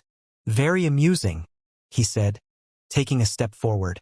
Just as he was about to attack and kill Bai Xiaochun, the Spirit Stream Sect's Patriarch Ironwood teleported out to block his path. Rumbling sounds could be heard as Patriarch Limitless flew out, and yet, Patriarch Li Zimo gave a cold snort and rushed to block him. The Spirit Stream Sect's founding Patriarch flew out with a grim face and a murderous aura. His intention was to grab Bai Xiaochun and bring him back behind the shield. But before he could get close, a teleportation interrupted him as the Bloodstream Sect's Archpatriarch appeared in front of him. No words were spoken. Everyone immediately unleashed attacks. Countless giants sprang out from the Luochen Mountains, driven by Ho Yunfei and other friends of Bai Xiaochun. They, along with Li Qingho, all had one goal: save Bai Xiaochun. Bai Xiaochun, get back here. Bai Xiaochun could see that his words were being completely ignored. The patriarchs were already starting to fight, and the Bloodstream Sect army was moment away. There he was in the middle of the battlefield, watching as both sides prepared to slam into each other. As for the cultivators who were coming to try to kill him, they were only about 300 meters away. Jia Lai was using some unknown method to fly at incredible speed, putting him among the closest of the group. Bai Xiaochun was starting to get very nervous. Eyes shining madly, and clearly throwing caution to the wind, he roared at the Bloodstream Sect cultivators. Back down, all of you! In response, the Bloodstream Sect cultivators laughed at the tops of the lungs. Bai Xiaochun, I was under the mistaken belief that you were a true chosen, but it turns out that you're just a lunatic. Ha ha ha! I can't believe you think we're going to retreat. Who do you think you are? Bai Xiaochun, you might be the Heavendao Foundation establishment cultivator of the Spirit Stream Sect, but on this battlefield, you're going to be a corpse in a matter of moments. After hearing Bai Xiaochun's words, the three blood masters were convinced that he was a complete madman. Jia Lai threw his head back and laughed uproariously, pushing forward with even greater speed. He didn't necessarily want to be the person to kill Bai Xiaochun. He just wanted to be the first to land an attack on him. What a great story that would make in the future.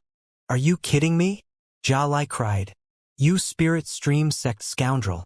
What gives you the right to tell us what to do? Bai Xiaochun's face was grim as he stared at the incoming Bloodstream Sect cultivators. Slapping his bag of holding, he produced his Night Crypt mask. Flicking his sleeve, he said, What gives me the right? I'm the Blood Master of Middle Peak. Those words brimmed with murderous intentions, with veins of steel, with madness, with devilishness. As he placed the mask onto his face, a shocking aura erupted out to fill the world. What gives me the right? I'm the Blood Master of Middle Peak. Two sects were on the verge of war, and were literally moments away from fierce fighting. But then, Bai Xiaochun's voice rang out loud and clear for everyone to hear. His words were backed by a towering blood qi that erupted out in all directions, making his voice indescribably awe-inspiring. He wasn't attempting to be sinister, but because he was wearing his Night Crypt mask, he naturally reverted to the way he had been in the Bloodstream Sect. His voice was cold and ghastly, and a heaven-shaking, earth-shattering murderous aura raged around him, causing everything to go silent. The implication behind the words he had just spoken was something no one could ever have predicted. Both sects were immediately shaken, their hearts battered by great waves of shock that threatened to overwhelm them. From a distance, the Spirit Stream Sect and the Bloodstream Sect looked like two enormous clouds, one white and one red. Parts of those clouds were already starting to intersect, and yet, they now ceased moving. Everyone slowly looked over. At the spot between the two sects, the spot where numerous Spirit Stream Sect cultivators were rushing to provide defense, and numerous Bloodstream Sect cultivators were speeding with murderous intentions. Everyone was now looking at Bai Xiaochun. Jia Lai, who as one of the closest to Bai Xiaochun, felt as if his mind were being struck by lightning. Eyes widening, he began to tremble and forgot to breathe. He was completely struck mute. Echoing in his mind were the words Bai Xiaochun had just spoken, and his eyes were now faced with the Blood Master of Middle Peak, Night Crypt. "Your Night Crypt?" he said, trembling. Ever since the trial by fire for Blood Master, Jia Lai's fear of Night Crypt had fermented, and now he was completely dumbstruck. The blood chi and murderous aura swirling around Bai Xiaochun made it so that he didn't need to offer any proof. Jia Lai was immediately convinced, beyond the shadow of a doubt, that this was Middle Peak's Blood Master Night Crypt. He wasn't the only one to give voice to his shock. Not too far away from him was Master God Diviner, who had just been bubbling with excitement at the thought of killing Bai Xiaochun and growing his reputation. However, as soon as Bai Xiaochun put that mask on, he turned into something that haunted Master God Diviner's nightmares. Night Crypt. Night Crypt, he shrieked. This is impossible. Those two weren't the only ones among the charging bloodstream sect disciples. Moments ago, vicious, murderous grins had covered their faces, but now they were gasping. Their eyes were as wide as if they had been struck across the face with a piece of wood. Why you? How is this even possible? Heavens! Night Crypt, the plagued evil. Is Bai Xiaochun? I can't believe they're the same person. Su Shaoshan was so surprised he almost bit off his tongue. Never before in his entire life had he witnessed anything this outrageous. It almost seemed more unbelievable than the hallucinations he'd experienced on Corpse Peak. In fact, he was nearly convinced that he was seeing things. Then there was Song Ke, whose killing intent had previously been raging. Now everything was reversed. His mind almost couldn't keep up with what was happening, and he hovered there, mouth gaping, trembling, eyes blanker than they had ever been in his life. It was a difficult thing for him to accept. As far as Song Ke was concerned, Night Crypt was an enemy, and Bai Xiaochun was an even more so an enemy. Unexpectedly, those two enemies were actually one and the same. The battlefield instantly went silent. Even the patriarchs of the two sects forgot to fight and simply looked down at Bai Xiaochun. The Song clan patriarch's expression was that of shock and other mixed emotions. Patriarch Limitless seemed surprised and suspicious. The Spirit Stream sect's founding patriarch, as well as Patriarch Ironwood, seemed incapable of believing the preposterous scene which was playing out in front of their eyes. The legacy echelon cultivators and the blood rippers were just as shocked as everyone else. As for the three blood masters who Bai Xiaochun had previously sworn an oath with, they felt like their minds were about to explode. Night Crypt, is Bai Xiaochun? Murmured the blood master from Lesser Marsh Peak. He suddenly felt as if his world had been turned upside down. The bloodstream sect cultivators weren't the only ones to be shaken.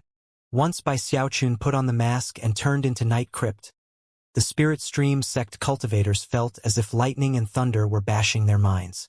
Gasps rose up within the Luochen Mountains, along with countless cries of surprise, alarm, disbelief, and incredulity. Shangguan Tianyu had been laughing coldly as he waited in anticipation for Bai Xiaochun to be killed. But now his eyes were on the verge of popping out of his skull. As he panted, his mind devolved into a complete blank. Ghost Fong, Gong Sun Yun, Beihan Lai, and the other chosen of the Spirit Stream sect were all profoundly shaken. That was especially true of Zhou Xinqi, whose eyes couldn't have been wider. To her, it seemed as if the world of this moment was a completely preposterous place. She suddenly remembered what Bai Xiaochun had said to Ho Xiaomei, that when Bai Xiaochun was around, Night Crypt wouldn't dare to show his face. This? Zhou Xinqi felt as if everything around her was devolving into chaos. Some distance away, Ho Xiaomei was gaping in shock. She almost couldn't reconcile that the grand and lofty Bai Xiaochun that existed in her heart was also the most terrifying of all cultivators. Night Crypt. She wasn't the only one who had such a reaction. Ho Yunfei, Big Fatty Zhang, and Third Fatty He were all left completely speechless. As for Li Qingho, He suddenly felt as if he didn't even know Bai Xiaochun, and could do nothing more than stare in shock. Even as everyone reeled, Bai Xiaochun looked at the hosts from the Bloodstream sect, swished his sleeve, and then spoke in an infinitely cold and raspy voice. "How dare you fail to offer greetings to a blood master?" Even as the words left his mouth, he drew upon his undying live forever technique, causing the energy of a blood master to ripple out. All cultivators from Middle Peak instantly felt an unstoppable pressure weighing down upon them. It was a profound and dignified pressure that instantly changed the feeling of the battlefield for them. Trembling, Jia Lai was the first to fall to his knees to kowtow. Then came Master God Diviner. As the moments ticked by, the previously maddened disciples of Middle Peak began to drop to their knees. As the shocked Spirit Stream sect cultivators looked on, even Song Ke was forced by Xiaochun's blood master pressure to drop down and kowtow. "Greetings, Middle Peak Blood Master." More and more such cries rang out, until all of the Middle Peak cultivators were on their knees, trembling, even the ones further back within the army. At a broad glance, it was possible to tell that the number of people who were prostrating themselves to Bai Xiaochun made up a full 20% of the army. That was all of Middle Peak.